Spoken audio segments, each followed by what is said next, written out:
Good morning, everyone, and welcome to PICJ's webinar on heart failure. I'm your moderator for today's program, and my name is Caroline Chung. I'm the Medical Director at Partners Interventional Centre of Jamaica Limited, PICJ. We are a full-service cardiovascular care center in Kingston, Jamaica. And we are committed to providing quality cardiac and vascular care to our patients, innovation to provide the latest in medical care, procedures, and state-of-the-art techniques, and of course, continuing medical education for you, our scientific community. Today, we present the first of what we hope to be many medical symposia, and the topic is heart failure. This is such an important topic. As you all know, the burden of heart failure is increasing throughout the world for a number of reasons. Many populations are aging, and of course, we have become so good at keeping patients alive after heart attacks and other insults that we're faced with a large and burgeoning population of people living with heart failure. And for a long time, they haven't been living very well. But now, more than ever, we have so many options for managing heart failure, more so than at any other time. Clearly defining heart failure is a crucial step in identifying patients, in understanding the magnitude of the problem, and in standardizing management. And in response to the necessity for a consensus document on heart failure, the Heart Failure Society of America, the Heart Failure Association of the European Society of Cardiology, and the Japanese Heart Failure Society across 14 countries and 6 continents assembled a consensus document, which has resulted in the new universal definition and classification of heart failure. Let me show you a slide that summarizes this. You see here a graphic which illustrates the different points in the universal definition and classification.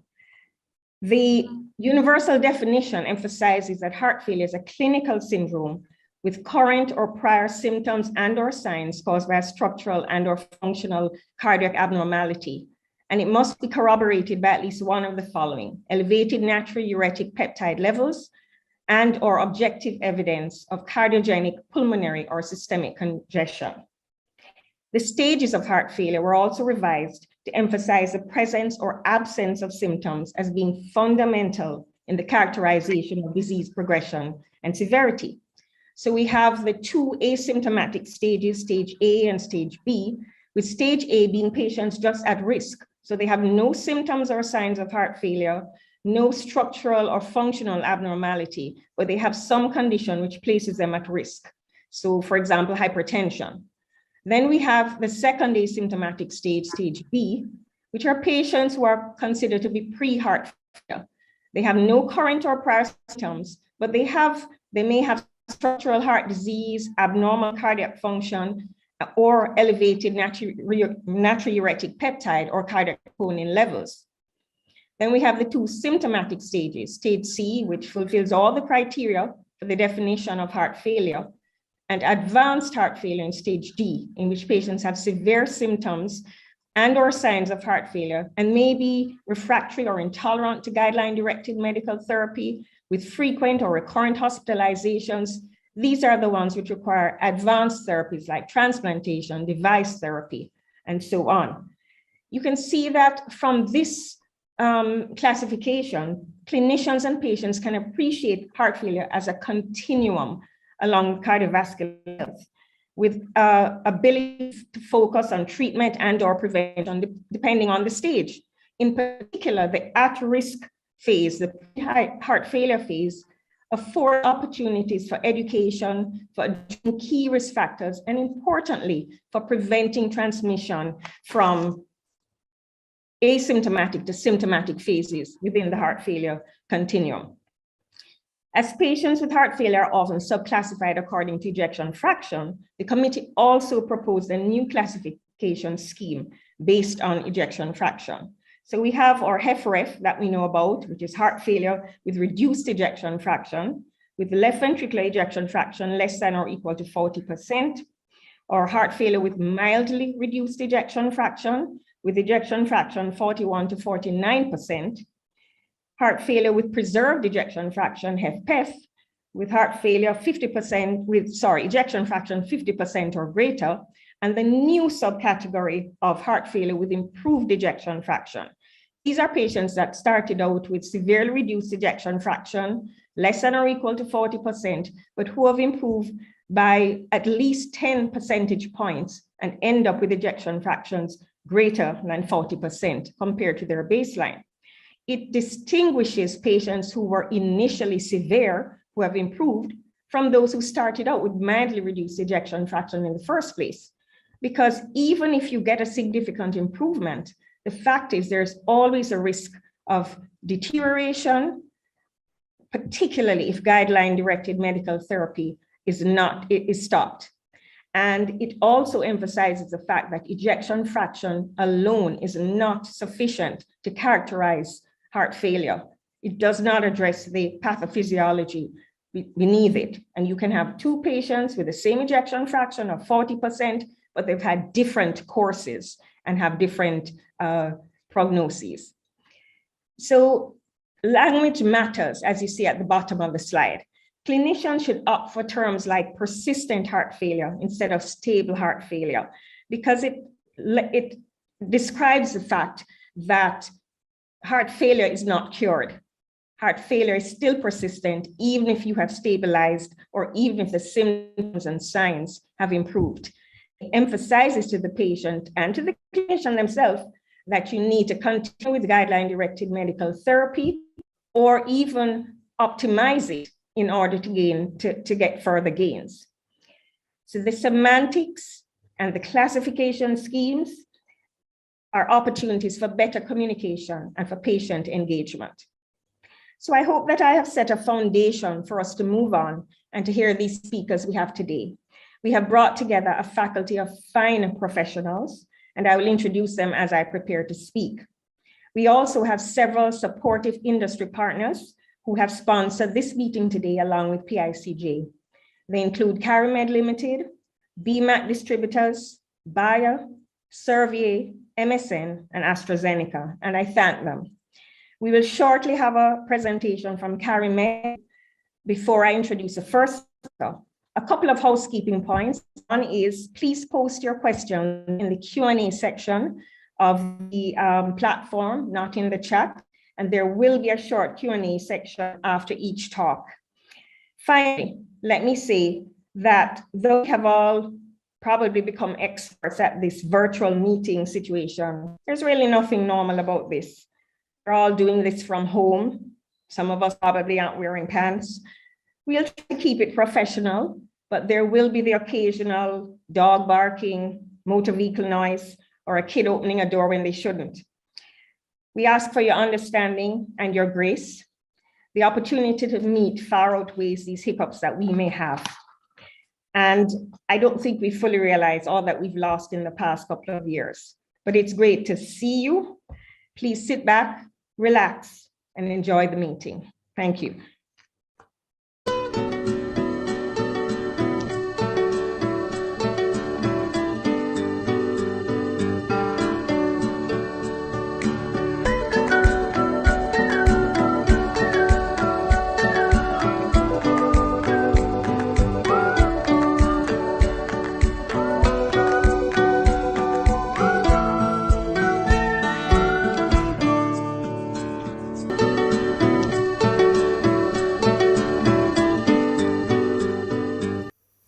Good morning.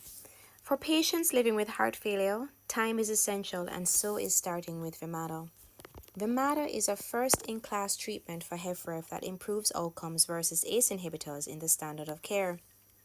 The natriuretic peptide system and the RAS system are two critical pathways that contribute to HFpEF and loss of overall pumping function.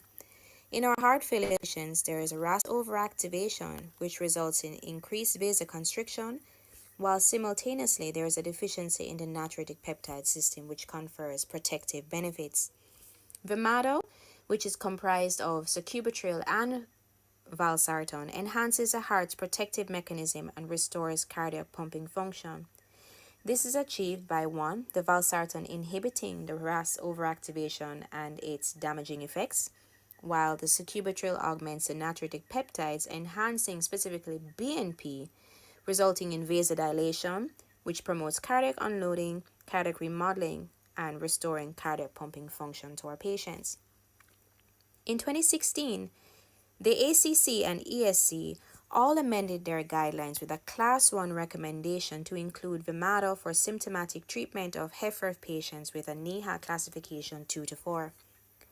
There was a further update in 2021, a few months ago, that updated the 2017 ACC Expert Consensus Decision Pathway for Optimization of Heart Failure. Some of the recommendations are as follows. 1. Vimata is now recommended ahead of all other RAS inhibitors. 2. Patients to be included those who had no pre-treatment with an ACE or an ARB. And 3. The patient pool has now been expanded to include de novo or new onset heart failure patients. So as we can see, Vimata is proving to be an essential treatment option to change the trajectory of your heart failure patients.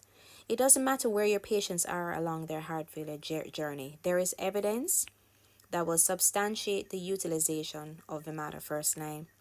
So let's look at the first one. The Paragon HF trial, which is the largest heart failure trial done to date with 8,442 patients, demonstrated that Vimata was superior to the ACE inhibitor in reducing the cardiovascular death, preventing heart failure hospitalization, and improving your patient's quality of life. 2. The Pioneer trial demonstrated that Vimata was superior in terms of its outcomes when initiated in a hospital setting versus the ACE inhibitor, while still delivering a similar safety profile. 3. The Transition trial provided complementary evidence for safe initiation in hospital and demonstrated that Vimata was well tolerated after an acute heart failure decompensation. And finally, the Prove HF trial, which demonstrated that Vimata caused reverse cardiac remodeling and improved your patient's cardiac function. Starting Vimata should be easy and should be done with confidence, as it has been demonstrated to be as safe as an ACE inhibitor to start in a hospital or in an outpatient setting. In fact, when we looked at the most frequently reported adverse events for Paradigm HF and Pioneer HF, we noted that fewer patients taking Vimata were actually discontinued their therapy due to an adverse event during the double-blind period. So let's talk a little bit about the dosage and administration of Vimata. Using Vimata, you're able to customize your patient's titration schedule to help them reach their target dose. The starting dose may be 50 milligrams, 100 milligrams, or 200 milligrams twice daily. This is really dependent on the patient's current treatment and their medical conditions. Their target dose, however, should be the highest tolerated dose for each patient. So this may be 50, 100, or even 200. If the patient is on an ACE inhibitor prior to initiating Vimata, it is important to remember that Vimata replaces the ACE or the ARB in the standard heart failure therapy. It must not be administered until 36 hours after discontinuing the ACE inhibitor therapy. All presentations here are available island-wide and are covered under the NHF. So I invite you to initiate Vimata now to help your HFpEF patients stay out of the hospital, live longer, and just generally feel better. Vimata acts directly on the heart, has a rapid impact, and has the ability to change the trajectory in heart failure with reduced ejection fraction. It has been proven superior to ACE inhibitors, all while demonstrating a comparable safety profile, and has been proven also to be effective in all stages of your HFpEF patient's journey. I thank you all for your time and attention, and I wish you all a wonderful day. Thank you. Thank you very much. I'm now going to move on to the first speaker, and this will be Dr. Caroline Mcginty. Dr. Caroline Mcginty is a cardiologist at the University of Ottawa Heart Institute and an assistant professor in the Department of Medicine at the University of Ottawa. She graduated medical school from the University of Ottawa in 2010, completed her internal medicine training and a cardiology residency at the University of Toronto. After completing residency training, Dr. Mcginty pursued a fellowship in advanced heart failure and heart transplantation, as well as a fellowship in palliative care at the University of Toronto. Her clinical focus is heart failure, and heart transplant. Dr. McGuinty's research interest is in non-malignant palliative care for patients with end-stage heart disease. I now invite her to talk to us on the topic of diastolic heart failure, understanding the pathophysiology, diagnosis, and treatment. Dr. McGuinty. Thank you so much for the introduction. So it's my pleasure to be here today. Thank you very much to the organizers for the opportunity to speak on this topic today. I was also mentioning yesterday when we met as a group, as a practice, that I had the privilege of training with several trainees from Jamaica in my residency program in Toronto. And so it's really nice to have the opportunity to reconnect today. So my topic, as you heard, is on heart failure with preserved ejection fraction, which arguably is quite a difficult topic given that we have had challenges finding appropriate therapies that improve outcomes in this patient population. These are my disclosures. At the end of this presentation today, my hope is that you will be able to understand the pathophysiology of heart failure with preserved ejection fraction. We will discuss criteria for diagnosis of HFpEF, and finally evaluate the current evidence-based therapies for patients with HFpEF. And this will draw from the guidelines both in Canada, in the US, as well as the ESC guidelines, which provide the most updated guidelines for HFpEF, and which were published in 2021. I'd like to propose a case to start. A patient who is in my practice and represents, I think, a fair representation of a typical patient with heart failure with preserved ejection fraction. She's a 73-year-old woman, and she comes to my clinic after a recent discharge from hospital, where she presented with progressive dyspnea, orthopnea, and PND. She has a past medical history of hypertension, diabetes, atrial fibrillation on apixaban, chronic kidney disease with a baseline creatinine of 120 to 130 micromoles per liter. This is in keeping with mild to moderate CKD, as I'm not sure if the units of measurement are different in Jamaica. Her echocardiogram, which was performed in hospital, demonstrates a normal EF of 70%. She has normal left ventricular cavity size and wall thickness, and she's found to have left atrial enlargement. She has an elevated left atrial pressure based on her E to E prime ratio, and an elevated estimated pulmonary artery systolic pressure at 52 millimeters of mercury. How should this patient be managed? As you just heard from Dr. Chung, these are the definitions in heart failure. And so HFpEF, heart failure with preserved ejection fraction, is defined as an LV ejection fraction of greater or equal to 50%. This differentiates this patient population from HFmrEF, or mid-range ejection fraction, and reduced ejection fraction.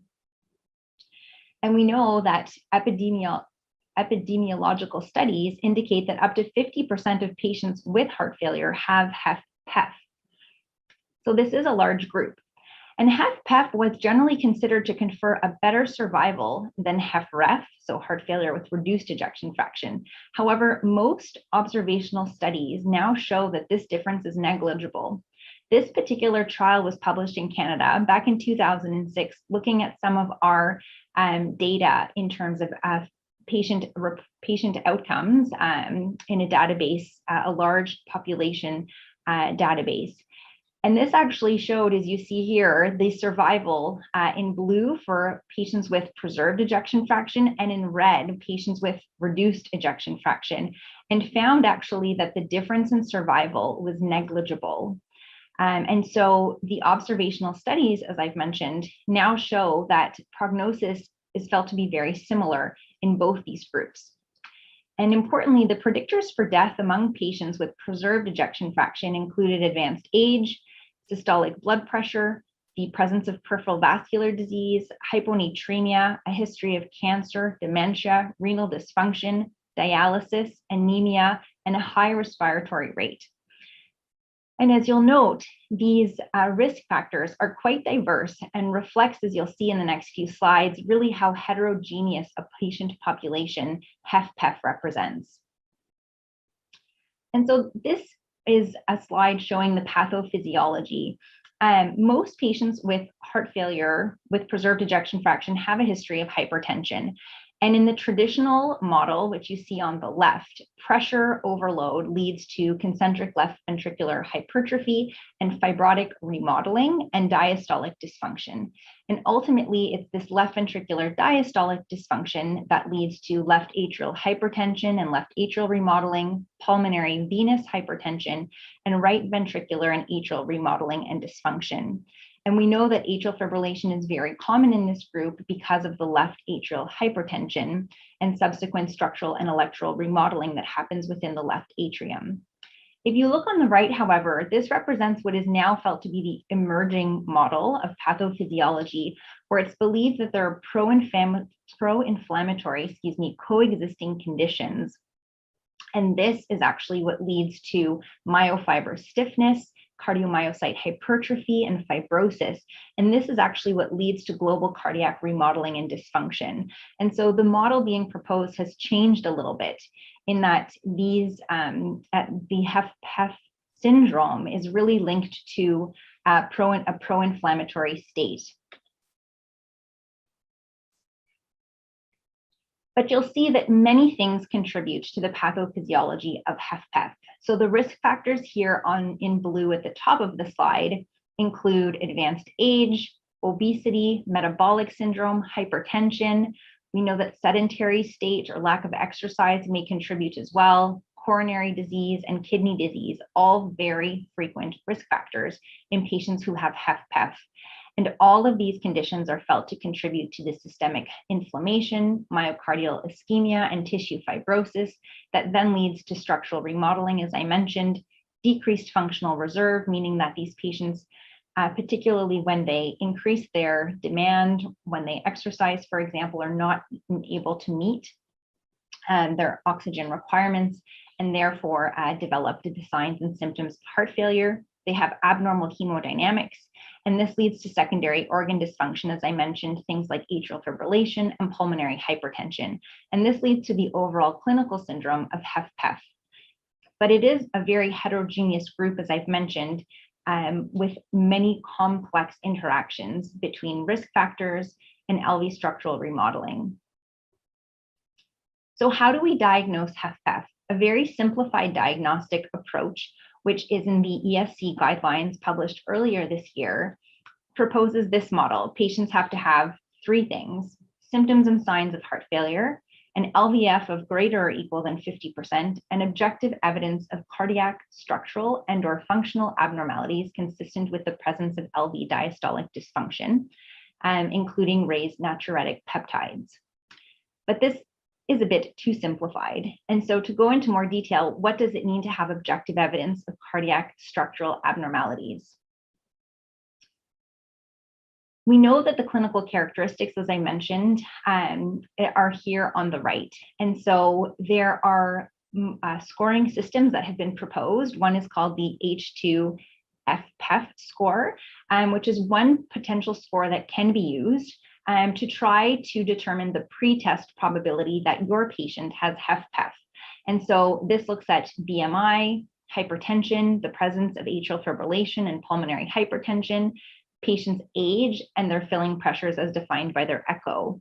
And it's felt that this is a very helpful score in terms of determining your pre-test probability before moving on to the rest of the workup, including the echo and some more advanced testing. The ESC proposes this model for the diagnosis of HFpEF.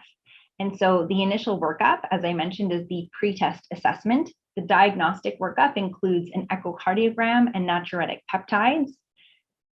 F1 is called the advanced workup, which is looking at perhaps exercise stress echocardiogram, or invasive hemodynamics, like a right heart catheterization. And finally, looking at even more advanced testing like cardiac MRI or cardiopulmonary studies. This is an approach proposed in 2016, which I think is very helpful. And I'll go through it in a bit more detail as it is a busy slide. As I mentioned, the first step is the signs and symptoms of heart failure, followed by cardiac imaging, proving that your ejection fraction is in fact greater or equal to 50% and you're dealing with a patient with HFpEF. Of course, it's important to consider alternative causes, One important one being cardiac amyloid. You'll be hearing about this in more detail today, and this is a very important alternative cause that should be diagnosed as the treatment differs significantly. Echocardiogram, which I won't speak about in great detail, there are specific characteristics about the echocardiogram that are felt to be diagnostic of HFpEF. And so specifically looking at cardiac remodeling, elevated left atrial pressure, and signs of abnormal relaxation. And if this is still leaving you with questions as to whether or not the patient truly does have HFpEF, we can consider specialized testing in the select patient population. And this is where stress imaging or cath may be helpful if CAD, underlying coronary artery disease, is felt to be a contributor.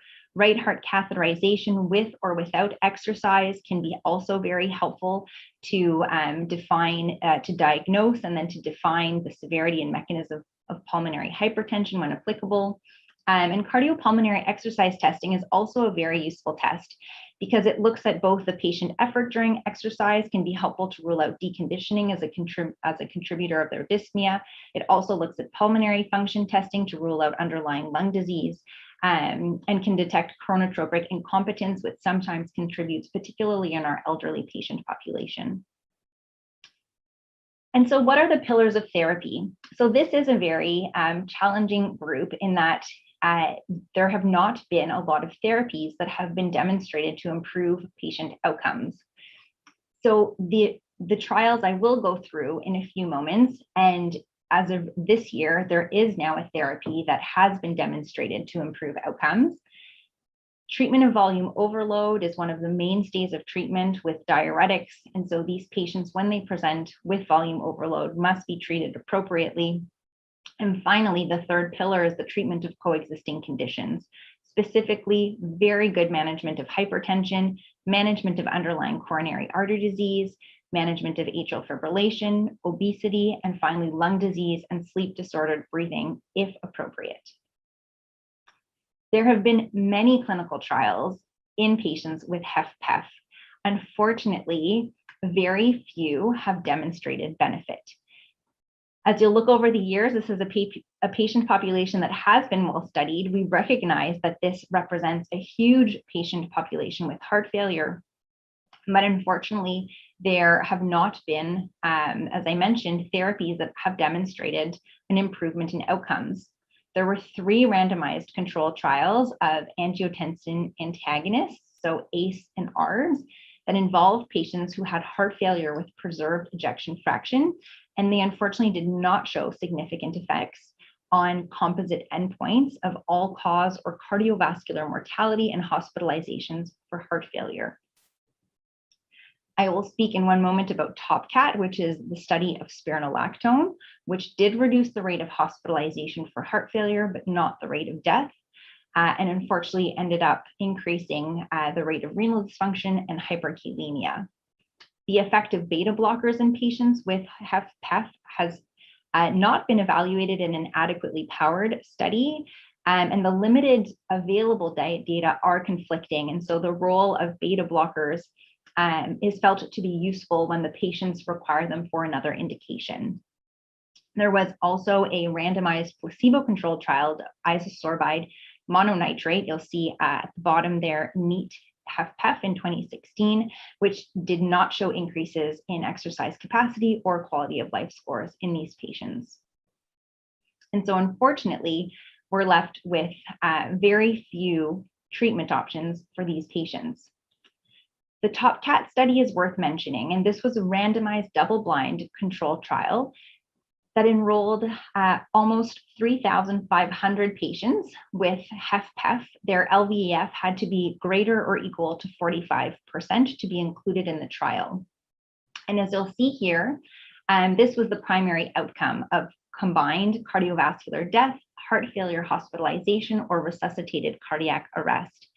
And they did not demonstrate that spironolactone could significantly reduce incidence of primary composite outcome. And so the line in blue is the outcome of those patients on spironolactone, and the line in red is those patients on placebo.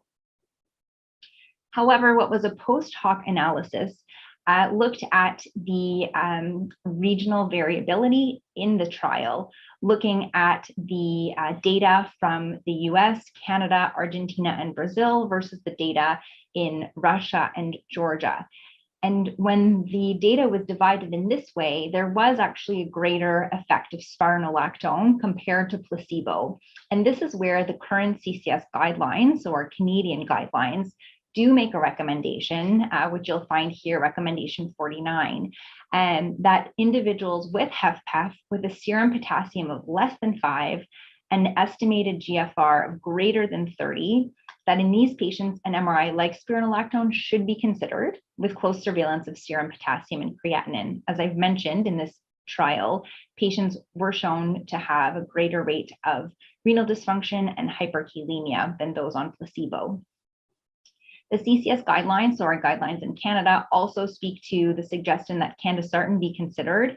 This was based on one of the trials in HFpEF patients that reduced hospitalizations, but not mortality. Of course, important to manage systolic and diastolic hypertension, and that loop diuretics, as I mentioned, be used to control symptoms of congestion. And this is similar to what is recommended by the AHA in the United States. So a class 2A recommendation for aldosterone antagonists, again, based on the TopCAT trial. And there's an AHA class 3 recommendation for routine use of nitrates and phosphodiesterase 5 inhibitors, as both were not shown to have any benefit in this patient population. And so both of these guidelines from the AHA and the CCS were published in 2017. Things have actually changed just recently, just in that time frame. So as you've just heard just before my talk on angiotensin-neprilysin inhibition and heart failure with preserved ejection fraction. So the mechanism of sacubitril valsartan is a medication that is one of the pillars of therapy in HFrEF.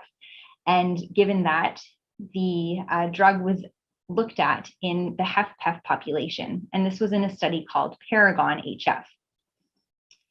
Paragon HF looked at sacubitril valsartan compared to valsartan. So it was not a placebo-controlled trial because most patients were felt to be already on an ACE or an ARB, those patients with HFpEF. And unfortunately, it did not meet statistical significance.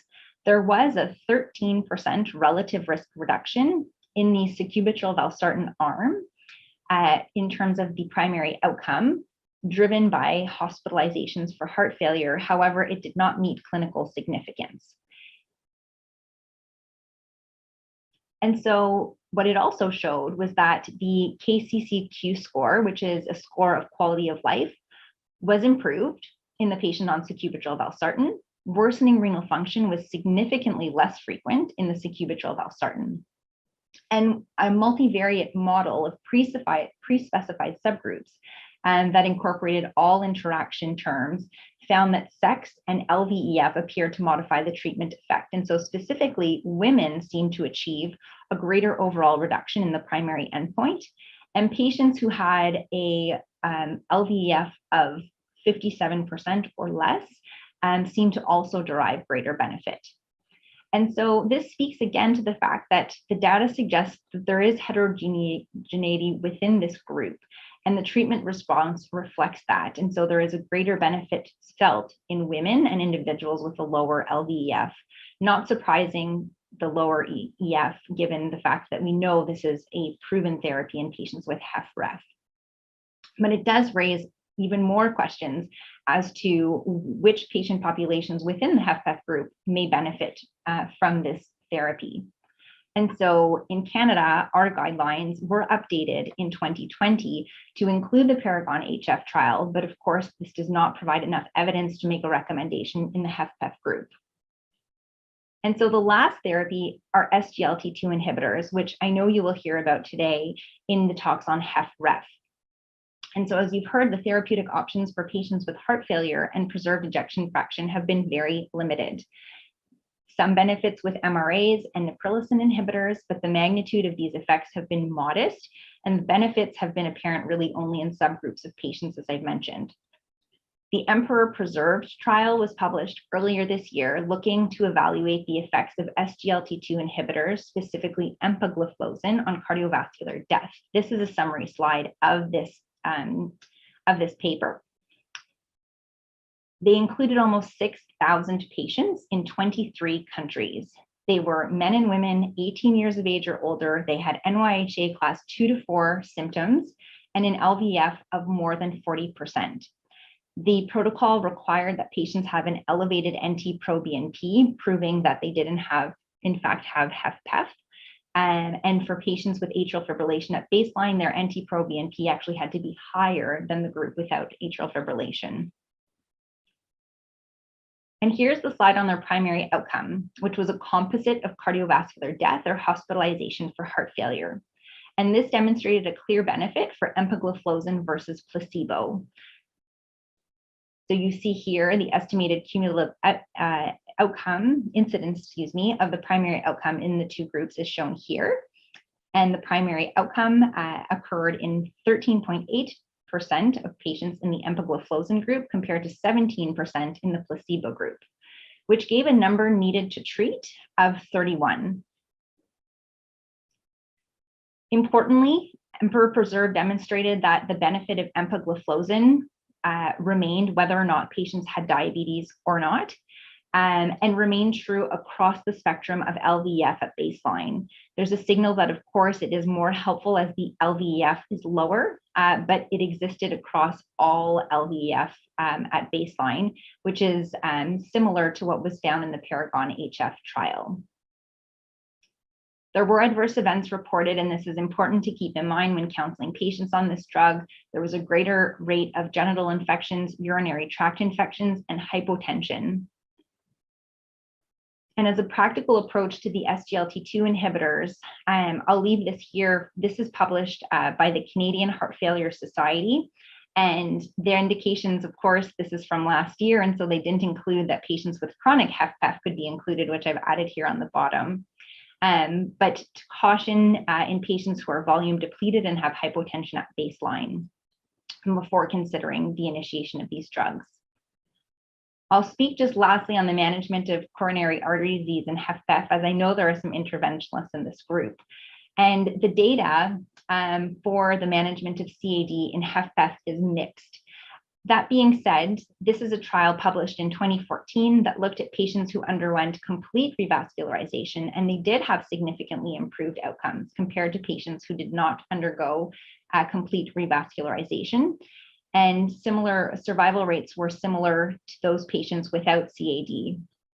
And so the evidence is not clear in terms of the best management for coronary artery disease and HFpEF. But certainly if patients have symptoms of coronary artery disease, this should be investigated and then managed accordingly. And so if we go back to our case presentation, our 73-year-old with multiple risk factors for HFpEF, who's now in the ambulatory clinic, I would propose that this patient be managed with an Sglt2 inhibitor based on our current evidence, the most recent Emperor Preserved trial. She does have diabetes, and so she would benefit additionally, perhaps, from a diabetes standpoint. I would propose as well that her hypertension should be very well managed. And finally, that other risk factors like respiratory disease or sleep disordered breathing also be ruled out for her dyspnea. And there is some evidence to suggest that these patients benefit from close monitoring by a heart failure program. And so things like daily weights and being enrolled in cardiac rehab can also help. And so with that, I will take any questions. Thank you very much for your attention today. Thank you very much, Caroline. That was a great talk, very succinct, got in everything that we needed to hear. Do we have any questions? I see one popping up in the Q&A. The question is, what are the best therapies for patients with severe renal impairment? We do have a talk coming up about renal impairment, but I don't know if you want to take that just now, Caroline, if you have anything to say on that. Yeah, so I know you have a nephrologist speaking later today who will likely be able to answer this much better than I. But it is very difficult with very advanced renal impairment to treat, especially a patient with HFpEF, because it limits the very few therapies that we do have. Spironolactone and MRA, as you heard, is contraindicated in those patients with advanced renal disease and is a risk factor for hyperkalemia, and so really should be avoided in that patient population. The Sglt2 inhibitors can be used for an eGFR of greater than 30, and so this is something that I would recommend trialing. There is literature in the renal population that for benefit, just in the renal population alone. And so, as hopefully you'll hear later today, it is a therapy that's good both from a cardiac and a renal standpoint. So if that can be started, I would recommend that. And lastly, the therapies for hypertension are also limited when there's significant renal dysfunction. And so again, this creates a big challenge for these patients who do require aggressive blood pressure control on the basis of their cardiac and renal dysfunction, but really does limit the therapies. And so you're left with using therapies that will not be evidence-based in terms of their benefit in HFpEF, but certainly things like amlodipine and nitrates would be appropriate in this patient population, although it won't be because it's proven to benefit in HFpEF. Yes, the question of kidney function is always really a vexed issue with heart failure, whether HFrEF or HFpEF. And as I tell the patients, all the good therapies we have to treat your heart failure will lower your blood pressure, which is not necessarily what we want. And it's an issue. So it's always a fine balance. Let's see other questions. Any other questions at this time?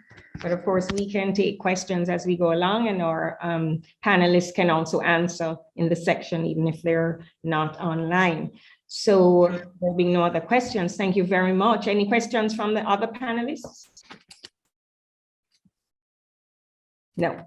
All right. Well, thank you very much, Dr. McGuinty. That was a very clear talk and much appreciated. Thank you for taking the time to join us. And I do hope you'll hang around for a bit so that we can have further discussions. Thank you so much. Thank you again for the opportunity today. Thank you. It was our pleasure. We'll now have a short sponsor segment before the next talk.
Partners Interventional Centre of Jamaica, PICJ, is a full-service cardiac center located on the second floor of the Medical Associates Hospital, 18 Tangerine Place in Kingston, Jamaica. Our tagline and ethos, Partners for Life, reflects a commitment to our patients to work with them and their families to improve their health and quality of life.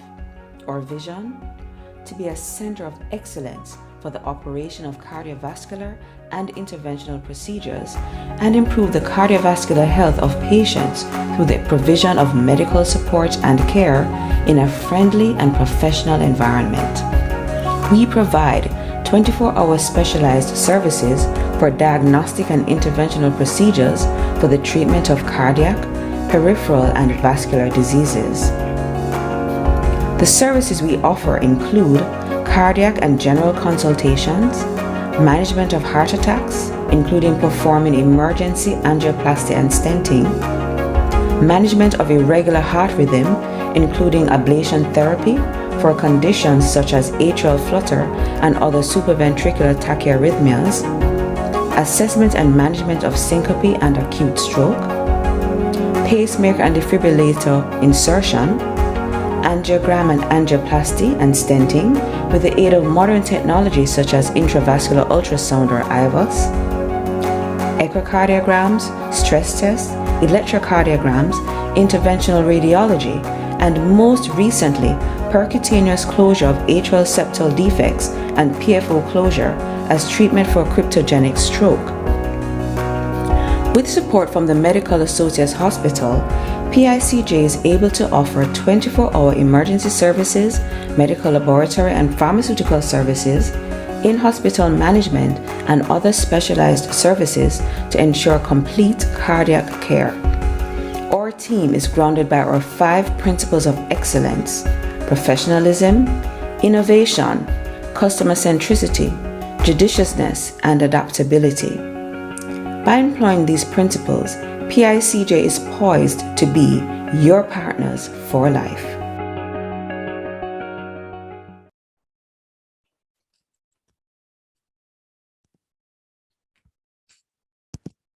Thank you very much. We'll move on in our program. And our next speaker is Dr. Victor Elliott, known to many of you. The first line of his bio says he's a graduate of Wilmer's High School for Boys. He obtained an initial degree in chemistry and applied chemistry at the University of the West Indies before entering the Faculty of Medicine. He obtained an MBBS in 1996 from the University of the West Indies and his doctorate in medicine in internal medicine in 2004. He continued further studies in cardiology at the University of Toronto from 2002 to 2004 and a specialization in interventional cardiology from 2005 to 2006. On his return to Jamaica, Dr. Elliott was the sole interventional cardiologist in the public system from 2006 to 2014. He's currently a cardiologist and interventional cardiologist at the University Hospital of the West Indies and at Partners Interventional Centre of Jamaica, where he's our managing director. This, of course, as we said, is a private center located at the Medical Associates Hospital in Kingston. He's a current member of the Managing Council of the Caribbean Cardiac Society, and he has a fondness for wine and photography, he says. Now, I've heard and seen plenty about his love for wine, but I've never seen any evidence of the photography. Anyhow, his other roles include consultant in internal medicine and cardiology at UWI, associate lecturer in the Faculty of Medicine, UWI since August 2007, and director of cardiology, catheterization, and interventional program at UWI from 2007 to 2018. He's achieved several milestones, including performing the first primary PCI in Jamaica in 2007. He's performed over 1,000 coronary interventional cases via the radial route, performed renal artery stenting for renal artery stenosis, and was involved in the development of a peripheral interventional program at the UWI. Victor has many other firsts, and he really has led the interventional program in Jamaica and helped it to develop to where it is. And he continues to pursue innovation and help us to develop new techniques all the time. He's always on the lookout for something new to do. But today he's going to talk to us about reducing mortality in heart failure, HFpEF, the 4 pillars of pharmacological management. Victor, please go ahead. Thank you, Dr. Chung, and welcome everyone. It's exciting to be able to do this presentation. And as you see, we're going to be talking about the management of HFpEF, heart failure with reduced ejection fraction, what is now known as the 4 pillars? Or is it really 5 or maybe 6? These are my disclosures, presentations I've done for a number of our sponsors here today. And the reason why we're focusing on this is because we know that heart failure is a deadly condition, even more deadly than a number of the cancers that people get all worried about. But you can see the 5-year death rate approaches 50% of patients. And our aim in treating heart failure is to improve survival, improve functional capacity, to reduce related hospitalization and improve symptoms. But you will notice in this line is that part called proactive clinical care. And we also need, from the physician's point of view, to do that. Well, Dr. Chung went into the categories of heart failure, in which we have HFrEF, HFpEF, which is minimally reduced, and of course, preserved ejection fraction, which you just heard a great talk on. But I want you to know there is no such thing as stable heart failure. And this is a mindset which we have to get into. It does not exist. Persons who have reduced ejection fraction, even if they seem clinically stable, even if they seem like they have no symptoms or any signs of their heart failure, is to recognize heart failure is progressive. There's ongoing cardiac, structural, and functional deterioration that is taking place, even though it may not be so obvious. And hence, as Dr. Chung has spoken about earlier, why we have changed the terms. Instead of saying stable heart failure, we are saying persistent heart failure. Instead of saying recovered, we're saying heart failure in remission. It's almost as if we're talking about a cancer. But when you realize that heart failure does act and present and have worse prognosis than many cancers today, you realize you have to change how you look on heart failure. And we also have, instead of recovered, we talk about heart failure with improved ejection fraction. If you can go 10 points up when you're in your ejection fraction done by echo. So we note that heart failure is progressive. HFrEF is progressive. And the more hospitalizations that occur is the greater the mortality rate of these patients. And why are these patients being rehospitalized? Why are they deteriorating?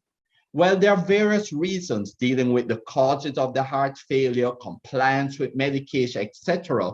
But one of the things which we have to focus on is the fact that a lot of the patients are not on guideline-directed medical therapy. And this is what we have to change from the medical point of view. The studies have shown you get them on the guideline directed therapy, hospitalization is less, improvement occurs, and survival is better. So part of the step to improving outcome in our HFrEF patients, it starts at the first step in terms of what we discover from clinical trials. But you know, studies have actually shown that from clinical trials providing evidence to it becoming everyday medical practice among physicians take about 15 years. So there is an inertia that occurs within the medical faculty, which has to change. We are the ones who have to change how we take the evidence and apply. And I think this COVID scenario with the evidence and everything that comes up is a prime example. So from that, those clinical trials, going on to the enhancing our knowledge, to translating it to patient care, we have to cut that down from the 15 years. The pathophysiology of HFrEF has a lot to do with the neurohormonal situation. We know that the sympathetic system and the RAS system are involved in cardiac remodeling. Essentially, once your ejection fraction falls below normal, your neurohormonal factors increase. That is aldosterone, angiotensin 2, adrenaline, noradrenaline. And these work on your heart, having different effects, causing hypertrophy and fibrosis, activating growth factor metalloproteinases, and these proteinases work against the function of your heart muscle. It causes vasoconstriction, water retention, and leading to the hemodynamic changes that we see, which manifest as the edema and the pulmonary edema that we see. It causes myocardial slippage. So the syncytium is no longer compact, but start to slip and to change, leading to the enlargement of the heart and hence reduced contractility. And not to mention the increase in oxidative stress and the direct cytotoxic effect of these factors, which increases necrosis and apoptosis. So remodeling is a bad term, and these neurohormonal factors work with it. And so it is defined as a group of molecular, cellular, and interstitial changes that manifest with the clinical signs and symptoms that we see as enlargement of the heart and decreased ejection fraction. And the problem is it is associated with two major causes of death: ventricular dysfunction, or death from your heart just can no longer pump, or malignant arrhythmias, which is the cause of death for a third of your heart failure patients. And so how do we detect remodeling? Essentially, it's what we see on examination that displays apex beat. It's what we find on echo, increased mass, geometry. It's what we find on cardiac MRI, scarring and increased fibrosis. And by test, we showed increased inflammation. So as an example, on 1 week post-MI, an ejection fraction of 41, and by 3 months' time, the heart is enlarged, the ejection fraction has fallen to 23%. And this is not because they've had another MI, but this is remodeling taking place, enlargement, fibrosis, slippage. And so the heart function falls simply because of remodeling. But the good thing is that with the modern therapy that we have today, we have evidence that it decreases mortality. Why? Because it works on remodeling. It helps to reverse remodeling, or is started early, as was told. You actually can prevent a large part of this remodeling from taking place. And different combinations of the current, or what we know currently in terms of heart failure treatment medication, have had different effects. But the best combination shown in an all-cause mortality study is that of your RNA, which is your angiotensin plus your neprisilin, or what we know as Remado, beta blocker plus your mineralocorticoid receptor antagonist. At the time of the study, these three were the hallmarks of failure treatment. And as you can see, they had the best reduction in terms of mortality. Next to that was with the use of ACE inhibitors rather than the ARNI. And as you can see, there are different variations depending on the combination, but it is showing that once you get your patient on some combination, even if you can't get them on all of them, that you do reduce mortality. Of note though, non-significant was combining an ACE and an ARB, and we do not tend to do that. And also just on the angiotensin receptor blocker alone did not bring about a significant reduction in mortality, yet note, being on the ACE inhibitor alone did. And so coming out of that, what we have today in the most current guidelines are the class 1 indications of medications that should be used in heart failure. ACE inhibitors, or as you can see at the bottom, the sacubitril/valsartan combination, or the ARNI, as a replacement for the ACE inhibitor, beta blockers, mineralocorticoid antagonists, and now the Sglt2 inhibitors. These are otherwise known as the four cornerstones of HFrEF therapy, or as the Americans would say, the four pillars of HFrEF therapy. And if you notice on my slide, I am hinting that there are other therapies perhaps sitting in the background, maybe wanting to join in the pillars of support. But let's just have a talk about some of these pillars, very short, because there's no way I can go into all the details. But let's look on the ARNI, pillar number 1. Now, the way how the ARNIs how they work has really made a big difference in the management of heart failure. I can sit here and I can give examples of patients who just starting them on this class of medication with the other guideline directed therapy have changed patients from what I call a walking class New York Heart 4 to either New York 2 or a New York 1. I had a lady, very classic, who came into me. She had ascites, edema, shortness of breath. And within a month of starting her on an ARNI, she started to show improvement. In a year's time, she had lost all her edema, taking the bus, moving up and down, her exercise capacity had changed. And I have so many cases like that, which I can describe. And interestingly, without going into details, as I listened to McGuinty's talk, I actually have tried it on a couple of HFpEF patients with similar results. But as she has shown, there are some who seem to improve, but we're still trying to define exactly who. But why does it help? It's not just because of the valsartan. You notice I showed in the slide, putting the patient on an ARB alone did not seem to do as much in terms of significant reduction of mortality. The other key is the sacubitril, which is the neprisilin inhibitor. Now, neprisilin breaks down another set of enzymes which we don't normally focus on. We tend to focus on like the angiotensin 2 and aldosterone and the noradrenaline, which cause vasoconstriction, etc. But the other set, your natriuretic peptide system, things such as BMP, AMP, bradykinin, these agents cause vasodilation, increases diuresis, and help to reduce remodeling and reverse remodeling. This is your body's natural anti-remodeling system.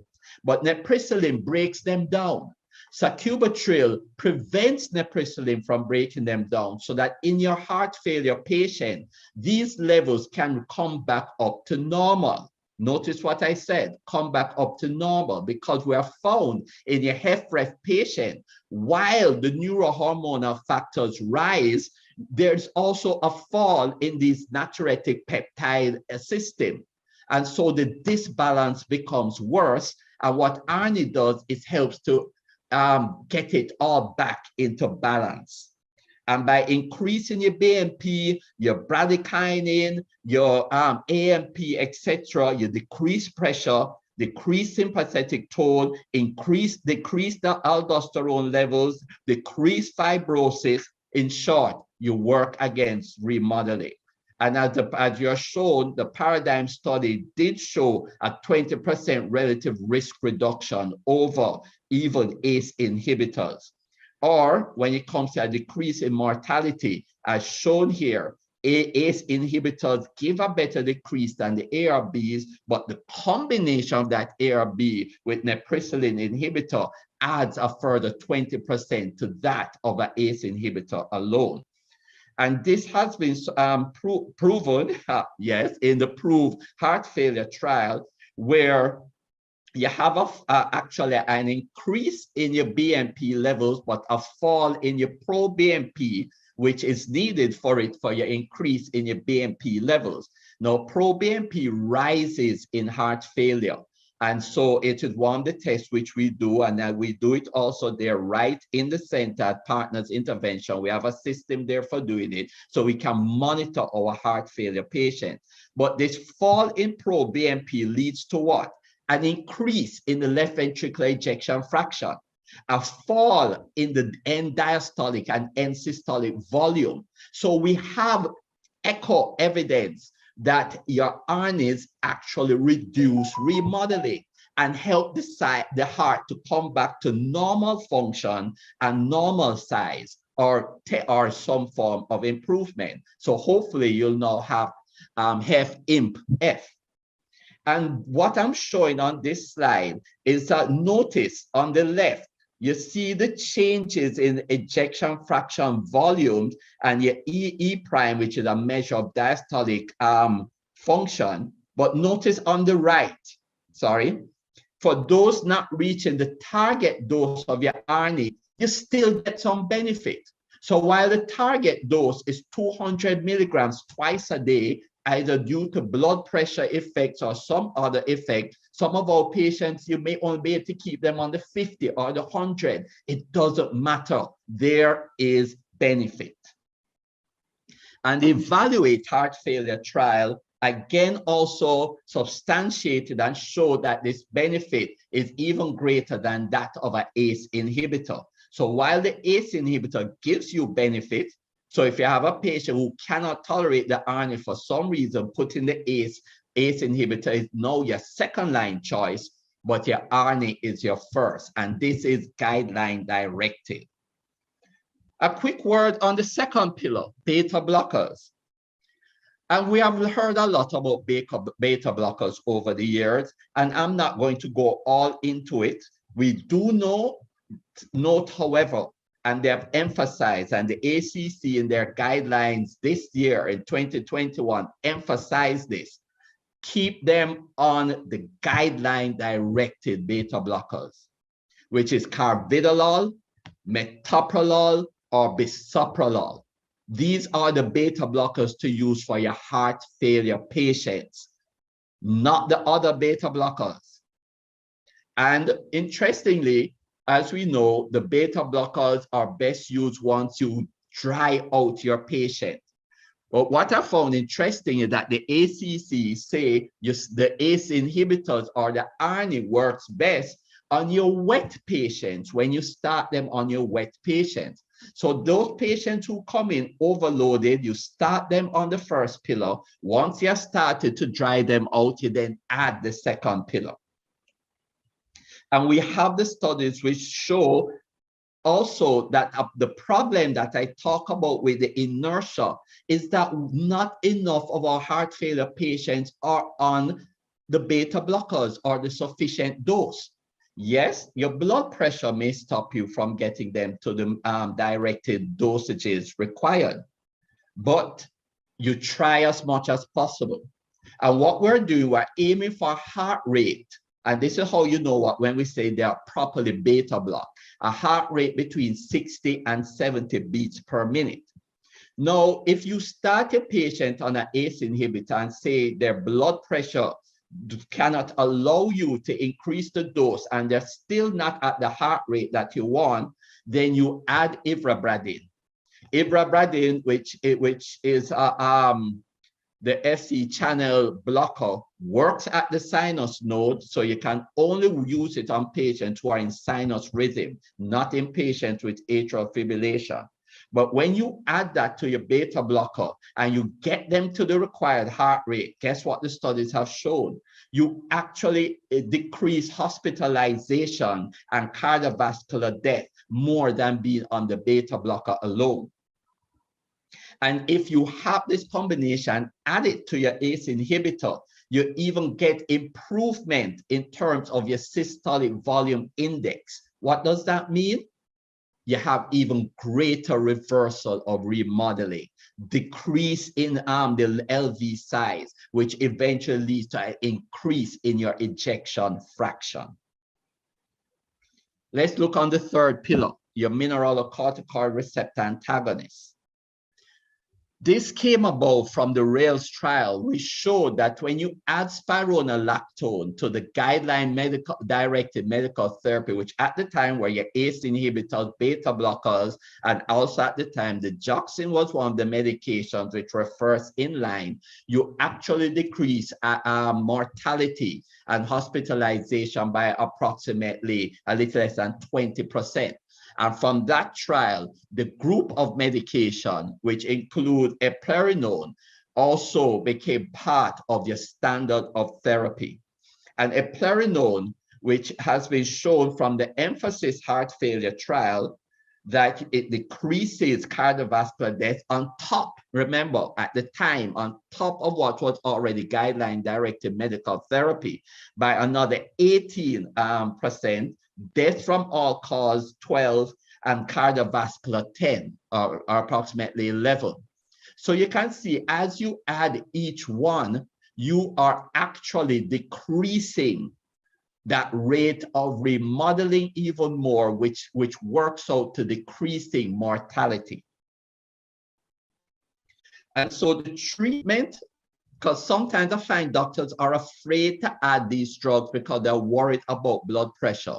But believe it or not, at the therapy that we use, 12.5 to 25 for spironolactone, 25 to 50 for eplerenone, you're not going to find much fall in the blood pressure. Actually, for some of my patients whose pressures are too low for me to even use an ARNI or beta blocker, I start them on a mineralocorticoid inhibitor. And I find that they tolerate it. These are persons with systolics of 80 and 90. And over time, as it works on improving the cardiac function, you find their blood pressure comes up, and then you can now start thinking of adding another one of the pillars. And the blood pressure does not alter the full effect. And I find you do not need to worry so much about the hypertension, but start at the low dose and titrate upwards. And as you notice, the last one there, low systolic blood pressure is not a reason to discontinue these groups of medications in your HFrEF patients. The fourth pillar. Now, this is the newest, and this is another one that is revolutionizing how we manage blood pressure, heart failure, sorry. And the Sglt2 inhibitors came about as an anti-diabetic drug, a treatment of hyperglycemia. But as the studies were done to prove its cardiovascular safety, as it is now required for all hyperglycemic medications, it was proven not to have a neutral effect, but a beneficial effect in terms of cardiovascular disease in diabetics. And so we have two major trials, the Emperor Reduce and the Doppler HF trial, one looking on empagliflozin, the other one on dapagliflozin, which showed that there was a significant decrease in cardiovascular death and hospitalization for worsening heart failure in the diabetic patients. And this was continuing in terms of looking on hospitalized heart failure patients across the board, that once we started them on an Sglt2 inhibitor early, that this effect was significant. And so from these studies, the use of Sglt2 inhibitors in heart failure for diabetic patients became established. And then the next question came about, will there be benefit in patients both for heart failure and in renal disease, which Dr. Soyibo will talk more about, irrespective of whether they are diabetic or not? And the Doppler HF trial showed this very clearly. If you follow the two top clear lines, the top one is your diabetic on placebo. The straight yellow line on the diabetic in dapagliflozin, there was a decrease in death and hospitalization. But look on the dotted lines. The effect is even more pronounced for your non-diabetic patient. So your non-diabetic heart failure patient gets a great benefit from adding your Sglt2 inhibitor to your other 3 pillars.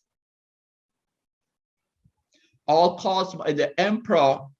The Emperor study also did support this with empagliflozin, again showing in your non-diabetic patients, reducing admission in the first 40 days, a significant reduction. So it is clear the Sglt2 inhibitors are helpful in your HFrEF patients, whether they are diabetic or not. You're concerned about it with renal failure. Dr. Soyibo, I think we may touch a bit more on this, but it is effective once your GFR is above 30. You can use your medication. And there are studies which show that they're even protective of the renal function. When you do start your patient, it does have a mild hypotensive effect. And so you do need to monitor the blood pressure. If the blood pressure is low, especially, you may want to be a little cautious or very much monitoring. As you see, the reduction isn't very great, but if you're already at a low blood pressure, then you may want to wait till you see that improvement in the blood pressure. As Dr. McGuinty did allude to, there are certain cautions that you have to take in starting your patients. When it comes to the mycotic infection, especially around the genital area, it's just a matter of advocating to your patient, advising proper hygiene in that area, keeping it clean, keeping it dry. But it is something to watch out for, to advise. Doesn't necessarily mean you have to stop the therapy. You can treat them, but I will admit I did have one patient who I had to stop because irrespective of topical therapy, it was still problematic. Hypoglycemia, and I know this is what worries a number of people, even a lot of cardiologists. It's not seen. I have not seen any of my non-diabetic patients develop hypoglycemia. No symptoms, the blood studies haven't shown it, no fall in the A1C that is too low, their fasting sugars still remain 5 or above. It is safe. And I have several patients on it, and I tell you, what I'm seeing is absolutely remarkable when you get your patients on these 4 pillars. DKA, again, is very rare. More seen in your diabetics, have not had it in any of my non-diabetics. And I do know that with one of the Sglt2 inhibitors, the first one on the market, did seem to have an increased risk of lower limb amputation.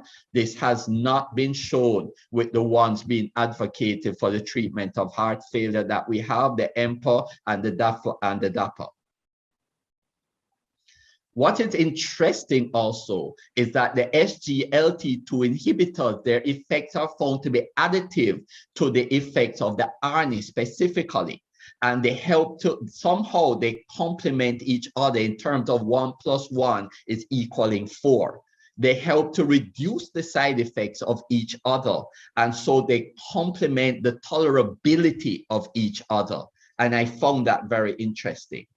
So the current updated guidelines from ACC basically have, if you have structural heart disease with HFrEF, you start on the ARNI, or if not the ACE. If you cannot tolerate the ACE, then the ARB, plus the beta blocker once you have tried them out using the diuretics. And once you have established them on those first 2 pillars, you then add the MRA, the mineralocorticoid receptor antagonist. If the kidney function is fine, the GFR allows you. Then you add also the Sglt2 if again the GFR allows you. And if your heart rate is still not where you want it, you add ivabradine to get that heart rate between 60 and 70. Interestingly, if you have a heart failure patient on all of these and they're still not quite settled in the blacks, which is most of our population, you can add the hydralazine isosorbide combination. And that again is guideline directed. It's not one of the 4 pillars, but it may be supporting the foundation of your 4 pillars. And then we do know practically that there are some, irrespective of putting them on the 4 pillars, still do not seem to settle. But we talk a little bit about that. So how do you start these 4 pillars? For your SGLT2, it's 1 dose. For the DAPA, it is 10 milligrams. For the EMPA, it is 10 milligrams. You don't go up to the higher dose, and you just start them on that. Your MRAs, your RNA, ACE, beta blockers, you start at the lower dose and you titrate upwards. How do you start? Well, they're telling you to move away from this idea of sequential starting on the ACE or the RNA, then the beta blocker, then the MRA, because they're found physicians doing it this way, you take up to 6 months to get them on the 4 pillars. They're asking you to start on 2 immediately, depending on how fluid overloaded they are, how dry, etc. And then once you have them on those 2, you review them within 2 or 3 weeks, then start the next. Then reviewing 2 or 3 weeks, then start the next. Actually, the ACC said, get them on the 4 drugs in 4 weeks. So maybe though they're not reviewing them in 2 weeks. You may have to be reviewing them every week. And I've had that same lady I spoke about. That is what I was doing with her and getting her on the 4 pillars. And you saw the change. So do not take a long time. Do not take 3 months to review. Okay, starting on the RNA. Let me wait 3 months to see how you're doing. The guidelines are saying get them on it quickly. And of course, we know there are limitations. You do have to monitor the blood pressure. You have to monitor the renal function. You have to, and another issue is the cost.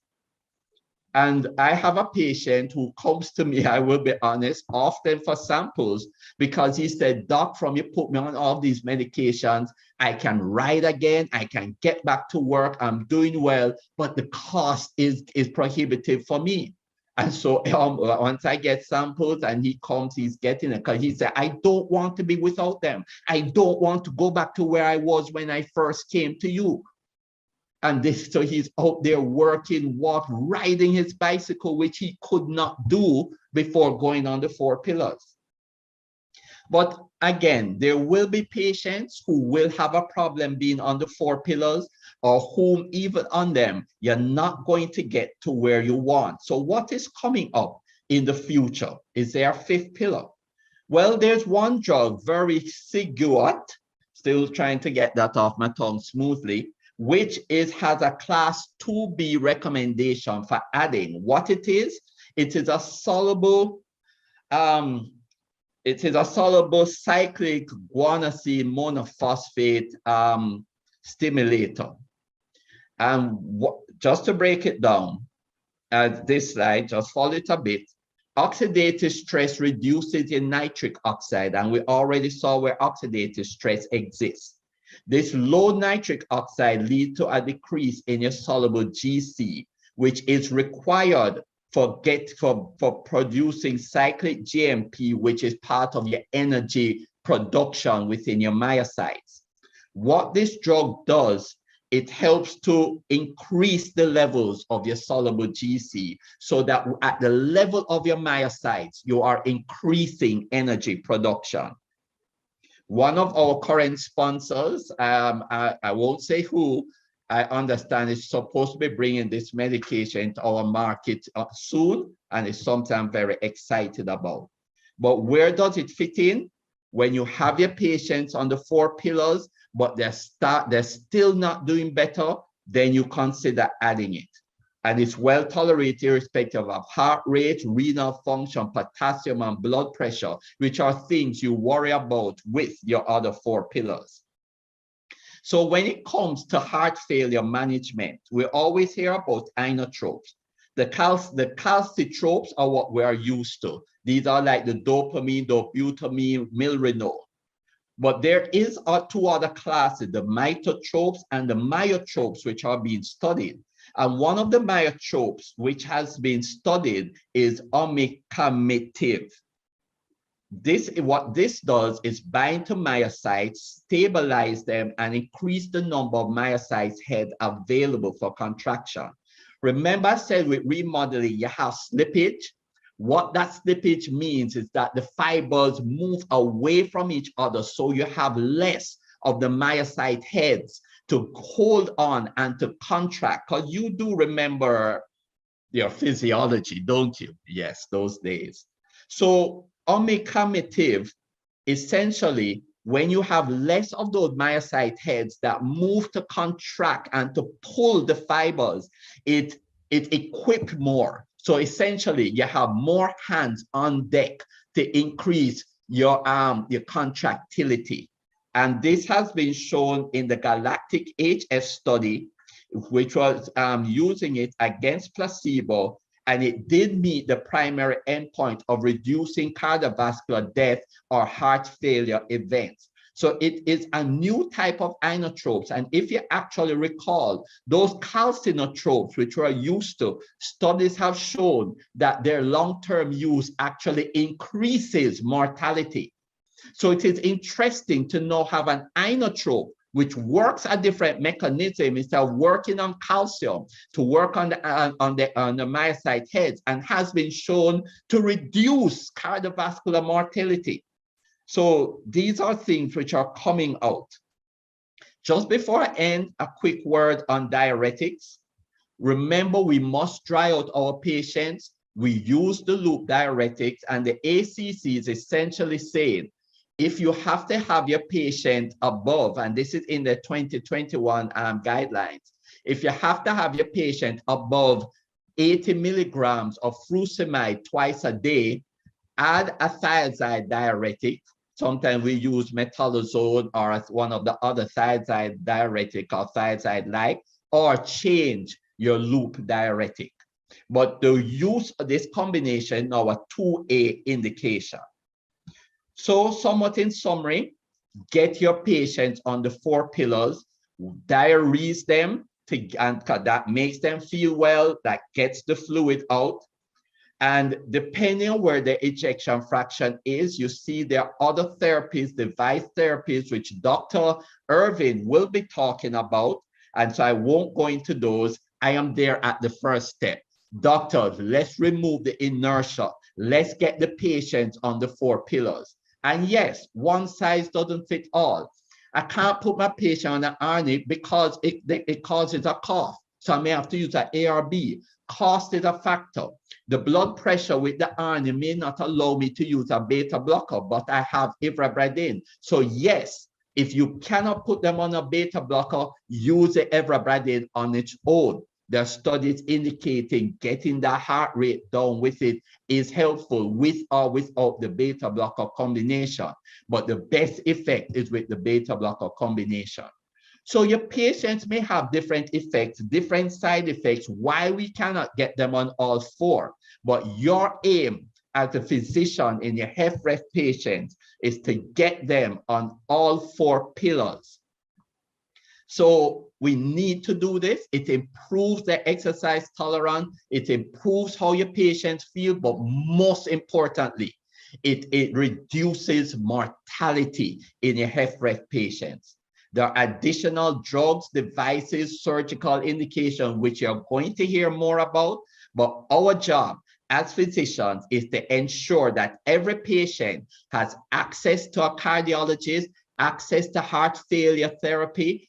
Get it. If you find that you cannot manage your patients, refer them to a cardiologist to deal with the heart failure. It takes intense management for some. As I told you, I've had patients who I've had to follow every week until we settle them. And sometimes we bring them in, we keep them for a day, diurese them, and just get them functioning better. So sometimes just that acute without hospitalization therapy. But let's get it done. Let's remove the inertia and get our patients on the 4 pillars of HFrEF. Thank you. Thank you very much, Victor, for that impassioned lecture. And we do have a few questions in the Q&A. Some of them I think you have answered, but we'll go through a few of them. We say, well, everyone is saying excellent presentation and information. I agree. One question from Roberta Aladdin: if there's a tendency for hyperkalemia, especially with reduced GFR, can you start the MRA on alternate days with regular checking of potassium, especially if you're co-medicating with the ACE inhibitor or ARB or an ARNI? And the answer to that is actually yes. The guidelines say with the MRAs, you can tolerate the potassium up to about 5.5 and still keep them on a lower dose. Of course, once it passes 6, they tell you to stop, get the potassium down, and see if you can address that. Again, because of other effects with the kidneys, you may never be able to start them because you just can't get the potassium down enough till you address the kidney function. And that's why we had that talk here coming up on the renal function. It's sometimes the rate limiting step, but every other day is fine. But once you get, because it does have an effect on the neurohormonal factors, but it's quite creative to do it that way. Right, and the point is it's a continuous adjustment, and that's why we sometimes have to follow up the patient so closely, because it's one day increase this, it's trying to add on a little piece of this another day, and it's just about creating a balance. And doing it without hospitalization, that's a key thing. That's correct. What are the best combinations with the beta blockers you have recommended? I'm not quite sure I understand the question. Let's see if you can. Let me see. Of all the studies, one of the things shown is that carvedilol seems to be the best of the three. If you go by the statistics of the trial, especially the US carvedilol trial. But the best combination really is what I've shown. An ARNI, the beta blocker, the MRA, you can use either. The advantage of a plerixafor, especially for your men, is that you don't get the gynecomastia.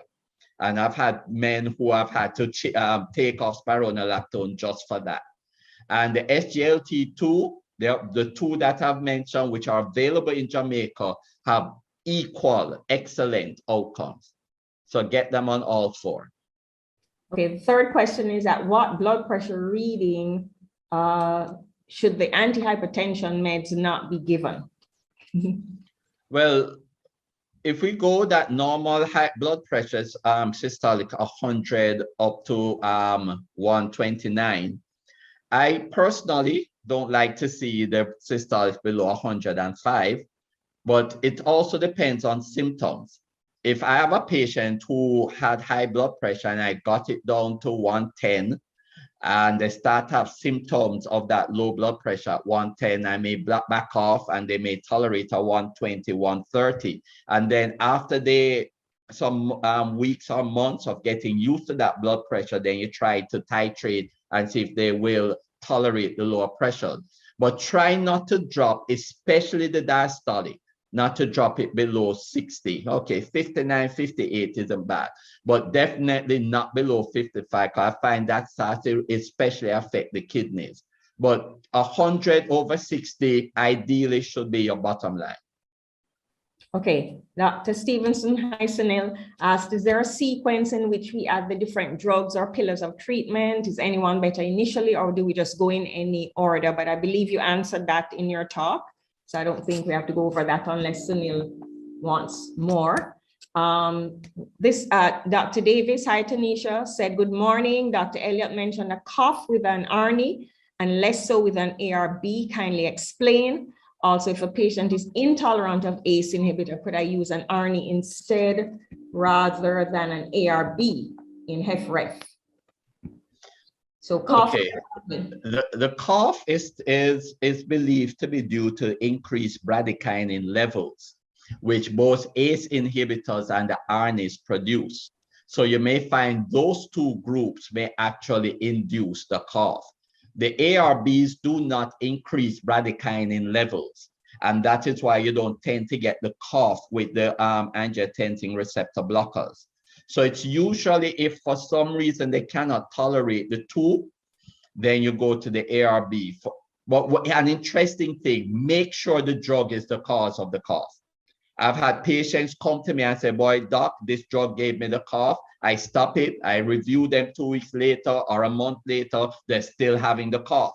So there's another cause. And when you address that cause and start them back on the drug, they're doing better. Because one of the things you find, irrespective of what cough they have, it may make the cough worse, but not necessarily be the cause of the cough. And that's an important thing to look out for. Okay. This person is asking, is IV fluid recommended in cardiacs? I'm not sure what exactly the basis of that question is. I can give an interesting answer to that. It's if your patient is dehydrated too much, yes, you have to top them back up. Do expect a certain rise in your urea when you have and creatinine when you have them on your diuretics. But there is a trend of thought which is coming out, talking about how to help to diurese your patient with by giving them a limited amount of normal saline. But there's still more being explored in that therapy. I know if maybe McGuinty knows a little more about that than I do, but it's something I heard in a recent talk, which I'm yet to explore more about. Dr. McGuinty, still with us? Do you have any comments on that?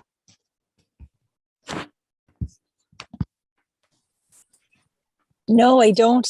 I'm not aware of the literature. It's for IV fluids. Yes. Yes, it was actually at TCT. Somebody did a talk on it with some evidence, but sometimes I need to sit down and understand the physiology behind it. But for the time being, in terms of treatment, unless your patient is dehydrated, giving IV fluids is not recommended. I agree with that. Yeah, I think that the chance of harm is quite high for someone with chronic persistent HFrEF. I agree.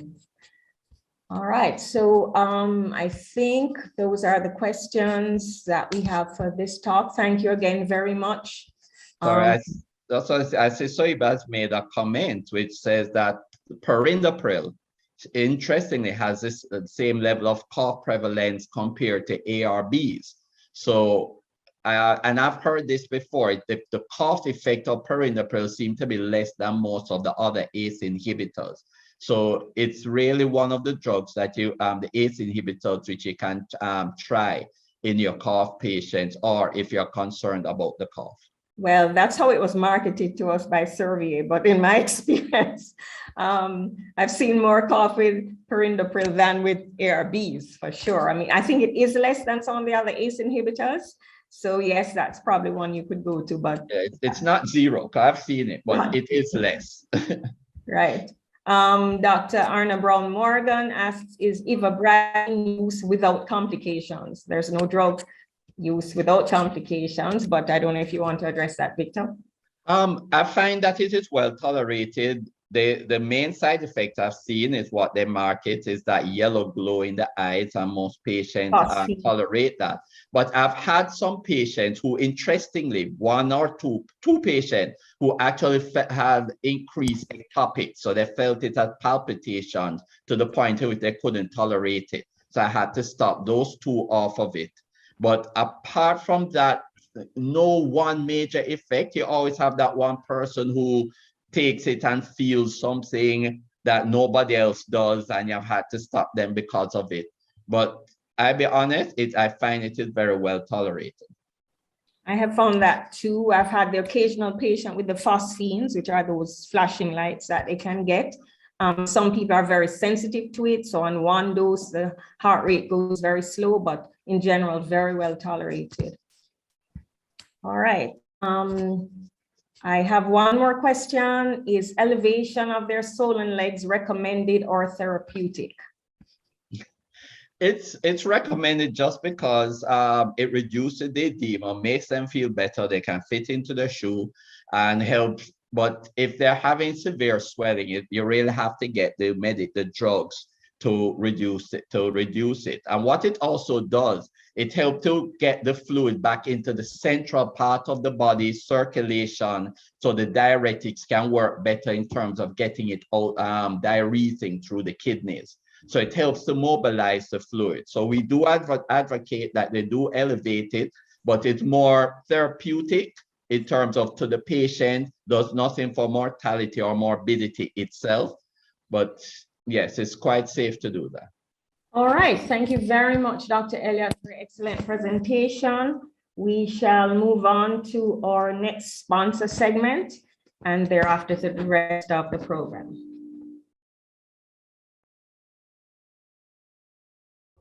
I am Keon Campbell. And I am Marsha Bomley.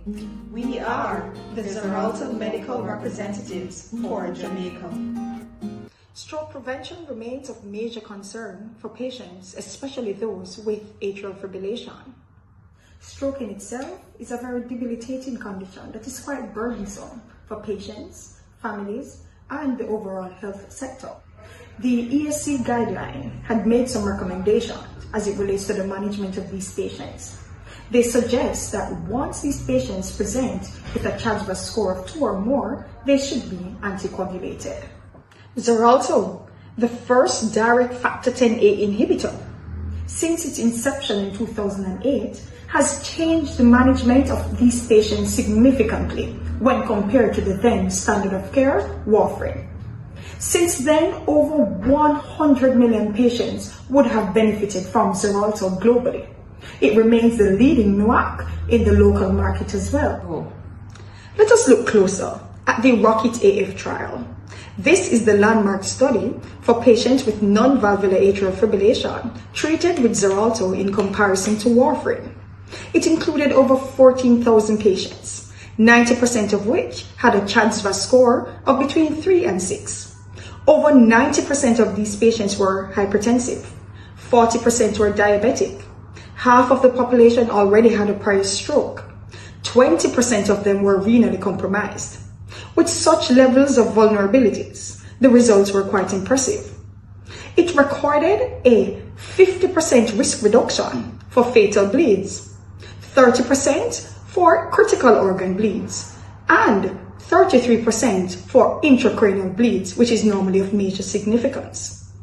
Despite it being a non-inferior study, there was a significant 21% risk reduction for stroke. The results are out. It has proven Xarelto safe and efficacious in the multimorbid patients.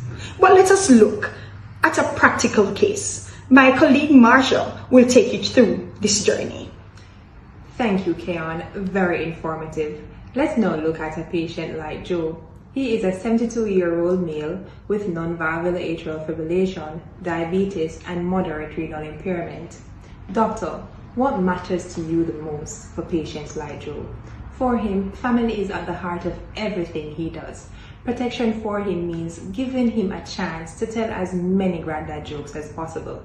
Patients like Joe is at an increased risk of suffering from a stroke, serious cardiovascular events, and he is at 5-fold greater chance of having a lower limb amputation.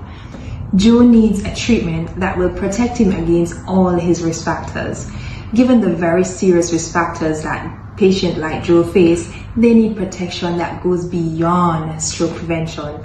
Xarelto protects. Xarelto has been tried, tested, and proven to be safe and effective in patients with multimorbid conditions. Xarelto was associated with significantly less fatal and GI bleeds, which affirms the landmark ROCKET-AF trial.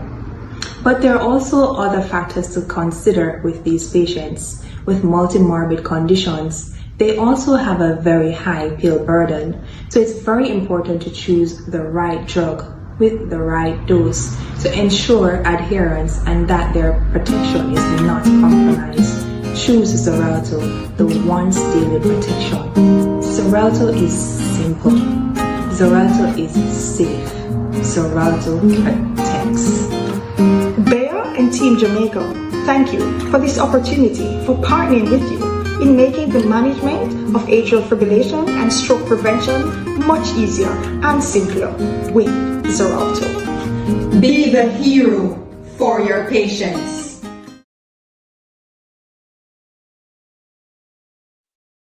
Thank you very much. That was a presentation from Bayer, and we do love our Xarelto. We're going to move on to our next talk, and this is will be given by Dr. Handel Emery. Dr. Emery is our colleague. He's a general and nuclear cardiologist who completed his MBBS and Doctor of Medicine degree in internal medicine at the University of the West Indies, Mona. Thereafter, he matriculated to the University of Toronto, where he pursued postgraduate fellowships in general cardiology and in nuclear cardiology and stress echocardiography.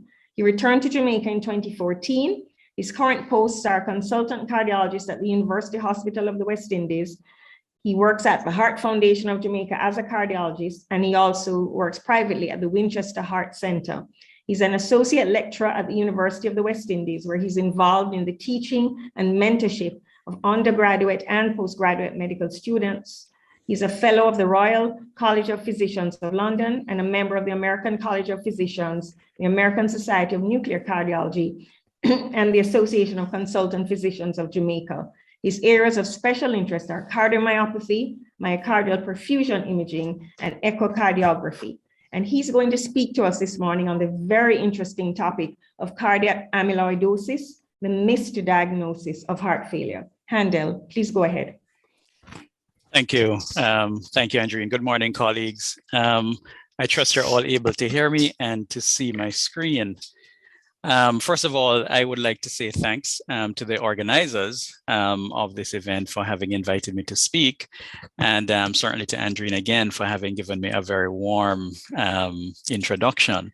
Also want to congratulate the PICJ team for really putting on what I think has been an excellent conference so far. I certainly hope and look forward to it becoming a very anticipated annual event.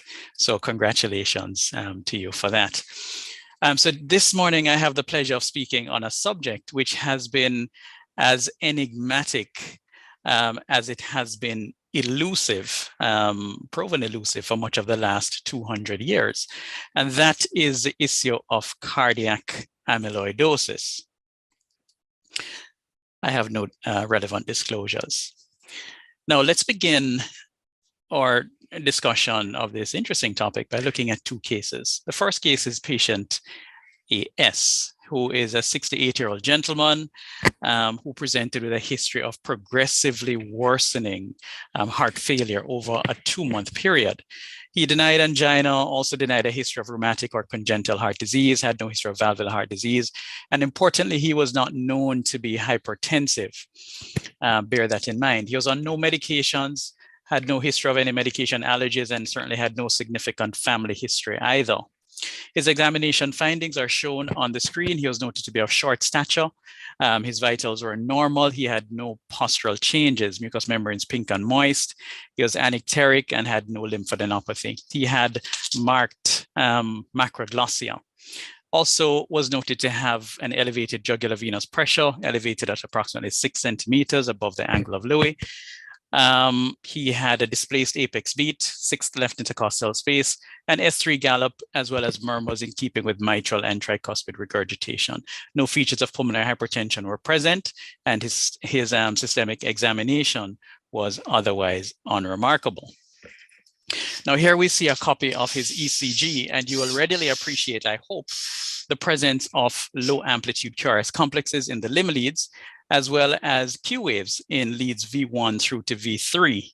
Now, these Q waves were initially assessed as being in keeping with an anteroseptal infarct, though he gave no history of preceding chest pain or symptoms suggestive of infarction, but certainly the ECG suggested that he may have had an anteroseptal type infarct.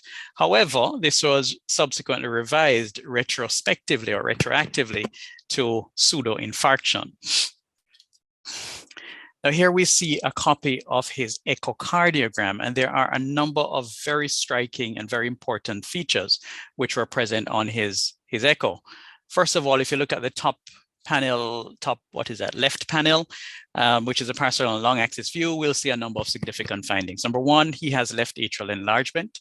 Secondly, you'll notice that he's got severe concentric left ventricular hypertrophy. But even more importantly, if you look at his myocardium very closely, you'll see that it has a very bright, granular, speckled appearance. Other significant findings which are noted on his echo, he had thickening of his mitral, aortic, and tricuspid valves. You'll notice that there was also some thickening of his right ventricular wall. He had significant diastolic dysfunction. I believe it was grade 3. Diastolic dysfunction was also described. Just going back to his wall thickness for a moment, his relative wall thickness was extremely high. I believe it was about 1.1, and his LV mass was calculated at 289 grams, which gave him an indexed LV mass of approximately 169. All of these parameters severely abnormal. Obviously, as well, you can also appreciate the fact that his left ventricular systolic function was diminished. It was assessed as 34% by Simpson's biplane. Now, in view of these findings, patient AS was assessed as having an infiltrative cardiomyopathy. This was presumed, or presumptive diagnosis of cardiac amyloidosis was made. And in light of some of his specific findings, in particular his macroglossia, as well as the presence of low voltage ECG, two findings which, as we will subsequently discuss, tend to be seen more commonly with AL type amyloid, a presumptive diagnosis of AL cardiac amyloidosis was made in this gentleman. He had a fairly good response to fluid restriction and to diuretics, and he currently awaits further evaluation. Let's move on to patient CB. Patient CB is a 70-year-old gentleman, and his history and presentation remarkably similar to our prior patient: progressively worsening heart failure, not on any medications, no history of an allergy, social history. As you see there, no significant family history. He, however, was obese. He was also hypotensive with mild orthostatic changes, also pink and moist in terms of his mucous membranes with no lymphadenopathy noted, elevated JVP, and again, features and signs of heart failure, including mild mitral and tricuspid regurgitation. He too had no evidence of pulmonary hypertension on physical exam. Here we see his echocardiogram, and again, some of the features which were seen before the previous patient were also seen here, in that he's got significant left atrial enlargement, severe concentric left ventricular hypertrophy. Again, we can see that that myocardium does not look normal. It has a granular, speckled, sparkling type appearance. Right ventricular wall thickness is also present, and he's got some thickness of the aortic and the mitral valves, certainly seen in this view. Additionally, though, he's got two other important findings. One is that he's got a circumferential pericardial effusion, which tends to be seen, is one of the echo features of cardiac amyloid. And if you look closely, you may also be able to recognize that he has got a small left atrial thrombus. Patient CB was also assessed, therefore, as having an infiltrative cardiomyopathy. This again was presumed to be amyloid. In this case, however, presumptive diagnosis of wild type TTR amyloid was made, and this was made primarily on the basis of his the presence of cardiac involvement and the possibility or the suggestion that he also had an autonomic neuropathy. Other significant findings in this gentleman were the fact that he had a left atrial thrombus, and I've already alluded to the fact, or stated the fact, that he had an autonomic neuropathy as well. Now, this patient was commenced on fluid restriction as well as diuretics and offered anticoagulation. He unfortunately did not tolerate fluid restriction and diuretics very well. His course was complicated by the development of both hypotension as well as pre-renal azotemia. Additionally, he actually declined anticoagulation and subsequently, unfortunately, suffered an embolic stroke, which ultimately resulted in his demise before a definitive diagnosis could have been made. These cases, colleagues, really afford us the opportunity to reflect on this troubling issue, this troubling diagnosis or vexed diagnosis of cardiac amyloidosis. And so it's against this background that these are my objectives for the next 30 minutes. So we'll briefly review the history of cardiac amyloidosis. We'll discuss some of the definitions. We'll discuss some of the clinical and laboratory features. Of course, we'll talk about the various amyloid proteins which exist. We'll look a little bit as well at the evaluation and certainly the management of these patients. So the history of cardiac amyloidosis dates way back to the 19th century with this gentleman seen on screen. And this was actually a German botanist, Matthias Schleiden, who in the early 19th century described this waxy amorphous substance which he observed in plants. He described it as a lardaceous substance and published on this in 1838. But Samuel Wilkes built extensively on his work and also described similar findings of what he also described as a lardaceous substance in the kidneys, heart, spleen, and adrenal glands of human subjects, many of whom had presented ante-mortem with hypoalbuminemia, concentric left ventricular hypertrophy, and splenomegaly. He would later become one of the authorities on this condition, which as indicated was described as lardaceous disease or characterized as lardaceous disease at the time, publishing some 60 papers on this subject matter. But again, his work would form the foundation for Virchow, who of course has a very important and envied place in medical history. But it was Virchow who would coin the term amyloid or amyloidosis. And his work heralded the growth, really the explosion in knowledge and experience with this disease. By the end of the century, Weber had described the association between multiple myeloma and amyloidosis, and the staining, Congo red staining, and the subsequent phenomenon of apple-green birefringence under polarized light had also been described. By the 1970s, monoclonal light chains had also been identified and described. Now, as a result of the work of these visionaries, today we recognize amyloidosis as an infiltrative disorder, which is characterized by the deposition of insoluble amyloid fibrils in the extracellular space of organs and tissues. Furthermore, we know that these fibrils are organized in a peculiar beta-pleated sheet configuration.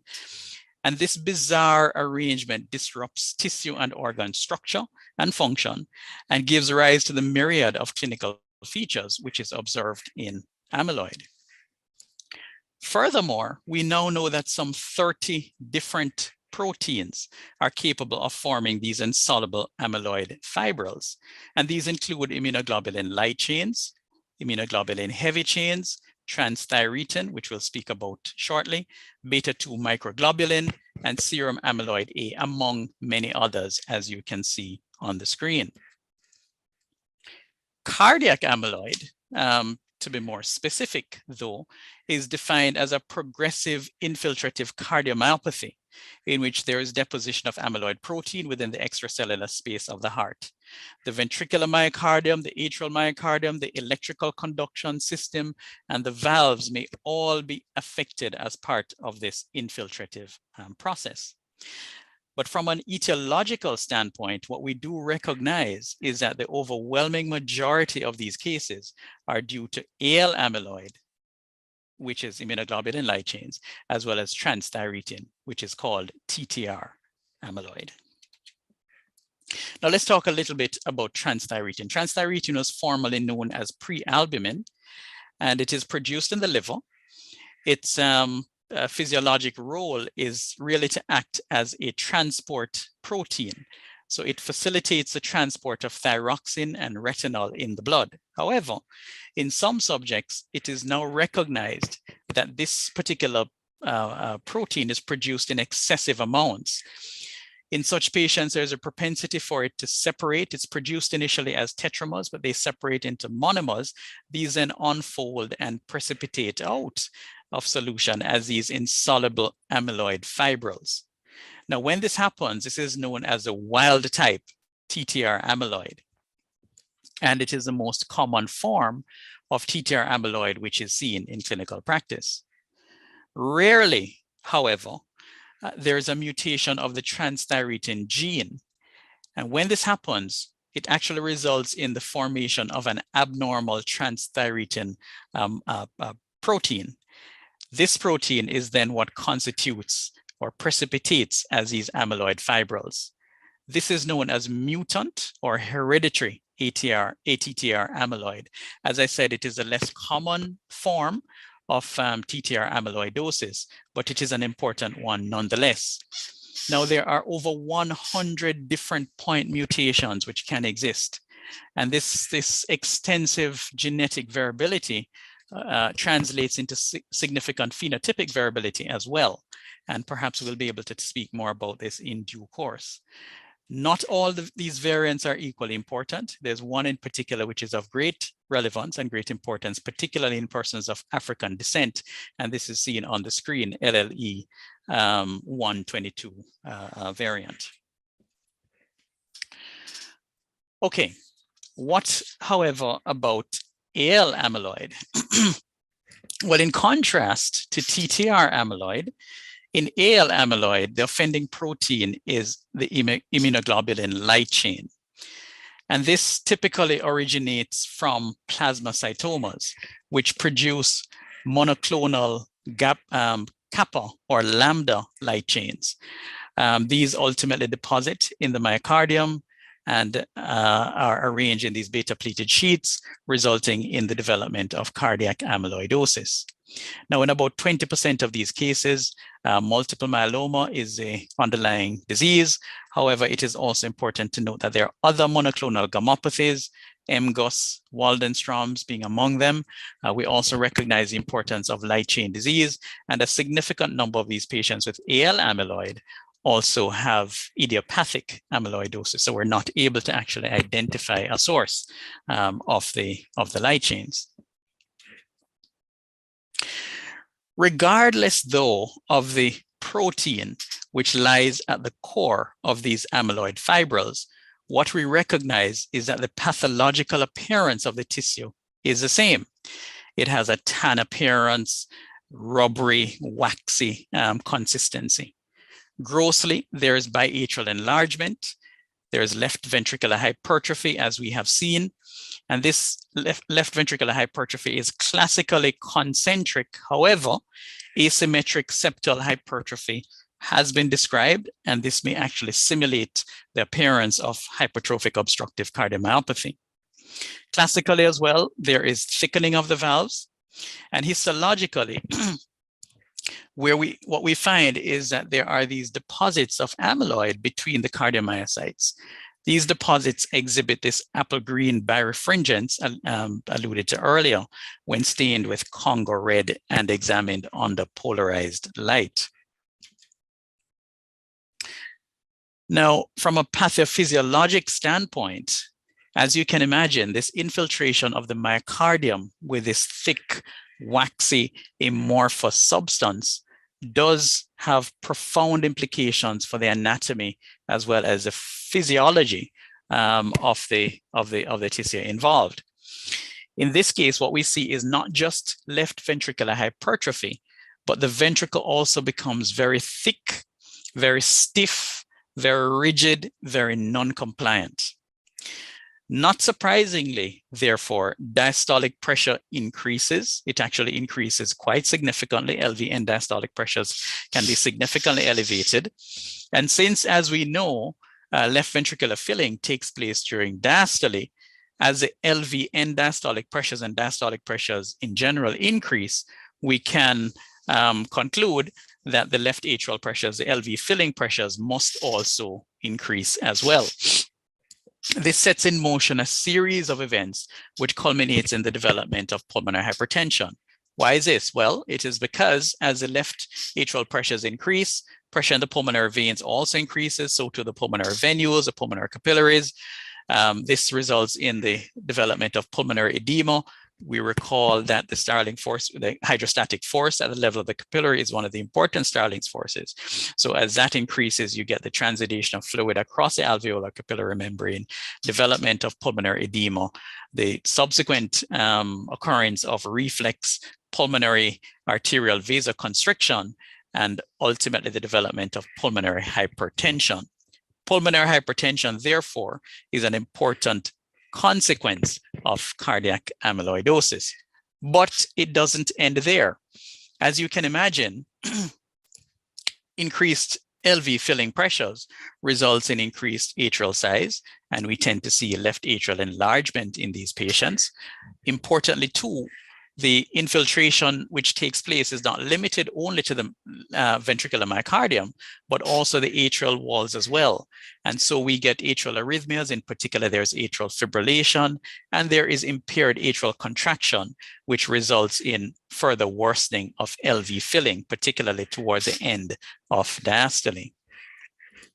Now, in the early stages of cardiac amyloid, pathophysiologically, what we see is primarily heart failure with preserved ejection fraction. However, as the disease progresses, systolic function also becomes impaired, and we see a reduction in stroke volume, as well as cardiac output, and certainly in blood pressure. It's therefore not surprising that the clinical features of cardiac amyloidosis are predominantly features of heart failure. As I said initially, early on, this is heart failure with preserved ejection fraction, but this progresses later on to the development of systolic heart failure. We're all familiar with the symptoms of heart failure: weakness, fatigue, dyspnea, orthopnea, PND, cough, wheezing, limb swelling. These patients also, however, may have syncope and presyncope, not related primarily to heart failure necessarily, but recall that these patients do have a series, or can have a series, of arrhythmias, including dysfunction of the sinus node, sick sinus syndrome, and sinus exit block, and other abnormalities related to sinus node dysfunction.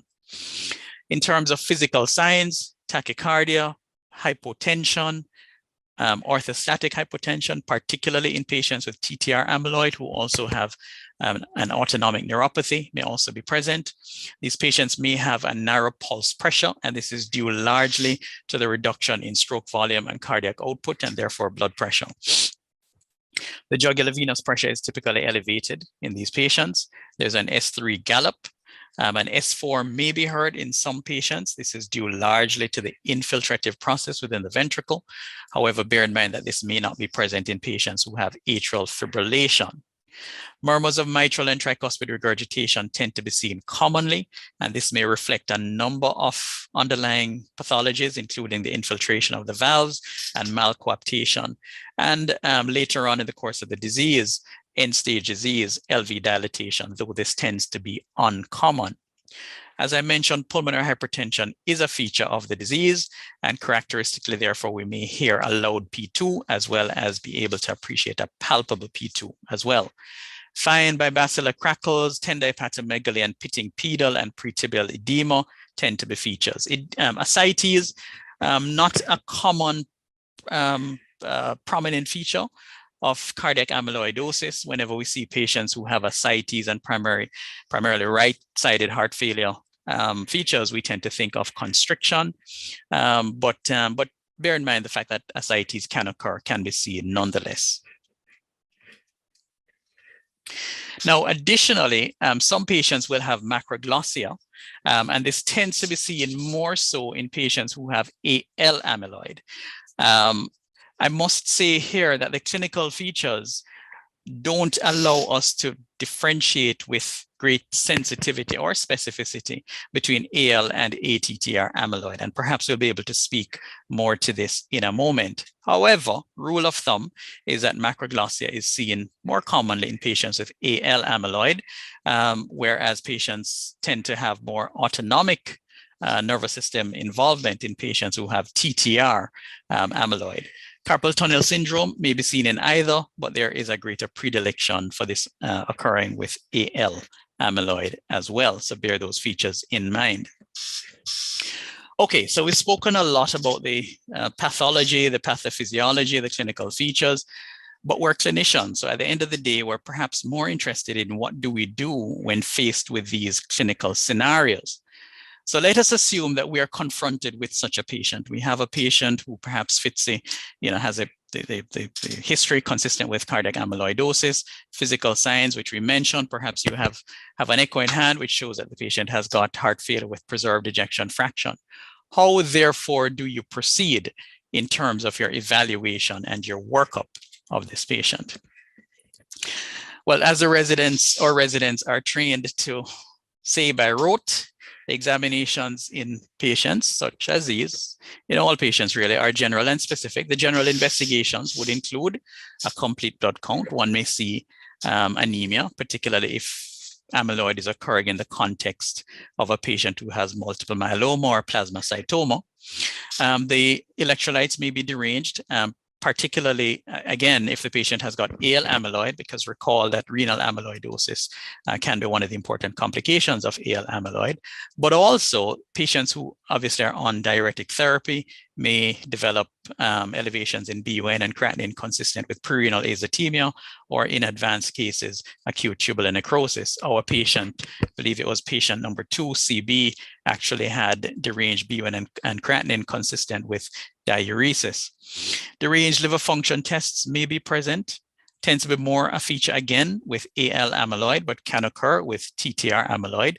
And these patients invariably have very modest elevation in their troponins as well as in their BNP levels. It is important to differentiate the pattern of elevation which is seen in patients who have primary amyloidosis and other inflammatory or infectious etiologies from that seen with myocardial infarction. And the definition of myocardial infarction, which places a precedent on the typical rise and fall in the serum troponin, is one important distinguishing feature, as well as other parameters, ischemic type chest pain, the ECG changes, and so on, which should allow us not to confuse a patient who has an elevated troponin because of a cardiomyopathic process like amyloid with a patient who has had infarction. The ESR may be elevated, tends to be more commonly seen in patients who have multiple myeloma, as well as other related conditions. And of course, the serum calcium, as we all know, may be significantly elevated in multiple myeloma as well. So these are the general investigations which one would be expected to request in a patient with suspected amyloid. But of course, the bang for the buck really comes from the specific investigation. So what are the specific investigations which should be requested, and what should one expect to find? Well, here we see a typical ECG of a patient who has amyloid. And the typical findings are a low voltage ECG, low R wave amplitude, typically seen throughout the tracing, not just limited to the limb leads as we saw in our patient, but also involving the precordial leads as well. These patients tend also to have significant electrical conduction abnormalities. So heart blocks are very common, heart blocks of various kinds, first degree heart block, second degree, complete heart block, left and right bundle branch block are all seen fairly commonly in patients with amyloid. I had referenced earlier the occurrence of a pseudo-infarction pattern. And this is actually seen in quite a lot of patients who have amyloid. Again, tends to be seen more commonly in patients with AL amyloid. Similar finding, by the way, with a low voltage ECG. So we typically will tend to think that patients who've got significant left ventricular hypertrophy, we're all familiar with the Sokolow-Lyon criteria. And the presumption is that these patients will meet the criteria and will have LVH by voltage criteria. However, a significant number of patients with amyloid will have low voltage ECGs, more so in AL amyloid. And the reason for this is really not well understood, okay? Atrial fibrillation, sick sinus syndrome are also features which may be seen on the ECG in patients with cardiac amyloid. The echocardiogram, however, is perhaps one of the most important investigations in the initial workup of these patients. In fact, it is oftentimes the route by which patients are referred to us as cardiologists. So it behoves us to become very familiar with what the features of amyloid are on echo. So let's go through these. Classically, there is concentric left ventricular hypertrophy, severe concentric left ventricular hypertrophy, as you saw earlier in the patients presented, and as you see on the screen now. But the myocardium has, again, this bright, sparkling, speckled appearance, which is traditionally attributed to the amyloid and its impact on the echogenic properties of the myocardium. As I've said now, perhaps at least 3 or 4 times, there's thickening of the valve leaflets. There's mild regurgitation of all valves. There is diastolic dysfunction, which runs a gamut from impaired relaxation, which is grade 1, through pseudonormalization and ultimately restrictive physiology. Importantly, there are commonly small pericardial and pleural effusions. And one of the things which has come which is becoming increasingly recognized, is what is known as apical sparing. This is something which is seen in the era of strain imaging, and in particular longitudinal strain imaging. And what is seen there is that there's relative sparing of the apex in patients with amyloid. It is said to have fairly good specificity and acceptable sensitivity for the diagnosis of amyloidosis. Now, in patients who have the appropriate or the consistent clinical setup, who have the consistent ECG findings and echo findings, it is at this point that it would be appropriate to refer the patient for a more specific investigation, which would now allow us to confirm the diagnosis of cardiac amyloidosis, and also to make a determination as to whether this is AL amyloid or whether this is ATTR amyloid, because the treatment of those two conditions, as we will see, are very different. Now, there are a number of different approaches which have emerged in terms of how we manage these patients, investigate these patients. But one of them is to refer such patients for a nuclear scan, a technetium-99 pyrophosphate scan, known as a PYP scan. And this involves administering technetium-labeled pyrophosphate. Many persons will recall that pyrophosphate is a bone tracer. It binds avidly to bone, but not only to bone, it actually binds avidly to amyloid. And the reason it binds avidly to amyloid is not known, but it does. And it is certainly a very useful property, because having administered technetium-labeled pyrophosphate, what is done is that the patient then has a myocardial scan done at approximately 1 hour and 3 hour post-administration. The sensitivity and specificity are said to be 82% and 99% respectively. Now, what do we see with a PYP scan? Well, it depends on the methodology that we use.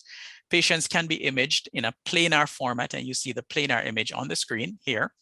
Generally imaged either in an anterior, LAO, or lateral position. And what you will see, or should see, in a patient with amyloid is significantly increased cardiac uptake. Bear in mind that PYP is a bone tracer.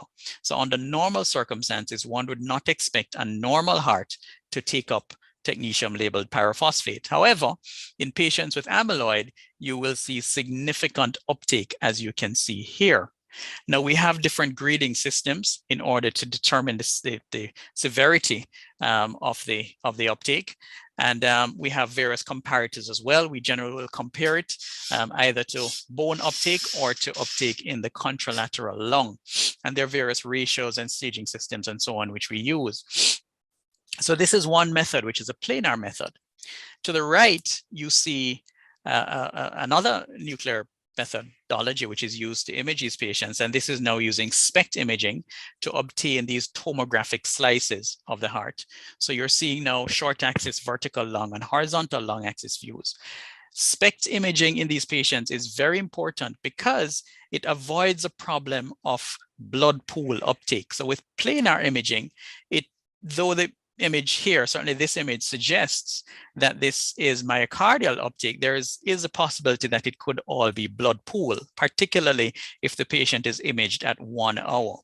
SPECT imaging solves that issue by showing us myocardium and blood pool, and clearly in this case, for example, highlighting the fact that what we're seeing is myocardial uptake and not blood pool uptake.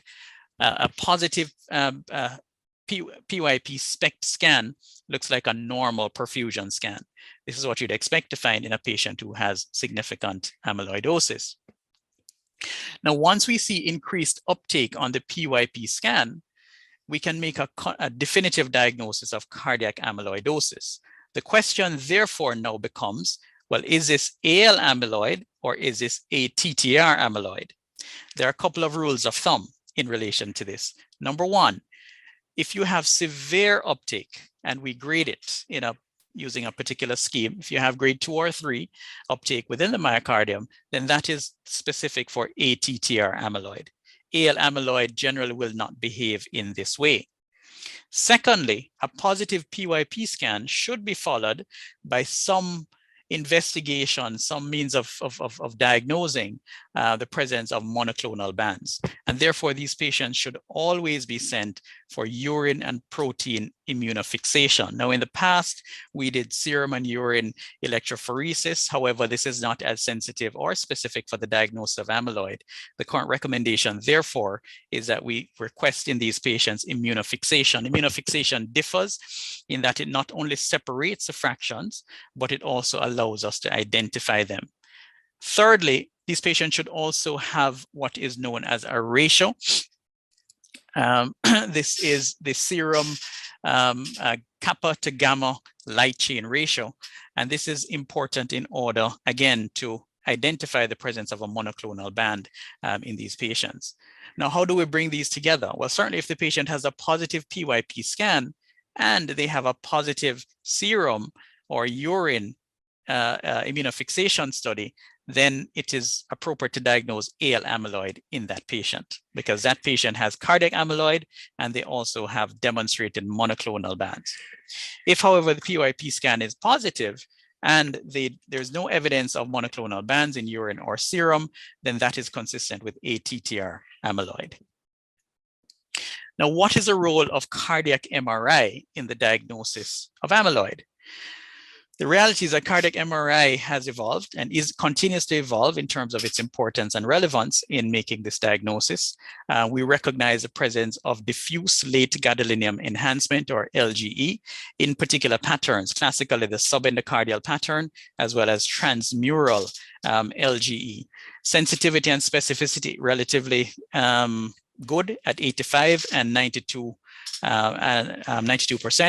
However, MRI is limited in that it is unable to allow quantitation.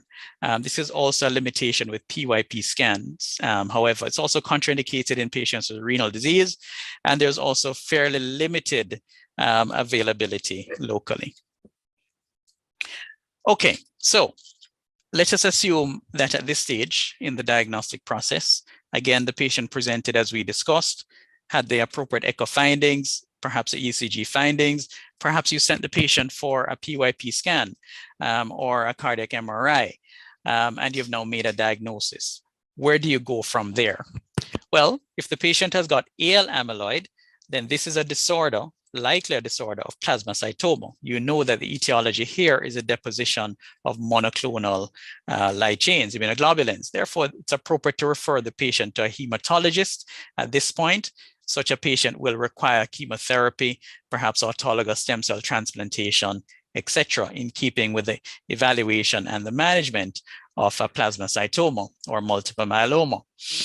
If, however, the patient has got ATTR amyloid, what then? Well, the first thing to appreciate is that the prognosis of patients with ATTR amyloid is actually extremely poor. And largely this is because of the delayed diagnosis. A lot of these patients are simply coming to our attention too late for us to intervene in any meaningful way. There are some other factors which contribute to the poor prognosis, which we'll talk about in a moment. Median survival in these patients is about 3.5 years in patients with wild type ATTR, about 4 to 5 years in patients with mutant ATTR. And death typically occurs from intractable heart failure as well as arrhythmias. Now with AL amyloid, I'll just mention by way of interest that the prognosis tends to be very variable. And this is, this is because the prognosis, the primary mediator of the prognosis is really the underlying disease and the response of the underlying disease to therapy. Okay, so the treatment, therefore, of TTR amyloid focuses on the treatment of heart failure as well as the treatment of the underlying disease. Now, as I mentioned before, HFpEF tends to be the initial mode of presentation, progressing to HFrEF in later, later on during the course of the disease. But regardless, the cornerstone of the management of these patients is really fluid restriction and diuresis with loop diuretics. It's important to note that diuretics, though, should be used with caution because these patients tend to be very preload sensitive and they may develop significant hypotension related to diuresis and also may develop prerenal azotemia, as we saw with one of our patients. I do want to emphasize this point, and particularly in light of the excellent presentation which was given by Dr. Elliott. In patients with cardiac amyloidosis, even those who have systolic dysfunction, there is absolutely no documented prognostic benefit whatsoever associated with the use of ACE inhibitors, ARBs, or beta blockers. They confer no prognostic benefit and should not be used in such patients. Additionally, these drugs are actually very poorly tolerated. Remember that these patients oftentimes will already have underlying significant hypotension and may also have pre-existing renal impairment. Therefore, subjecting these patients to drugs which may further lower their blood pressure, and in the case of the ACE inhibitors and ARBs, perhaps compromise renal perfusion, may actually worsen their outcomes. So please bear that in mind. Digoxin has had a very controversial role in the management of these patients. These patients tend to be very prone to the development of digoxin toxicity, so trough levels have to be monitored very carefully. But nonetheless, digoxin does have an important role. It should be used with caution and primarily is used in patients who have atrial fibrillation or atrial arrhythmias, in whom the use of other drugs like the beta blockers, etc., is relatively contraindicated. Now, what about advanced heart failure options? Are these options for these patients who have TTR amyloid? The answer is yes, and it is no. So there is really not a lot of experience with the use of ventricular assisted devices in the management of patients with restrictive cardiomyopathies in general. Certainly the expertise and experience with this is growing, and there may be a role in due course for advanced heart failure options like VADs in the management of amyloidosis in the near future. But as it stands now, there appears to be a very limited role for VADs in managing these patients. Heart transplantation is appropriate for some patients. However, it's important to bear a couple of things in mind. A, given our unique circumstances here in Jamaica, we obviously don't have a heart transplantation program, and there are a number of reasons why that is so, but also because of the late presentation of many of these patients in terms of chronological age, many of them would be contraindicated for cardiac transplantation. Also, patients who have extensive systemic disease, heart transplantation would be relatively contraindicated in them as well. So really, heart transplantation is very limited to the patient who has AL amyloid, but has no extra cardiac manifestations or evidence of disease. And in such cases, the emphasis really is on treating the underlying plasmacytoma. So these patients are treated with high-dose chemotherapy, and this is followed by autologous stem cell transplantation. Now, what about liver transplantation? Patients with mutant ATTR amyloid, as we said, the problem here is an abnormal gene, a genetic mutation, which predisposes to the development or the formation synthesis of abnormal amyloid protein. And so liver transplantation certainly may have a role in the management of these patients. Anticoagulation is important. I'll mention, perhaps I hadn't mentioned it earlier, but there is a very high prevalence of atrial thrombi in patients with amyloid. And this is particularly marked in patients with AL amyloid, where it is as high as 50%. Interestingly, I think it was a second patient who we presented, he actually had a left atrial thrombus, which subsequently embolized and ultimately, unfortunately, was a cause of death. But anticoagulation is important in these patients. The jury is out as to whether or not anticoagulation should be routinely implemented in patients with AL amyloid, AL cardiac amyloid. That is controversial. What about pacemakers and ICDs? The indications for pacemakers are as they would be in a normal patient. As I've mentioned before, a number of these patients do have quite significant involvement of the electrical conduction system, and therefore the normal indications for pacing should apply.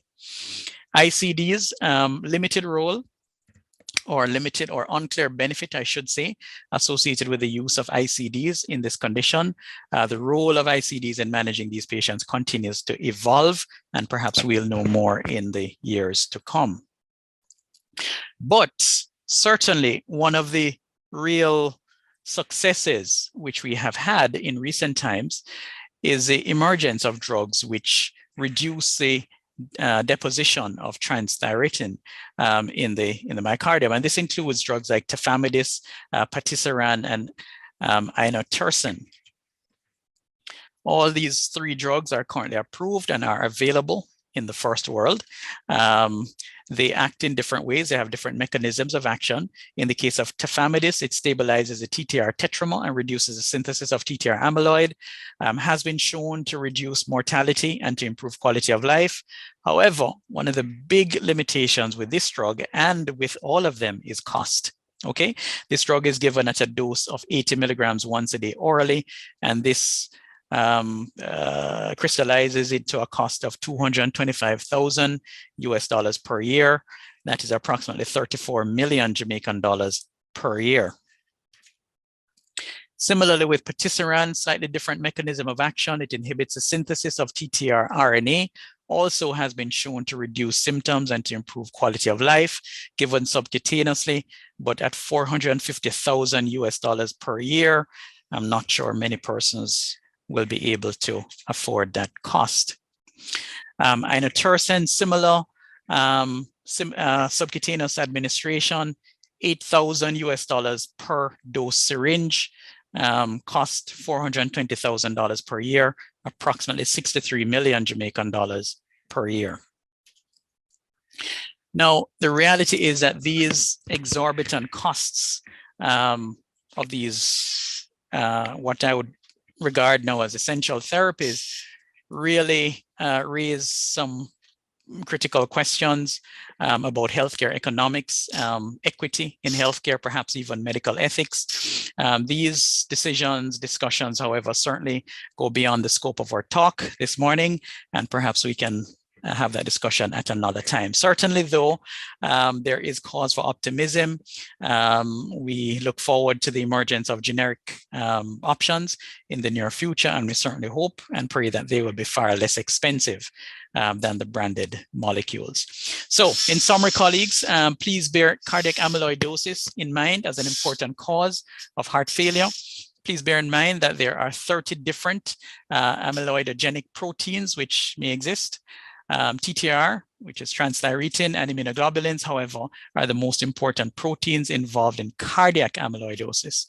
I have mentioned now several times the echocardiographic features of cardiac amyloid, but again, for emphasis, LVH, granular speckled myocardium, biatrial enlargement, pericardial and pleural effusions.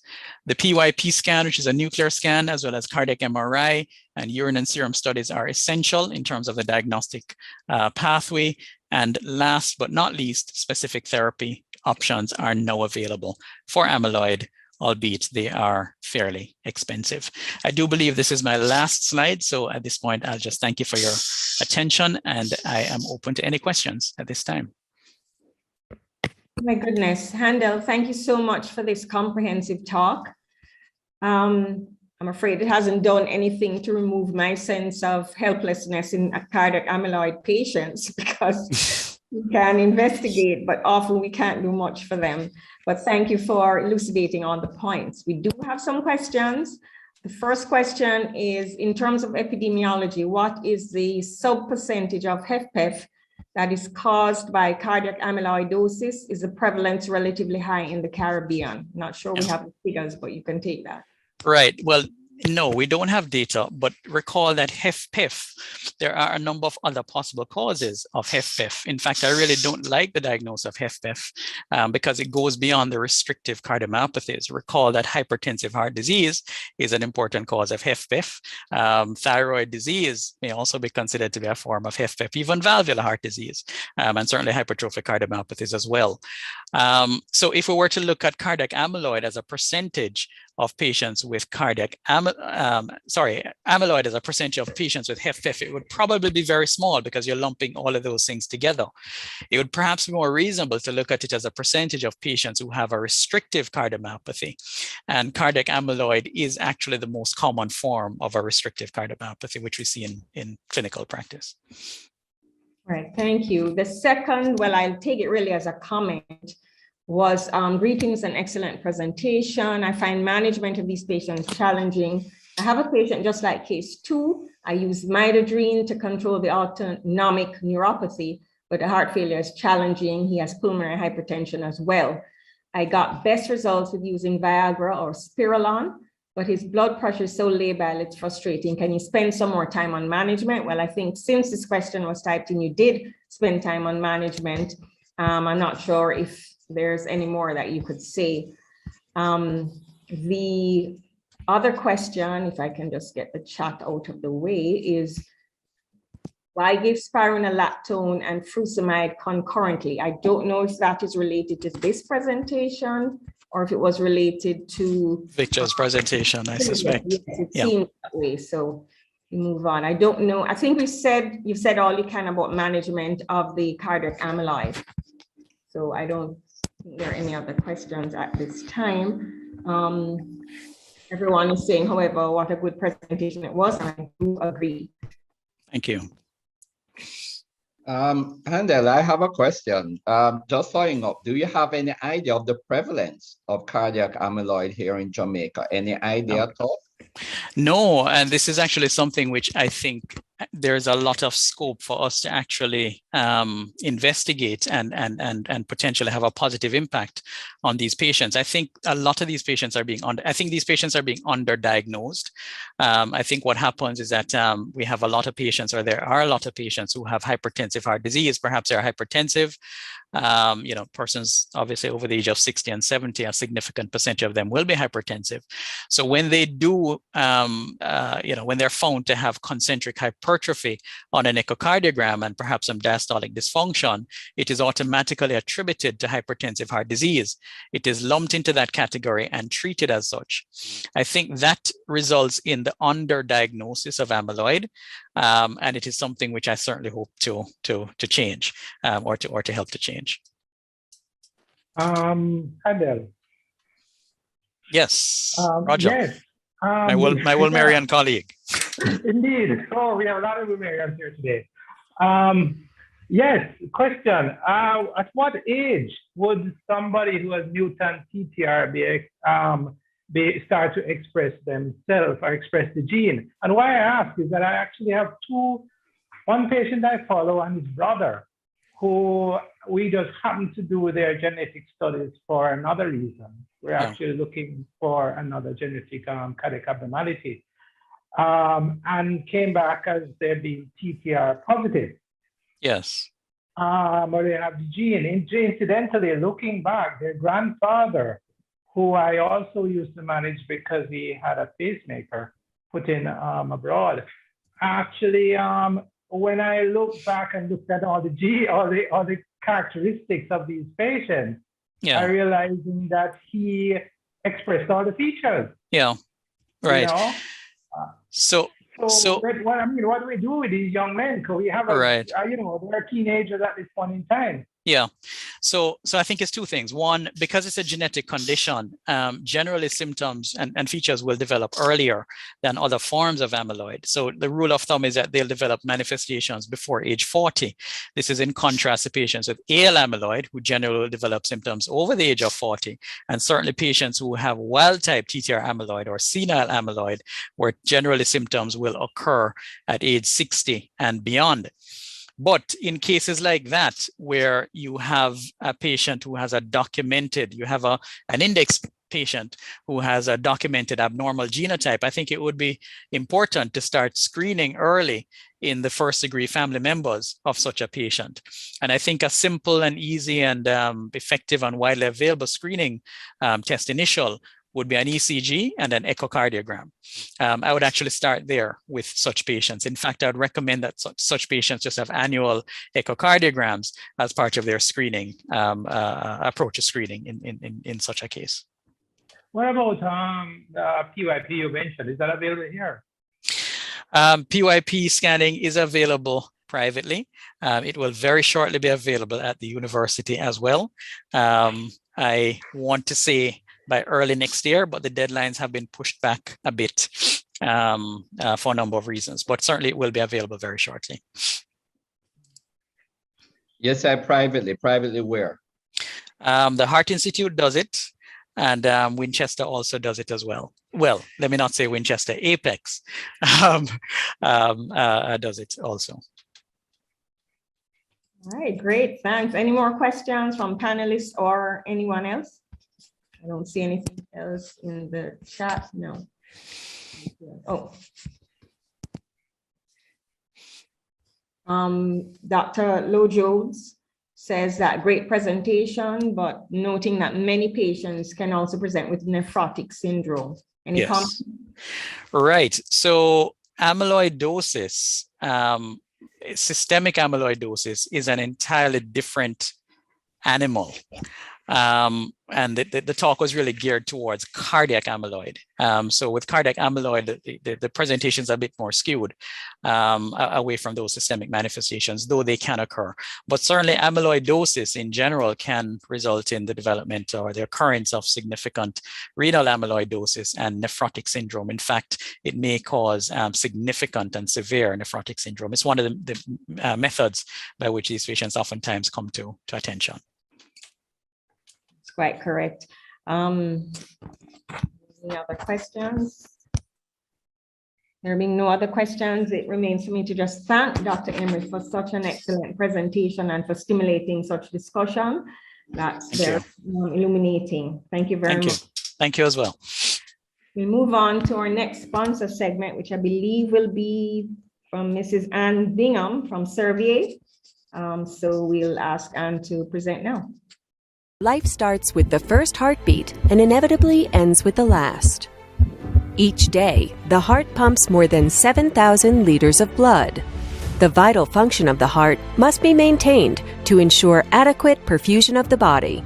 But when the heart starts to fail, then heart failure begins. Several compensatory mechanisms occur as the failing heart attempts to maintain adequate function.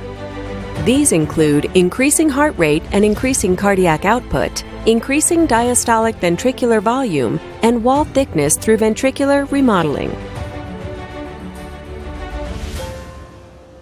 All these compensatory mechanisms become maladaptive and lead to a vicious circle of worsening heart failure.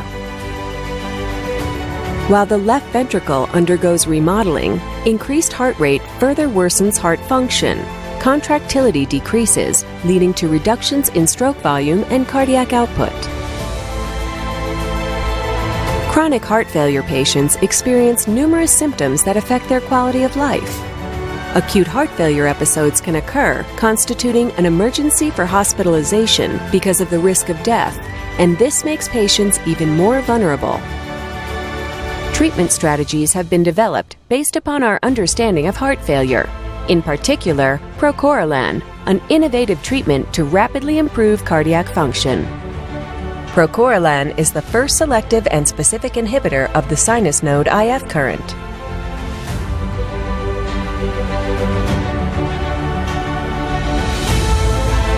By inhibiting the IF current, Procorilan reduces heart rate with an increase in diastolic time, leading to a rapid increase in stroke volume, thereby preserving cardiac output. This rapid effect of Procorilan on stroke volume is fully complementary to the effect of beta blockers, which take months to improve this parameter.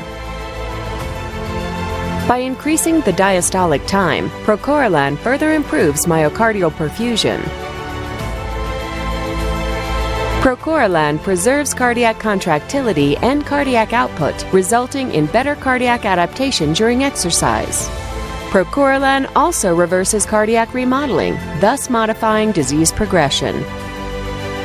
That is why with Procorilan, the heart pumps better and becomes rapidly more efficient. This explains the rapid clinical benefits that patients feel thanks to Procorilan. As soon as Procorilan is initiated, patients will quickly feel better with fewer symptoms and improved exercise capacity, resulting in better quality of life. Hence, patients remain stable longer, leading to fewer hospitalizations and improved survival. Procorilan, adding more life and years in heart failure patients.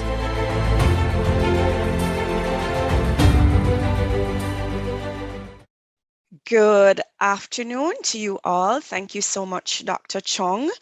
I just wanted to very briefly go through with you, or reiterate rather, a few of the points that were raised earlier as it relates to the important role of heart failure management in your heart failure patients.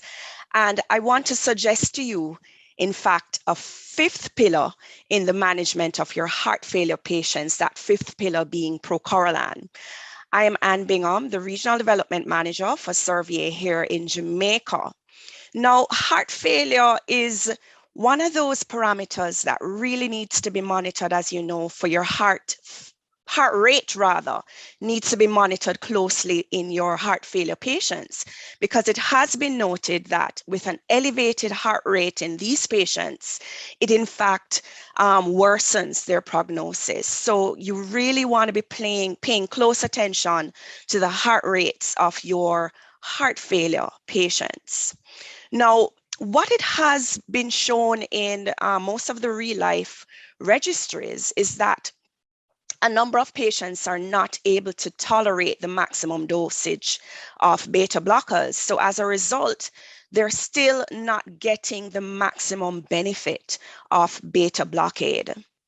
Now, it has been seen in the MOCA trial that the higher the dose given for carvedilol, the greater the improvement in these patients' left ventricular ejection fraction.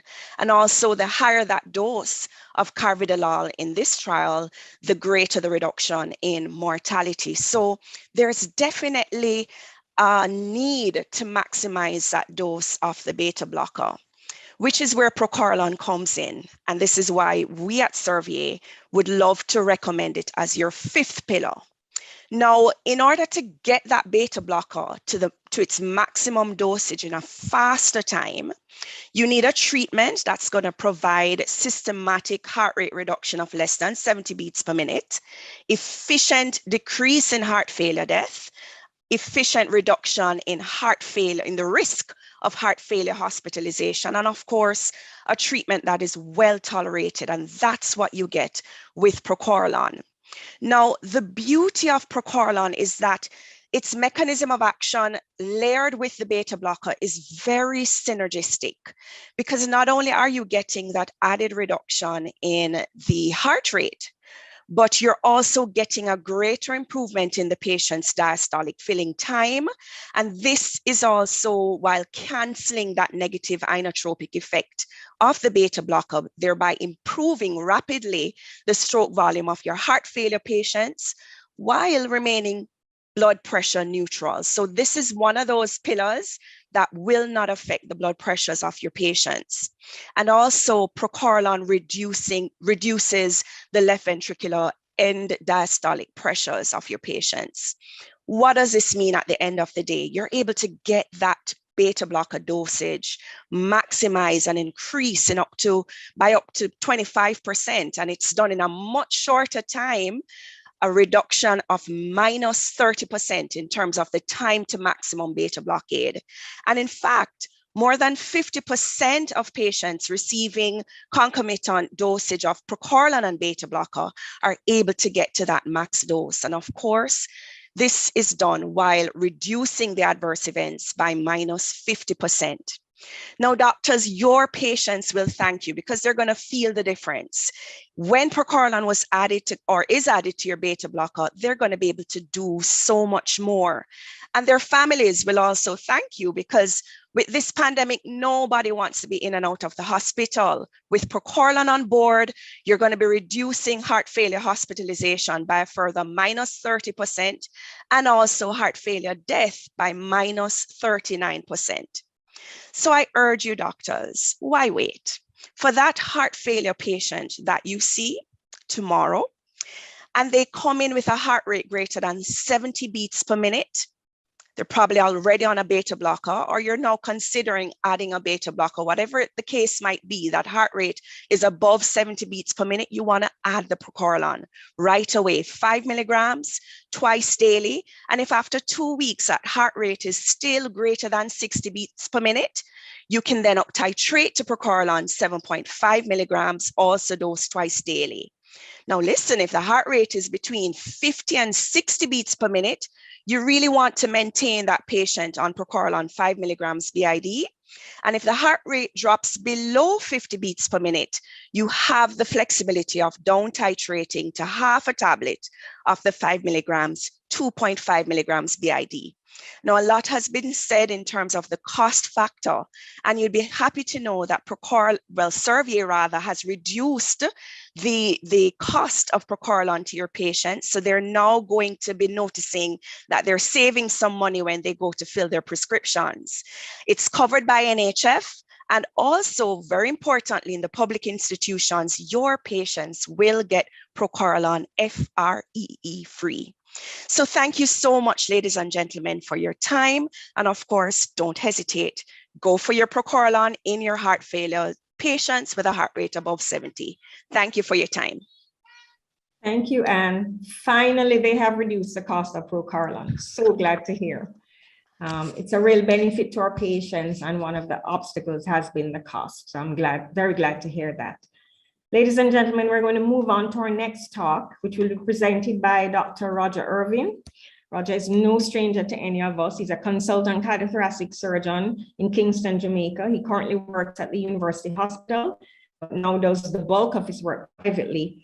He received his cardiac surgery training at the Harefield Hospital in the United Kingdom between 1995 and 1998, and returned home as a full-time consultant in the National Chest Hospital and UHWI, but did dedicate some time, quite a bit of time actually, to building the pediatric cardiothoracic surgery service at the Bustamante Hospital for Children.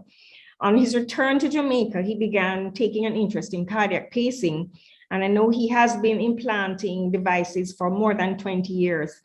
And he subsequently started the pacemaker clinic at UWI for the follow-up of patients with pacemakers and ICDs. He has increased his repertoire recently. He's now offering his bundle pacing, either primarily or as an alternative to cardiac resynchronization therapy. And in the last 5 years, he has started doing pacemaker and ICD lead extraction. He's had a lot of firsts. He implanted the first ICD, the first CRT device, the first bundle lead implant. And of course, he'd also taken his work to the second city outside of Kingston. He's a member of the Medical Association, the Caribbean Cardiac Society, and the Heart Rhythm Society. Dr. Irvin is a past student of the Glenmuir High School in Maypen and the Wilmers Boys School. After leaving Wilmers, he began his university life in the Faculty of Natural Sciences before transferring to Faculty of Medical Sciences, where he did his undergraduate and postgraduate training. In what little spare time he has, he likes to spend that with his family. He loves to cook. I did not know that. And he's a handyman around the house. And he also claims to dabble in photography. Whatever. Roger, I welcome you and I ask you to go ahead and deliver your talk, which is entitled Implantable Devices to Aid Heart Failure Management. Dr. Roger Irvin. Thank you. So I'd like to thank Andreen for that very kind sort of preamble. And of course, thank the organizers of this webinar for inviting me to speak on this what I think is a very interesting topic, and it shows what the world of cardiac implantable devices, electronic implantable devices have to offer at this time.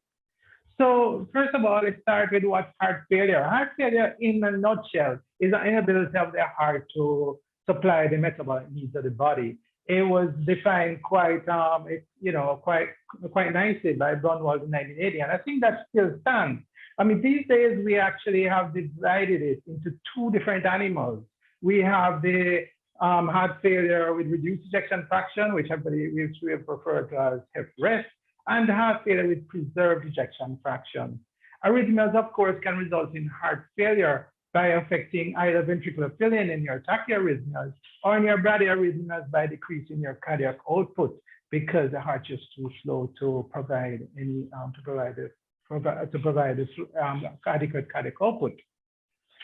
So what cardiac implantable electronic devices have to offer? We actually have quite a bit to offer. We may have, first of all, you can get probably very simple pacemakers. And what we're going to look in today is pacemakers and compare random lead placement versus select site pacing, which really has been thought that's more applicable to heart failure. Implantable cardioverter defibrillators, cardiac resynchronization therapy device, hip bundle pacing, cardiac contractility modulation, one of the new kids on the block, and of course, left ventricular assist devices. So really, spanning the gamut of from a very simple to the very severe heart failure patient. But let's just review a little bit about the conduction system of the heart. The heart basically, it really utilizes electromechanical coupling to perform its function. The whole coordination of the contractility of the heart is by its conduction system, which when you look into it, it does the job very well. So we have the signal starting at the sinoatrial node, and via a number of internodal tracts goes to the atrioventricular node, then the bundle of His. And notice that in the bundle of His, there's the atrial part of the bundle of His and the ventricular part of the bundle of His.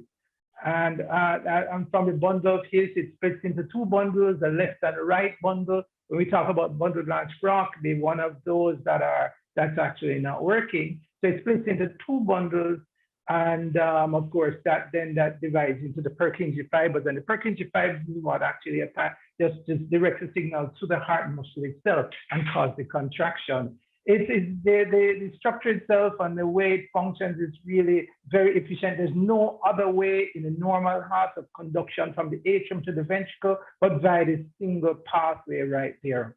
Now, to allow contraction of the atria, both atria at about the same time, there is a Bachmann's bundle or an interatrial bundle. So coming from the sinoatrial node, there's another conduction pathway which goes across into the left atrium. And all of this, understanding all of it is kind of important to us going into how some of these various devices work and the whole principle behind it. Now, first of all, pacemakers. What are pacemakers? Pacemakers are electrical devices. It has a battery, it has a computer circuit, and basically from that we have two wires, one to three wires basically, which will insert into the various chambers of the heart. So you can have single chamber, dual chamber, or biventricular, which is really three chambers of the heart, which we have the leads in, or biventricular, otherwise known as cardiac resynchronization therapy, or CRT for short. So a single chamber pacing may really be used primarily in the atrium, which may be primarily in the ventricle, but could also be in the atrium in patients with sinus node dysfunction. But really, we tend to limit it these days to the treatment of atrial fibrillation. Unless you have left ventricular dysfunction, most other patients with bradyarrhythmias will get a dual chamber pacemaker. But as we see in a little while, the problem with dual chamber pacing is that in the majority of situations, the random placement of the lead may lead to a not so physiologic transmission of current through the heart, leading to essentially, not such a good thing. So in a left ventricular dysfunction, we actually use a biventricular pacemaker. So we activate the left and the right side of the heart simultaneously. And we go into that in a very short while. So here we have a picture showing a typical configuration. I actually put 3 leads in this one just because just brevity basically. So here you have your pacemaker with your battery and your computer circuitry inside of all of this, and then from it comes the leads, the atrium, and one going into the ventricle, one going into the right ventricle, one going into the right atrium, usually up into the atrial appendage. And the third lead, actually, when we're putting it onto the left ventricle, goes into the coronary sinus, and we thread it over to lie over the left ventricle itself. These pacemakers have both sensing and pacing capability. So they're going to be listening to the heart at all times, determining when the heart is beating, which chamber is beating, and they will basically fire only when necessary. Most pacemakers also can sense the cardiac output need by either sensing when you're moving, by having rate sensors, or by having movement sensors, which are piezoelectric crystals which vibrate to movement. Or they may even be able to tell how fast you're breathing, and therefore from that they can basically determine, what's your minute ventilation. Therefore, this person breathes a little harder, so it means that he needs more blood, and therefore increase their rate. So different companies utilize different ways of doing that rate responsiveness. So it was realized pretty early in the whole pacing that some people don't do so good. You put in a pacemaker and the patient's cardiac output decreases, or cardiac rather ejection decreases. And the reason is that what happens is when you put in a lead in the right ventricle, which is where typically where the leads will go, and most of them used to go seated in the apex. What will happen is you get activation at the apex. And then so it goes at the apex or into the right ventricle first of all, and then over into the left ventricle. You'll have the right ventricular contraction first, followed by left ventricular contraction. That's not necessarily a very good thing. You end up producing essentially a left bundle branch block. So in addition to which, right atrial appendicular pacing, which if you don't know entirely, most of you will have patients with pacemakers. Right apical appendicular pacing may induce tachyarrhythmias, and both conditions predispose to heart failure. So therefore, it was thought that, okay, maybe if we select where we're going to put the leads, patients would do better. So hence this thing, selective site pacing, and a number of tools were put in place to try to do that. So if you remember that picture I first showed you about the conduction system, so you try to get it on the right atrial septum initially, and therefore you're thinking that you'll be closer to one of those internodal tracts, and therefore that may be better. And you also try to put it onto the RV septum because you want to get the bundle as it comes down. That may be a good thing because that's certainly a little bit more physiological. So that, those were proposed to aim to try to reduce the QRS duration. And part of it too is we know from lots and lots of studies and lots of observational studies that people with long QRS durations don't do so good in general. So it was thought that, okay, we put it there on the RV septum, decrease, we try to get both bundles, we try to get one of those, the conduction, part of the conduction system, and therefore decrease the QRS duration and improve the whole dynamics of the contraction. It wasn't so good. Results were not so good. And it was a bit of, there were multiple initial studies saying that this is a good thing, works out really well, patients are doing better. But however, there are a lot of studies which do not concur with that initial, those initial studies. And the reason is because the septum is a big thing. Each conduction pathway coming down, maybe just 1 millimeter to 1 millimeter at, 1 to 2 millimeters.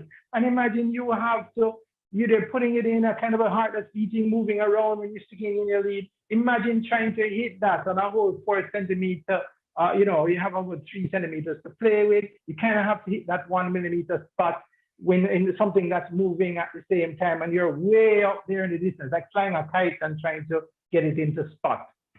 So I understandably that didn't work. In practice, RV septal lead placement to try to obtain a QRS, narrow QRS duration, it can be done, but tends to be time consuming and requires 12 lead ECG, simultaneous 12 lead ECG while you're doing the procedure. And that, tends to be not compatible with with short operating times, getting the patient out of there quickly. And, with procedures that need to being done really so much per day. I can put it to you that there are thousands and thousands and thousands, hundreds of thousands of probably pacemakers put in per day, worldwide. Imagine, just would be a really, really crazy thing. So despite the theoretical advantage of right ventricular septal patient is not inconsistently shown to improve the outcome and freedom from left ventricular dysfunction. So hence we transition into bundle pacing. That is all. That tends to be a little bit easier in a way because the hip bundle is in a pretty easy place. It's in a pretty fairly constant place, and you can actually have tools which may be shaped in a way to get you right on the hip bundle. So here's basically what happens in hip bundle pacing is the pacing lead is placed directly into or adjacent to the bundle of hip. The activation pathway therefore follows the national conduction pathway and therefore restores ventricular synchrony. So you see you're back to normal physiologic state. It works in sinus node dysfunction, AV nodal block, most left bundle branch block, and most right bundle branch block. And you may ask, well, how does that work? I mean, if you have a bundle branch block which is lower than the bundle of hip, how come you're putting in the needle is higher or you're stimulating higher? It is thought that goes through the myocardium, or for some reason the higher voltage may be even to overcome the block that is there. So it actually does work in the majority of patients who do have a bundle branch block. So it's been consistently shown to restore ventricular synchrony and is considered to be an alternative to CRT. So it may, as I said before, maybe using left bundle branch block with broadly or relatively narrow QRS complex, maybe using right bundle branch block. Those who are poor responders to CRT, patients in whom placement of a coronary sinus lead is not possible. If it is used as a pacing site, it allows pacing with no subsequent dysynchrony, as it maintains a normal ventricular activation pathway via the PICJ system. And of course, there is no tricuspid regurgitation because the lead stays in the atrium and does not cross the valve. You can see basically over in the top, we're looking at the CT315 HIS delivery system that's manufactured by Medtronic, and that's one we use characteristically here. And of course, Helixigura 3830, which is a workhorse pretty worldwide. Everybody loves that lead for placement in the HIS bundle itself. Yeah, this actual picture, we actually utilize a technique here of utilizing the fluoroscopy in addition to transesophageal echocardiography simultaneously. And thanks really to Dr. Metalor, who has, it's actually pretty fantastic. When he brought it to the operating theater and said, let's use this. And you can actually see exactly this picture. And you see as you screw your lead right into position. Really very exciting. So now, typically worldwide, successful placement and pacing in 70 to 90% of the time. And that's with just standard, not with our technique, that's just standard what is accepted. Issue with all of this though is that in a large number of cases, you have very high thresholds. Fairly high thresholds, and you accept fairly high thresholds, and the thresholds are not as stable as you'd like them to be. Consistently similar results with all studies on comparing these, and in one head-to-head crossover study comparing two modalities in patients with left bundle branch block and LVEF. Those are patients who would have been treated with CRT. The left ventricular ejection fraction increased by a similar amount, 16 versus 13, 16 for the HIS, 13 for the CRT, and it was not significant though. And clinical improvement in both groups with no significant difference between the groups. The stimulation thresholds and battery drain was high in the HIS group, but his spacing was only possible in 72% of the patients. The left ventricular ejection fraction was actually higher, and left ventricular end-systolic volume lower in the HIS group. But the conclusion from all of this was that was at the expense of increased battery drain. So the thought was that basically in patients who you have, you should give priority to CRT before HIS spacing, because you'd end up basically running through more devices and more devices over any unit time because of the high thresholds needed. And it was also concluded from all this that better implantation tools were required, with 70% success rate of implantation, with better implantation techniques were required, which transitions us right into cardiac resynchronization therapy, which is also known as biventricular pacing, because you're really pacing both the left ventricle and the right ventricle. And it may or may not be combined with implantable cardioverter defibrillator. When there's pacing only with no ICD, it is referred to as CRTP, or CRT pacemaker. And if combined with an ICD, it is referred to as CRTD, for CRT defibrillator. It's certainly beneficial in patients with HFrEF with delayed LV activation due to left bundle branch block. Kind of a tongue twister sometimes. It works out to be about 35% of patients with HFrEF. In left bundle branch block, the activation of the ventricle commences in the septum, then it goes to the right ventricle, then the left ventricle, and not the both ventricles together. Therefore, in a situation like that, not all the left ventricular walls contract together, and the amount of blood ejected is decreased as the septum may descend towards the right. So basically what happens in left bundle branch block, because of all of that, there is a later aortic closure, later aortic opening, all right? There's later mitral valve opening, and therefore with all of that, there's less LV plate, and consequently a decreased left ventricular ejection. In 1990s, the researchers began developing, having seen all of that, it was known that basically long QRS duration, people did badly with long QRS duration. And so in the 1990s, researchers began developing and experiencing with atrial synchronized biventricular pacing. So the first model became commercially available in the US. Now here we have a picture of what happens in left bundle branch block. And I'm going to, as you see, the signal comes down, goes over first into the right ventricle, and then goes to the left ventricle. So you get first right ventricular contract, goes out to the left ventricle. So by this time, the left ventricle contract, that right ventricle and septum is already relaxing. So instead of all of the blood coming out through the aorta, the blood actually sort of swirls around the heart because the septum bows a little bit. So you get very inefficient contraction. On top of which is when the contraction takes place, there is oftentimes the mitral valve is open and some blood you get some amount of regurgitation at that point. So really very inefficient contraction of the heart, and therefore it doesn't really, it doesn't work so well. You get decreased ejection fraction in left ventricular, in left bundle branch block. So how does cardiac resynchronization therapy work?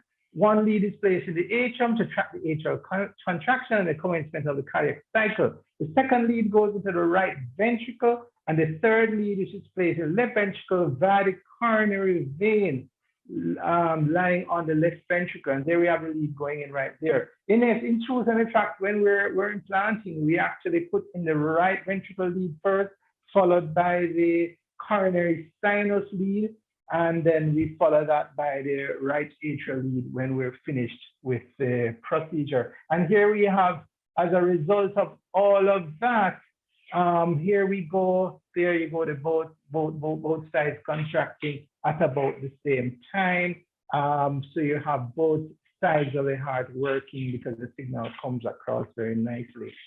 All right. So you don't have to read this. I didn't put this chart for you to read. That's why I just put this chart to show you that and this is a really old chart, which is like 2005 or something like that, the 2004 article in circulation, which showed by this time there were a multitude of studies showing positive effects of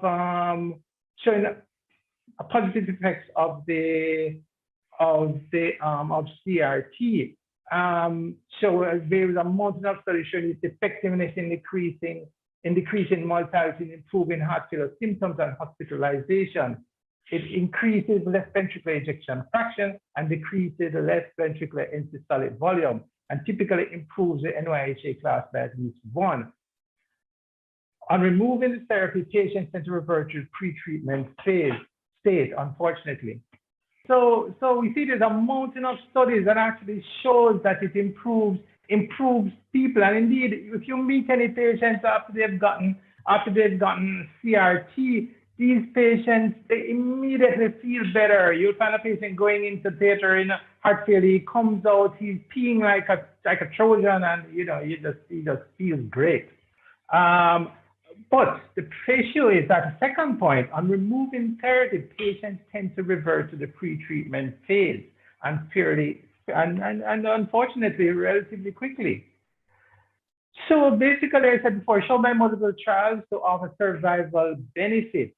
Right. So the moderate to severe heart failure, NYHA class 3 to 4, as well as in mild to moderate heart failure. In the companion study, they basically compared optimal medical therapy with CRT only and ICD in 3 groups, but was event-based and stopped early because it was event-based. There was a 36% reduction in death between optimal medical therapy and ICD or CRT. There was no difference in mortality between the CRT only or the ICD only group. CARE HF showed pretty much the same thing when it compared optimal medical therapy with CRT, showed a 36% mortality benefit over optimal medical therapy. Does CRT do anything better? Does it add anything to it? So Mathematics said CRT sort of threw some span into the works here, where it showed no added benefits of CRT over ICD therapy and NYHA class 1 or 2 patients. However, right after that, there was a RAF study, which is resynchronization defibrillation for ambulatory heart failure, which showed a 25% relative mortality reduction in predominantly NYHA class 2 patients at 5 years. Despite the mortality risk reduction, CRT groups demonstrated more device-related hospitalization because it's a more complex device. So the patients may live longer and everything, but they have to come in because of problem with this, problem with that. It's a more complex device. So they end up with problems. They may end up with more problems than the other patients, understandably. So ICDs, what's an implantable cardioverter defibrillator? An implantable device using the automatic detection and treatment of ventricular tachyarrhythmias by delivery of an appropriate electrical stimulus to the heart. Like a pacemaker, it consists of a battery, voltage multiplier, computer, and electrodes, but also has a capacity capable of storing charge and delivery of a high voltage DC discharge when necessary. And we're talking in the order of 700 to 850 volts, all right, DC. The electrode has a longer area of contact on the heart and is capable of carrying a large amount of current at low resistance in comparison to pacing leads. So here we have our defibrillator right there. That says defibrillator pulse generator. There's the lead coming down. It has a shock coil in the superior vena cava and a second shock coil over the ventricle. Some of them will only have one shock coil, and we've seen that more these days when we start doing extractions. We find that the shock coil, because it's a lot of surface area, can get stuck to the superior vena cava and get stuck to the myocardium. It's really, really an annoying and a difficult thing when you're trying to take the lead out and you have to really be cutting away all of that tissue. So to make it a little safer, a lot of people use single coil rather than dual coil. But basically, like you can imagine, a dual coil lead allows you to have vector going between the pulse generator and the shock coil to the second shock coil between all that. So you may get more sort of passage of the vector of the electric current through the heart, and so more likely able to get a positive result from your ICD shock. And here we have just like a pacemaker, a lot of electronics. So here we have a battery, there's a big capacitor, they have a connector block, and your computers basically and your sensors right over here. So basically that's how it looks on the inside. So it really is a little computer with a battery. These days, what's different, what's improved in these days, they're smaller and speaker cans with improved shapes. So they're not this big can you wear on your chest. We've had to go backwards in a way, which is really forward, which was we now use more robust leads. At one point, it was into the smaller was better. Then we had the Medtronic Fidelis lead, which really was a 7-French lead, and then sent you the Reata. But those were two disasters that we don't want to go back on, because both of them had horrendous complications with patients, and both have been recalled as a result of which. You have the improved connectors. There's a DF4 connector these days, which is better than the DF1, which was multiple. Every component had a different plug in the head of the device, which could have problems when you're trying to take it out. But also, it's sort of like, imagine if you mix up one with the other, you can have a really very screwy kind of thing going on.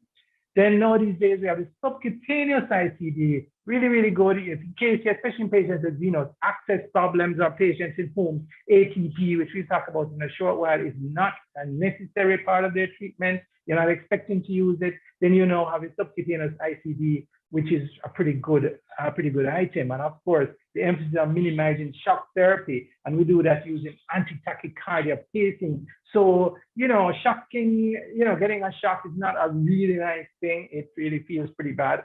So we try to minimize that. It reduces the amount of anxiety that a lot of these patients will get as a result of therapy. So what therapies do is offer one defibrillation, which is one that's a lot of hype about defibrillation. It's a high voltage shock therapy, which is unsynchronized upon detection and confirmation of ventricular fibrillation.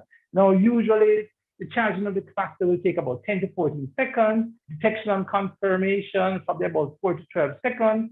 So with all of that, it may be a good 20-something seconds before the patient is shocked. So as a result of that, most patients will be unconscious, so they're unaware of the shock. So that's a pretty good thing. Cardioversion, on the other hand, is a synchronized high voltage shock to correct ventricular tachycardia. The patient is oftentimes aware because most times they're not unconscious by the time they need the shock. So that one is a little different. And these days, because I think it was a MADID-2 trial which showed that we didn't need to do the defibrillation thresholds anymore. What we do is you put in an ICD, and you put in an ICD. You don't do necessarily any testing or of your shock threshold. You just put in the maximum. And so these patients get basically programmed, they get these really large voltages across their chest. So what is anti-tachycardia pacing? Anti-tachycardia pacing uses various algorithms to try to detect and reduce the ventricular fibrillation or ventricular tachycardia. And they use basically a principle of overdrive pacing. And it's usually painless.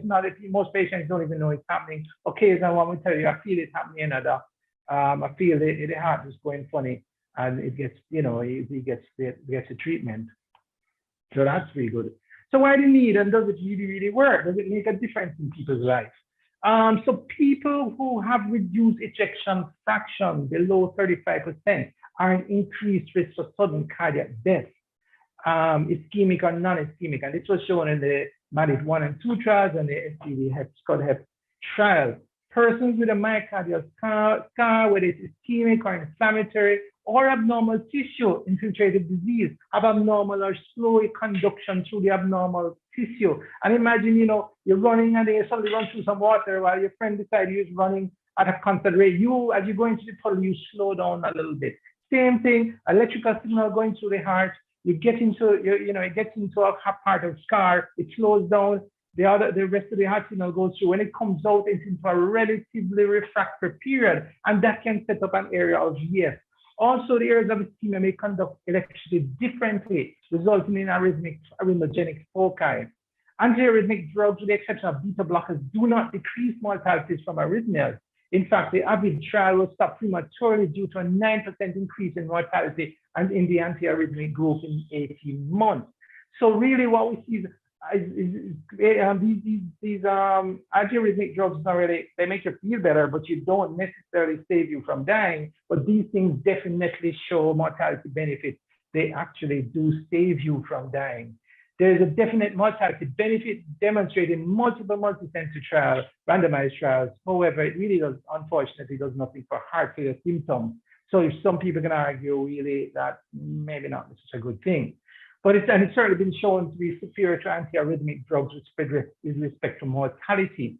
However, the detractors argue that they only change the mode of death and overall cost with only a modest increase in lifespan. I think I remember reading one article where the detractor saying that it only increases your lifespan by about average 2.6 months for an added cost of about $80-something thousand US in their territory.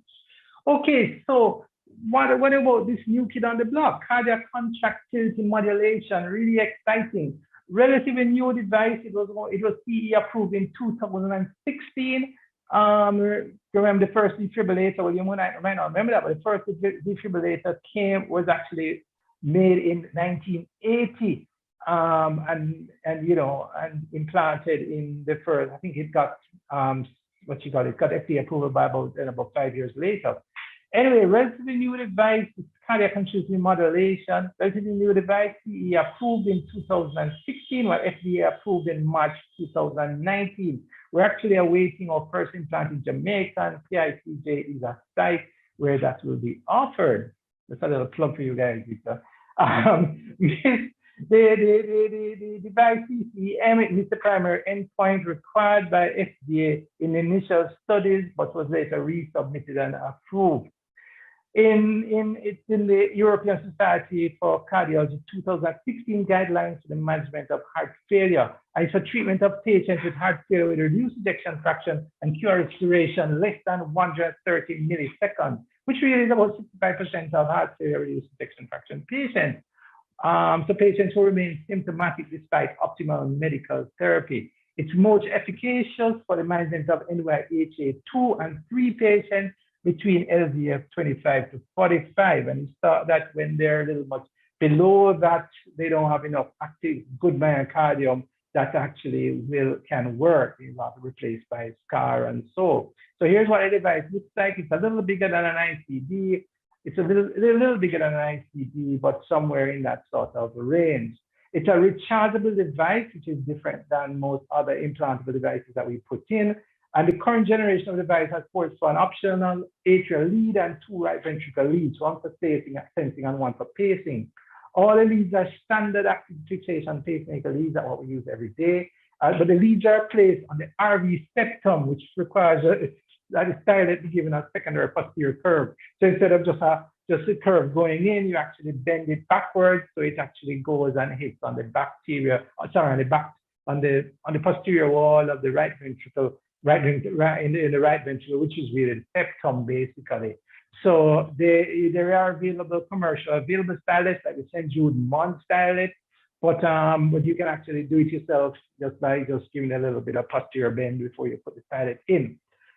The position is confirmed by screening the RAO position, the right anterior oblique position, and the lead tip is directed towards the spine. The pacing, unlike pacemakers and CRTs, pacing is performed for about 7 to 12 hours per day. And once a week, your patient has to recharge it.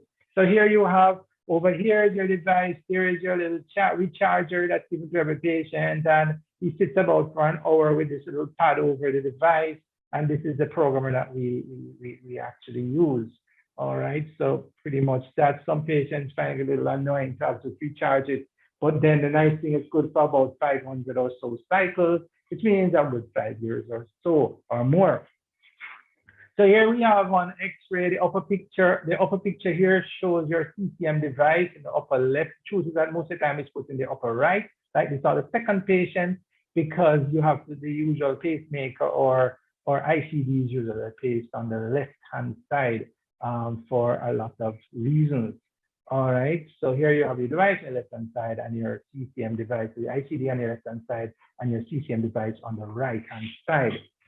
So how does it work? An electrical stimulus is applied to the right ventricular septum at about 4 to 7.5 volts, usually in the higher range, for approximately 20 milliseconds within the absolute refractory period, in comparison to a pacemaker, which would probably be pacing at about 2 volts for 0.4 milliseconds. All right, so this is up to 7.5 volts for approximately 20 milliseconds. The maximum rate of application of stimulus is about 90 to 100 ml per minute to prevent application of the signal during a slow VT. The action potential is biphasic. The actual molecular mechanism is unclear, but what we do know is that it enhances myocyte calcium handling and increases contractility. And the nice thing about this is that there's no increase in myocardial oxygen demand. And that's why as you see the ischemics do so well. It improves gene expression profiles, but it's unclear if it's a primary or a consequence of improving heart failure, which it does. In the acute setting in vitro, cardiac contractility modulation is beta-1 adrenergic receptor dependent and is inhibited by metoprolol. Though patients on beta blockers are not, it still seems to be effective in patients on beta blockers.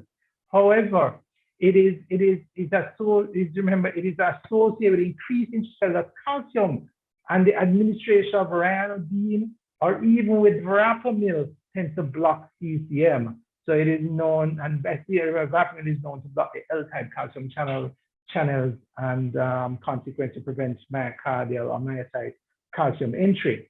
After 3 months of therapy, dogs with heart failure are known to demonstrate increased mRNA and various proteins associated with calcium handling. And here we have your QRS, the timing of this thing. Right after your QRS starts, and as you begin to enter into the absolute refractory period, there you get a biphasic train of stimuli for 22 milliseconds, and bam, you get that, and that happens. So there's no contractility associated with it. It actually works when the heart is in relaxation. So does it really, really work? The initial pilot, there was an initial pilot study that was somewhere in the early, I think it was like 2014 or 2010, somewhere around there. Initial pilot study which established the safety and feasibility. Then there was another one, that was a really pilot. Then there was the fixed HF4, established safety and efficacy. And then the fixed HF5, which was basically what was presented initially to the FDA, and compared optimal medical therapy with CCM and optimal medical therapy, and it demonstrated improved 6-minute walk test, sub 6-minute walk test, a better Minnesota lifestyle heart failure questionnaire, VO2 max was improved, and therefore demonstrated non-inferiority with optimal medical therapy. And what it also demonstrated was better results in patients with a ejection fraction greater than 25%. The best improvements in the 6-minute walk test are actually seen in males with EF 25 to 45 and those with ischemic cardiomyopathy. And that's why I mentioned that part about myocardial oxygen demand. Long-term studies showed a decreased mortality to what was expected as predicted by the Seattle heart failure model, and the CCM registry has shown decreased hospitalization, decreased mortality, and improved quality of life scores after 2 years. So basically, there's this flow chart which basically shows, when do you use what. So heart failure patients with New York Heart Association 2 or 3 symptoms, despite optimal medical therapy, do they have a CRT indication? If yes, then they get CRT. If they don't have a CRT indication, then if their ejection fraction is less than 35, then you go for CCM. If it's less than 35, you go for CCM and an ICD. That's cardiac contractility modulation with an ICD on the other side. And if it is greater than 35, you just CCM only. New Frontiers really, they thought was that initially that atrial fibrillation was contraindicated, or it was contraindicated in atrial fibrillation because there's no way of the timing. The timing is so irregular. However, there are no techniques which you can utilize it with atrial fibrillation. And there have been some proposals for even usage along with CRT, and there have been one or two observational studies which have shown it to actually be additive in use along with CRT, which brings us to, as we are really kind of going up the ladder as far as both not just complexity but also cost, as I'm trying not to discuss cost in the whole thing. But left ventricular assist devices, this is indicated when all else fails, and when all fails and the patient is at that stage where even with electrical help or improving in your contractility of your heart, which you can with electrical means, we're not really getting anywhere. So basically, utilizing at that point in time, you can use a left ventricular assist device. It is where left ventricular assist device is an electromechanical device designed for supporting the failing left ventricle, otherwise known as mechanical circulatory support devices. It represents advanced management of severe or end-stage heart failure unresponsive to medical management, and of course, maybe temporary or permanent. But we're going to talk about the permanent ones here. So basically, the permanent one is basically a pump implanted in the body with inlet of the device itself implanted in the left ventricle and the outflow directly into the aorta. The person is able to carry most of their normal daily activity, and it restores their quality of life. Most patients are able to achieve New York Heart Association class 1 or 2. The devices are battery powered and attached to a console via cable. And here we have a patient. Here we have a patient over here. He has some battery pack here on his side, and then from which the cables come down into the device, and you have your your cable which goes to power the device which is here. All of this from here, all there is internal. Everything these are outside. While they're trying to create a complete internal device, there are issues with it that's not quite available as yet. So basically, here it is. So here you have your patient. He has his battery packs and his console, and this connects to a drive line, which goes to another drive line, a power line. It's basically power cords, which go to your device right there. It may be used as destination therapy, where transplant is not an option. Maybe used as a bridge to transplant in about 25% of patients, or a bridge to a decision on transplant, or a bridge to recovery. All right, where you're expecting the patient to recover. There are two types: that's your axial or centrifugal pump, pulsatile versus non-pulsatile flow. The earlier types were all pneumatic driven, but had high mechanical failure rate, high complication rate, but they were pulsatile flow. These devices these days may have a constant spindle, which basically pushes the blood, or a constant motor, which kind of basically just drives the blood around. So these devices these days tend to be non-pulsatile. And here you have one such device, which is a Medtronic HVAD, which basically here you have the device is stitched or plugged into the heart. There's a little ring light. There's a ring light here which we stitch onto the heart, and we push the device into the left ventricle. And from that, in here, there's a rotor, and it basically pumps the blood up that drive line right into the aorta.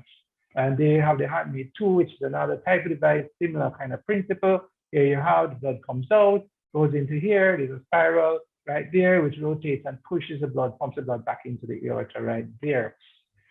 Who gets it? New York Heart Association class 4 patients refractory to maximal medical therapy and conventional surgery. Ejection fraction less than 25%. VO2 max less than 14. Remember, a normal person, a female probably about 27, and a male about 35 to 40. So reduced functional capacity, much reduced VO2 max. And the New York Heart Association class 3 and 4 were further classified into Intermax, Interagency Registry for Mechanically Assisted Circulatory Support, risk class 1 to 7, where class 1 is the highest risk, and class 7 risk. Class 7 represents ambulatory heart failure patients. And that was important because that sort of tells us how well the patient is going to do, helps to predict it. Who doesn't get this patient? A patient who has a higher likelihood of having an adverse event, or whose life expectancy is low. Patients over 80, that's relative. Active malignancy, severe comorbidities, liver, lung, kidney, vascular disease, bleeding diastasis, abnormalities, that's intolerance to anticoagulation, refuse to have a blood transfusion, hemodynamic, right heart failure, pulmonary hypertension, uncorrected aortic insufficiency, or inability to care for the device or adhere to medical regimen. And you really do have a lot of care of this device after you get it, partly because remember the drive cord lies outside, so you have to keep the area clean. Infection is a really bad problem among the driveline infections, or rather cord infections are really a pretty bad thing. Typically, the patients spend 10 to 14 days in the hospital, and overall survival, it depends on the clinical state. Intermax class 1 will have a 1-year survival of 72% compared to 2 with 82% and 4 to 5 of 8 to 95% 1-year survival. Overall survival is 81% at 1 year and 70% at 2 years. Our recent survival of heart rate 2, having 3 patients achieved 79.5 survival without disabling stroke or reoperation. At about 5 years, the survival is really only about 30%. And bear in mind that a heart transplant survival is about 60 to 80%. 31% of patients are readmitted for adverse events within 30 days, 60% rehospitalized at least once in the first 6 months, and 65 to 80% rehospitalized by 1 year. So it really is, there are issues with it. It works really well when it does. Unfortunately, it's very, very complication prone at the moment. But one of the big problems, right heart failure, seen in up to quarter of the patients, pump thrombosis. So remember, all these patients have to remain on anticoagulation because this is an artificial surface that the blood is going through. As a result of which there's a high incidence of gastrointestinal bleeding. The driveline infection, 15-24%. Remember, I said they need to really keep it clean, and there's a pretty strict regime of what they gotta do. Stroking, 13 to 30%. You can imagine if you develop any clots in here, then that's going to go and propel right through into the blood system, and it's going right up into your pretty much right into your brain or anywhere really. And of course, aortic insufficient, 30% at 2 years. You have your pump is there, it empties into the aorta just a little bit above the aortic valve. So really, there's aortic insufficiency, 30% at 2 years. So when we look, so what can we conclude? We can conclude there's a multitude of devices created and shown to benefit patients with heart failure with reduced ejection fraction. A patient may require one or all of these devices as his disease progresses, because for most it is a progressive disease, as we have talked about, as you've heard all day long. Much work is left to be done to simplify implantation techniques and to reduce the morbidity and patient variability of response to treatment. It is sad that many of these modalities of treatment fall outside the affordability of a large number of people that we need. And overall, much has been done, but much is left to be done. Thank you. Any questions? Okay, thank you very much, Roger. That was a very comprehensive overview, but I know there's so much more that you could have said, just not enough time.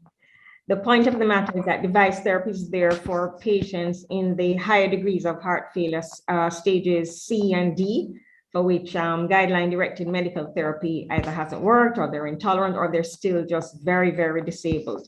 And there is something else that can be done for them. So I thank you for that. We're going to move on quickly to any questions we had. We don't have any questions on that presentation at this time. I have a question. Go ahead, Victor. So Roger, in the midst of things, because people think of device and perhaps think of the cost and so on, we tend to hold off. How do you advise when we should recommend one of the appropriate device for our heart failure patient? Should we wait till that New York Heart 4 and we're at the end of the straw, or what is the advice? When should we refer? No, we should not wait till we're at the end of the straw. Patients who get referred when they're very ill, they have a more difficult perioperative period. they tend to respond even worse or not to respond as well to treatment, because by that time, sometimes the myocardium is all plugged out. You go to the operating table and you have a patient who has arrhythmias on the table. They have a patient with heart failure on the table. You really don't want to wait until your patient has reached to that stage where they become a high operative risk. So the question always comes in, so at what point? And I think once your patient, certainly any patient who has ejection fraction less than 35% needs an ICD, full stop. Any patient who on optimal medical, or any person with a left bundle branch block who has heart failure, who has heart failure symptoms, left bundle branch block, needs a CRT device. Any patient who does not fall into the CRT category probably would benefit from CCM, because these are quality of life issues. What you can't put money on quality of life. The waking up and seeing the sunshine and feeling good about yourself. That's a really, really important thing, not just the length of time that we live. And the truth is that we do have things available to us.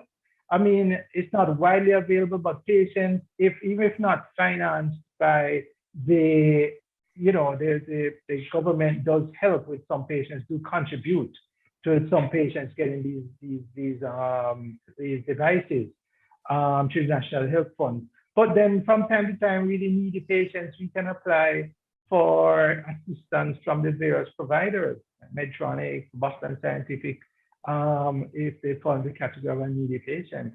But I saw somebody asked about what kind of cost to get shocked. We're looking on about for a defibrillator, entry point defibrillator, we're looking somewhere in the region of about $20,000 for the device. That's about the going price, between $20,000 and $24,000 at the end of the day, somewhere in that ballpark. For a CRT device, probably works out a little high, about $28,000. And I think for cardiac contractility modulation, somewhere around $30,000. That's all, Victor? Yes, around that price, yes. Yeah. Question as well, Andrian, if you don't mind. Yeah, okay, two questions really, Roger. Thank you. Excellent and comprehensive presentation as well. So one of my sore points has always been the issue of ICD use in patients with non-ischemic cardiomyopathies. I think with the ischemic cardiomyopathies, there is no question. Sorry, let me just start my video. Yes, so with the ischemic cardiomyopathy patients, there's no question. I think the data is very clear, but the non-ischemics, there is some evidence that they may not necessarily benefit as much. I'm specifically referring to the Danish trial, which has been a point of discussion many times in our Friday morning sessions. I just want, you made a statement that anybody with an EF less than 35%, should get an ICD, but is that really the case in light of the data which we have available to us? That's the first question. I smiled when you were saying that, because I was reading in the preparation of my talk, I made a very interesting, dissertation going around the Danish trial, and with all of the issues with the comparing Scud-Heft and the Danish trial. And, I think the truth is that it's difficult to use statistics of a population to try to basically treat one person. We use them as guidelines. To treatment. It's difficult also to put the price of the price of life onto somebody. What do you say to somebody? What do you say to a family when they fell into the category of that percentage of that person who died because he had a fatal arrhythmia? When you say, well, he didn't quite, well, it could have gone either way, or the child said that he probably would not have benefited him. Yeah, but he did. the question always comes in, and then the problem comes in medicine as we practice it, guideline-directed medicine, is, you know, what do we use it as guidelines? And we do know that people below 35% do have an increased chance. Yes, there's probably less amount of people that you will save, and you will have to spend more money to save that one person if you're gonna put in ICDs in everybody. But they are at increased, they are indeed at slightly increased risk to the average person. Okay, thank you, Roger. The second question then, wireless pacemakers. Could you just comment on those, please? Yes, certainly. Because of time, I didn't deal with wireless pacemakers. Very exciting. Initially, when they came out, when wireless pacemakers came up, or they really were just for single chamber pacing, or people who just needed really just a single chamber right ventricular pacemaker. But these days, wireless pacemakers, they can be used in patients with complete heart block, in that they sense the atrial contraction and provide a stimulus into the ventricle for in concert with that, with the atrial contraction. It's really very exciting area. I think as time goes on, we actually, well, the other application in patients with subcutaneous ICDs. You can have the pacemaker talking to the subcutaneous ICD, so can have ATP therapy and a patient and a complete wireless environment, which is a whole huge safer, because a lot of the complications of devices, of pacemakers, ICDs, is related to the lead and not the device itself, So they found a really minimal, like patients with renal disease, it's really very, very indicated in a situation like that. So they have a high incidence of infection of the device and the lead. You're putting a wireless device, they see almost no infection in these patients, and they really do very well. Okay, thank you. Okay, thank you, gentlemen. We have to move on. And thank you very much, Roger, for your presentation. And any other questions, we can put them in the chat to be answered. We're now going to invite MSN Laboratories to make their presentation as one of our sponsors. Thank you. Good afternoon, everyone. Let me first thank the PICJ team for having MSN to be a part of this webinar this afternoon.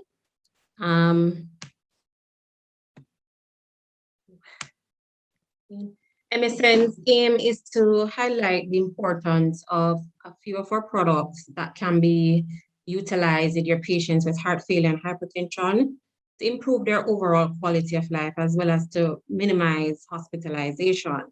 I want to first start off with one of our products. It's called Nebium. Nebium is utilized, our tagline is the one and only cardioselective and vasodilatory beta blocker. And it is so, which is our nebivolol.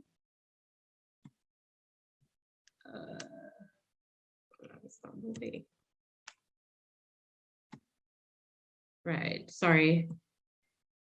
It is so because our nebivolol is a competitive and highly selective beta-1 receptor antagonist with mild vasodilating properties.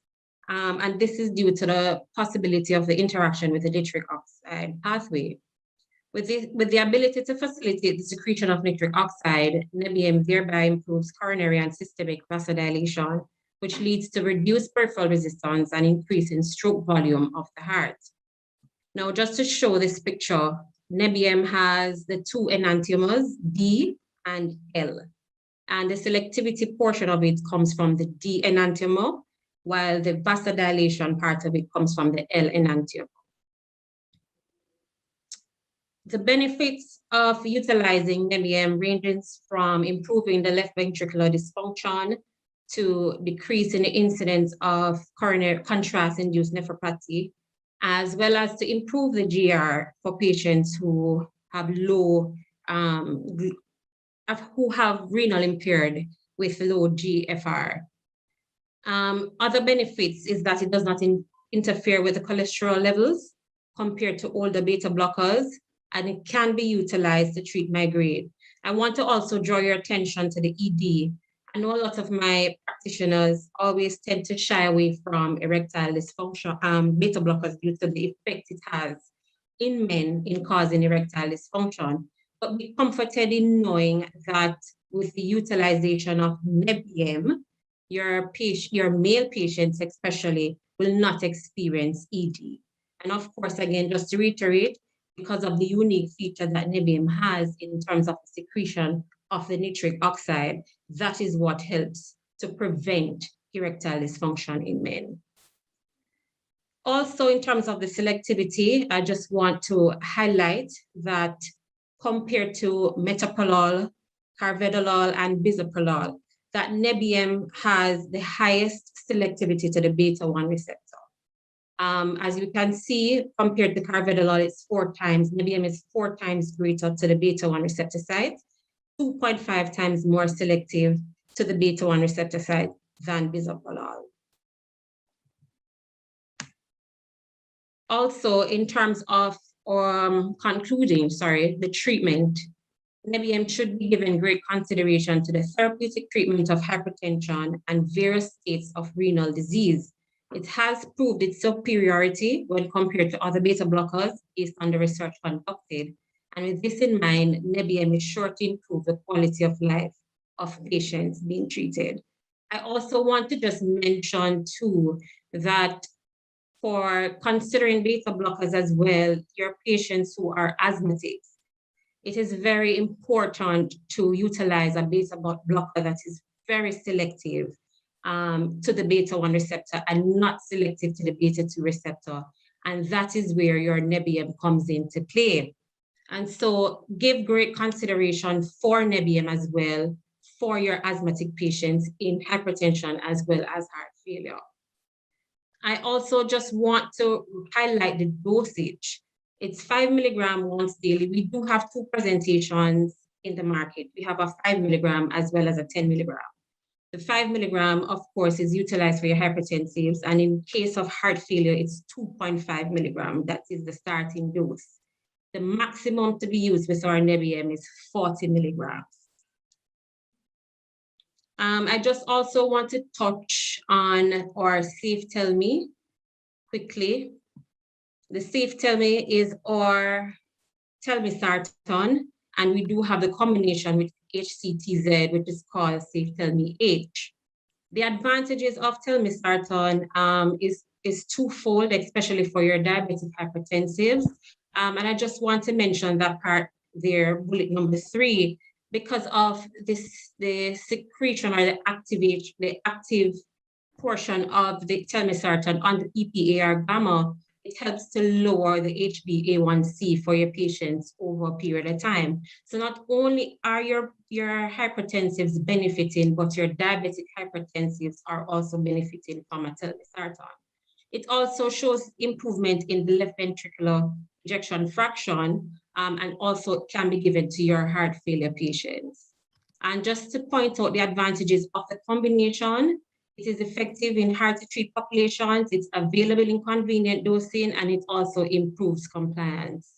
Now, I know cost is always a question, but feel free to recommend our Safe Tell Me, because our Safe Tell Me 80 is fully covered with the NHF, whilst our combinations 40 and 80 12.5 are just at a cost of $2,000 with the NHF coming into play. And finally, I want to draw our attention to our third product, third but not least, final and not least. I know Dr. Elliott had mentioned the pillars of HFpEF, and so he mentioned eplerenone. We do have an eplerenone in the market, and we're the only ones to carry this eplerenone. It is called Epnone, and the presentations are 25 and 50 milligrams. Our tagline is that it's a novel selective aldosterone antagonist. Epnone, as I mentioned, compared to spironolactone, is very selective. It works by blocking the hormone aldosterone, which lowers the amount of sodium and water the body retains. And in eventuality, this helps to lower the blood pressure. Epnone is indicated in addition to standard therapies, including beta blockers or NBM, to reduce the risk of cardiovascular mortality and morbidity in stable patients with left ventricular dysfunction and clinical evidence of heart failure and recent MI. Epnone is also indicated in patients who suffer from resistant hypertension due to continued aldosterone escape, despite receiving maximal doses of ACE or ARBs and other antihypertensive medications.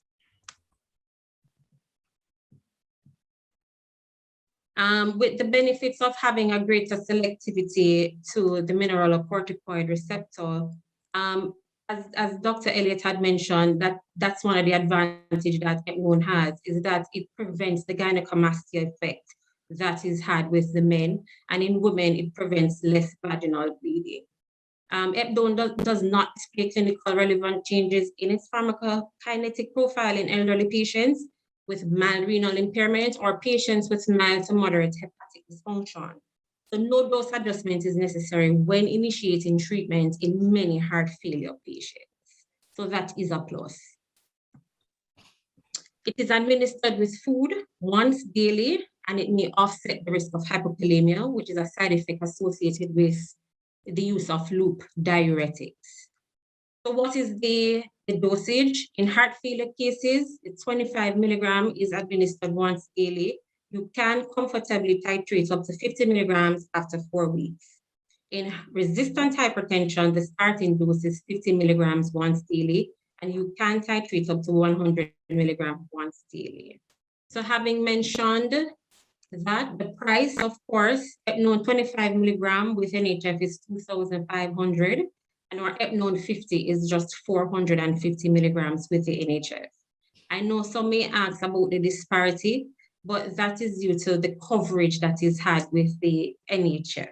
So NHF tends to cover more with the 50 milligram presentation than the 25. But still, in terms of the benefits that it poses, it has its place in your heart failure patients as well as your resistant hypertensive patients.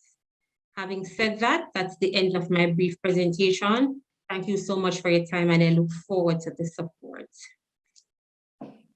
Thank you very much, MSN. Okay, ladies and gentlemen, we're going to move on to our last talk for the afternoon. This is going to be— Sorry, Andreen? Yes. Sorry to disturb. Before that, because I've seen the question come up a couple of times and it came up again. So let me just address it before the last talk.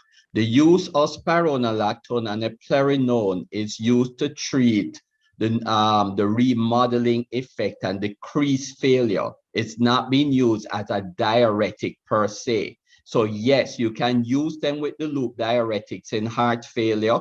So the loop diuretic is to diurese your patient, while these are used to help to improve the heart function. Yes, you will benefit from the diuretic effect, but you're not using them at the high doses to get the maximum diuretic effect. So because that question notice keeps coming up, I just wanted to address it. Thank you, Victor. All right, we're going to go on to our last talk, which is going to be given by Dr. Adedamola Soyibo. Well, we just call him Soyibo. He's a consultant physician and nephrologist in the Department of Medicine at the University Hospital of the West Indies, and a senior lecturer in the Faculty of Medical Sciences at the University of the West Indies.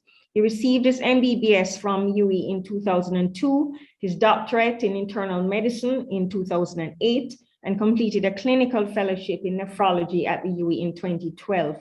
He is currently chief of nephrology in the section of nephrology, hypertension, and renal transplant, and head of the organ transplant unit at UE. He's chair and founder of the SY-ARC Research Institute. I don't know what that is. He's technical director at the Caribbean Institute of Nephrology from July 2008 to present, and is assistant chief coordinator of the annual conference of nephrology and hypertension. He has been a consultant on the ECHO project of the Ministry of Health, Jamaica, a consultant to the Tobago Regional Health Authority in establishment of a satellite hemodialysis unit, unit management and inpatient consultation and outpatient clinics, and acted as a consultant in the development of web-based Caribbean renal registry. He publishes in peer-reviewed journals and supervises graduate students, and He knows kidneys. Outside of medicine, he enjoys reading, music and sports, traveling and sightseeing. Dr. Soyibo is going to talk to us this afternoon on the subject of management of renal impairment in heart failure patients, the Achilles heel. There's a constant tug of war between cardiologists and nephrologists in heart failure because we keep trying to put up the Lasix and they keep trying to cut it down. Dr. Soyibo, I invite you to present your talk.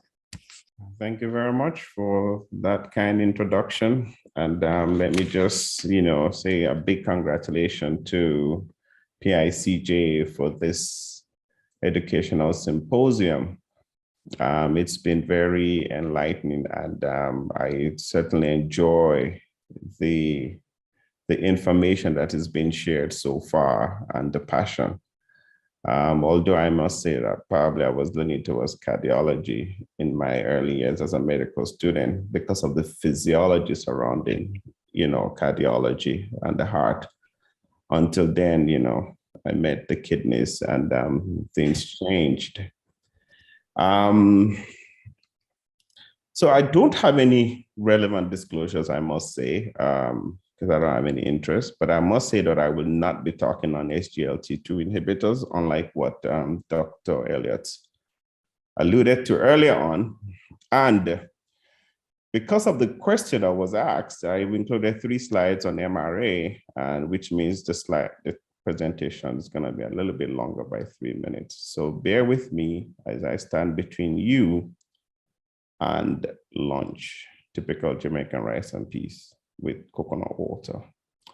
So what do I hope to achieve? Epidemiology of heart failure in CKD, or you could look at epidemiology of CKD in heart failure.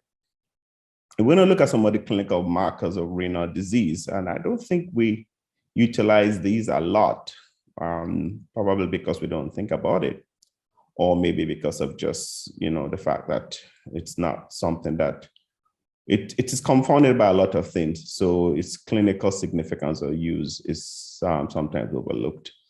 And a couple slides on prognostic implication of chronic kidney disease and heart failure. And you'll be surprised what the implication of advanced stage of CKD has in outcome of patient with heart failure, which is even much more significant than left ventricular ejection fraction. And then we're going to look at the therapeutic implication of kidney disease and heart failure. This aspect, I'm going to talk a little bit about things that has been already mentioned in heart failure management. And then I'll look at the cardiology, the nephrology aspect of things that we should also consider when we're managing patients with heart failure. And I'm going to try as much as possible to stay away from the controversy. I must say, though, this topic, it's enormous, and it can come from many different angles. So if there's anything that I do omit, just ask that you can ask the question, and I will try as best as possible to address it. And hopefully the rest of the panel and my nephrology colleague in the audience might be able to chime in. So this is introduction, and introduction has 3 parts. Yes, in nephrology, we're quite organized. So if you look at staging classification of CKD by KDIGO, the reason why this is done this way is because in diagnosing CKD, first you need to know what the cause is. You want to know what the stage of or the level of GFR. You want to know whether there's any albuminuria.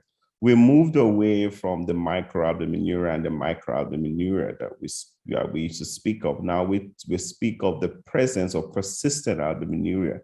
And I will show you a slide later on why this is so, because it does confer greater risk in terms of cardiovascular disease. Now, if you look on this side here, where G1, G2, G3A, 3B, and 4 and 5 gives you the staging of chronic kidney disease using the glomerular filtration rate, using estimated formulation. And then on the top right-hand corner, it tells you the amount of albumin in the urine that is being excreted. And this is what you can get from an early morning sample of albumin to creatinine ratio, which can be done easily from the lab. And then when you look at the grid that is present, what you will find is that depending on where you fall, there is increased risk for cardiovascular disease.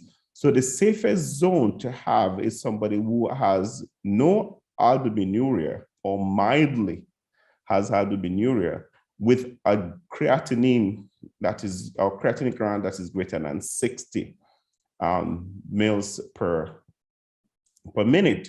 So anybody else who falls outside of that category has an increased risk of cardiovascular disease. And all this talk is about cardiovascular disease. So even in persons with heart failure who has presence of albuminuria, that confers higher risk of morbidity and mortality. Now, this slide is very important, sort of like an old slide that was adapted from a French study. And basically what they did is a longitudinal follow-up of patients who have hypertension, who have renal disease, and they looked at how they developed or the continuum of renal disease. At the beginning with diagnosis, if you realize here, where they have early stage of hyperfiltration or in stage 1, there is presence of microalbuminuria. As the disease progresses, when they get to stage 3, then they start to develop microalbuminuria. Then you're going to see an increase in serum creatinine. So over the years, we've learned to move away from just looking at creatinine value alone as a marker of kidney disease. We're now looking at the GFR. Now, one of the things that you will notice in the labs over the past 4 to 5 years is now they actually give you GFR value when they quote the creatinine. However, I think we need to push one step further, because when the GFR is greater than 60, it just says greater than 60. And now the patient thinks that everything is okay. And as you can imagine, when you have GFR greater than 60, when your GFR is less than 60, you have other things that starts to happen. But before you get to 60, you have hypertension developing and you have cardiovascular and renal risk already occurring before your GFR gets to less than 60. Now, why is this important? So if you look at this graph, right, published in 2009, and basically what they did was to have a ratio or a relationship between albuminuria and cardiovascular risk. And if you look, as albuminuria increases going from 3 to all the way to 300, which used to be called microalbuminuria, you have a significant increase, a linear relationship between albuminuria and cardiovascular disease. And then if you look on the right-hand side, looking at the eGFR and cardiovascular disease, you will see an inverse proportion of falling GFR and cardiovascular risk. Now, unfortunately, a lot of studies that has been done will exclude patients with GFR that is less than 60 because of their significant renal impairment. And of course, this will sort of, doesn't make available data to us on persons who have significant renal failure and their outcome in most of these trials. So the epidemiology, well, heart failure is a common health problem. It cannot be overemphasized. The person comes in short of breath, they have to come to the hospital, they have a poor quality of life. And so I can agree with some presenters who want to be, aggressive in the management of heart failure in order to just improve quality of life. And unfortunately, they do have a shortened life expectancy. Chronic kidney disease is also a common health problem. But these patients have frequent healthcare utilizations. They present to hospital for a myriad of reasons, even symptoms related to fluid overload or heart failure. They have other problems why they present to hospital. They can present with infection. They can present with inadequate dialysis. They can present with a blocked catheter. So they have a higher rate of healthcare utilization, hospitalization. They have a reduced quality of life and life expectancy. And of course, we try to improve that for those who have advanced CKD or end-stage renal disease by offering kidney transplant. Now, what about chronic kidney disease and heart failure? The thing is this, these guys share a common pathway. They share the same risk factors. So in terms of age, hypertension, diabetes, coronary artery disease, even locally, we looked at some data, which I will share a slide on that with you. But over half of all patients with heart failure will have moderate to severe chronic kidney disease, which will also make them be, excluded from most clinical trials that could actually look at benefits of some of these therapies that we speak of. So in a study that was looked at in the Feminine Heart Studies, so what they identified were just age, baseline EGFR, right, was a risk factor. BMI, if you smoke or if you have diabetes. In the NHANES survey, however, they found things like ethnicity, education, or background as a risk factor. They found hypertension also as a risk factor for development of chronic kidney disease in the general population. So now let's look at this, a compilation of clinical trials in heart failure and look at the prevalence of CKD. And that would go all the way to the right. That speaks of the prevalence of CKD in all of these trials. And it ranges from anywhere between 20% to as high as 68% in some of these studies. But what happened though, if you look, although some of this prevalence will be underestimated because they've excluded persons who have advanced CKD. And despite the fact that they were excluded, with those with advanced CKD, you still had a high prevalence of persons who have CKD in the study. And this has implication as to the type of drug that you can use, how far you can push with this, some medication, and the use of evidence-based guideline in management of these patients. So this is what we looked at. So this is a retrospective study conducted a good while now. And basically, we're looking at the prevalence of ischemic heart disease in persons with chronic kidney disease, those patients that came to university. It was a 1-year period, unpublished data. But basically what it says, though, if you look at these risk factors, and here again, we find heart failure in the midst of everything. So what you expect is that heart failure and chronic kidney disease just seem to be going hand in hand. Now, the story doesn't stop there because persons who have heart failure, although now the nomenclature has changed in terms of, we don't call them as being stable heart failure. So you have somebody who had heart failure, but they will have decompensation once in a while. So the so-called cardiorenal syndrome, whether it's type 1 or type 2, or even sometimes the renal cardiac syndrome, as I call it, which is cardiorenal syndrome 3 and 4. And then we have the fifth type. Now, when you look at these persons who present, looking at a registry of acute decompensated heart failure, when you look at the incidence or the prevalence of kidney disease, we're talking as high as 60% in these persons. So it is important that we have to consider the kidney function in any patient that has heart failure, and we also need to consider the heart in anybody who has chronic kidney disease. What about the clinical markers? This is where it gets a bit interesting. And so if you think about a patient with heart failure, and I think this was probably, alluded in a different way in one of the presentations. So there are many pathways that have been highlighted or that have been, activated. So we have the sympathetic system, which will increase your heart rate. Then we have the favorite renin-angiotensin-aldosterone system. Then we have the non-osmotic release of antidiuretic hormone, and then we have prostaglandin production. All these pathways are being activated in an effort to maintain effective blood volume, or they are stimulated because of reduced either effective blood volume or sodium load to the kidneys. Now, so even if you look at all of this with a normal glomerular filtration rate, the excretion of sodium chloride in this area is reduced. Hence, they have a low FeNA. So if somebody's going to ask me, so what is FeNA? FeNA is fractional excretion of sodium, which is, in my opinion, is underutilized.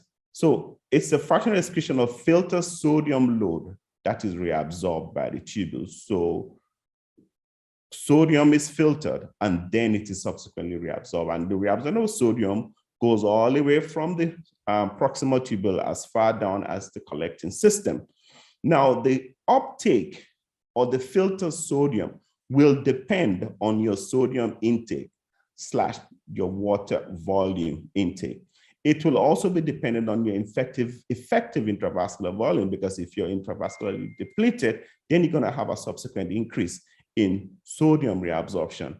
And it's also affected by GFR, and an intact tubule is necessary for reabsorptive mechanism. So if you have tubular damage, like in the case of ATN, then sodium reabsorption from the filtered sodium is going to be severely affected.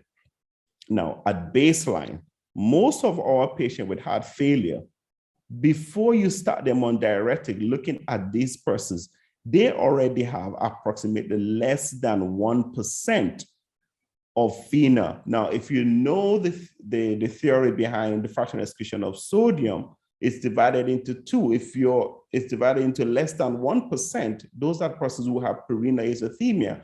And if it's greater than 2%, these are persons who have acute tubular necrosis, which is a different topic altogether. But it's suffice to say that most of the patients who have heart failure are already showing signs of prerenal azotemia, which is where the dilemma comes. So when the cardiologist says, give more diuretic because they're huffing and puffing, but then the urine creatinine is going up, and then we come and we say, no, you need to back off, you need to give more fluid. This is where the problem is arising. And this is due to renal hypoperfusion and reduced GFR. So therefore, a decreased GFR causes decreased delivery of diuretics to the urinary site of action. So if your GFR is already falling, what is going to happen is the amount of diuretic that you're giving may not be effective. And that in itself will reduce the effectiveness of your diuretic, and hence the patient does not get any better. So we now look at the fractional excretion of sodium, which is, if it's less than 0.2, that has now been considered as an indicator of diuretic resistance. We want to know if the patient will benefit from diuretic or will not benefit from diuretic. So what about FeNO in heart failure? So if you look at persons who have heart failure and you want to determine whether they're going to respond. So there was a study that was conducted. And in this study, what they did was they looked at persons who had New York heart failure classification, functional state of 4, and they looked at how long it took them when they were admitted to hospital to move from functional state 4 to 2. And they also correlated that with the fractional excretion of sodium, looking at whether they are less than 0.2 or if they're greater than 0.2. So in the persons who had FeNO less than 0.2, they had a better response. So there was a slow improvement from class 4 to 2 in persons with a FeNO of less than 0.2.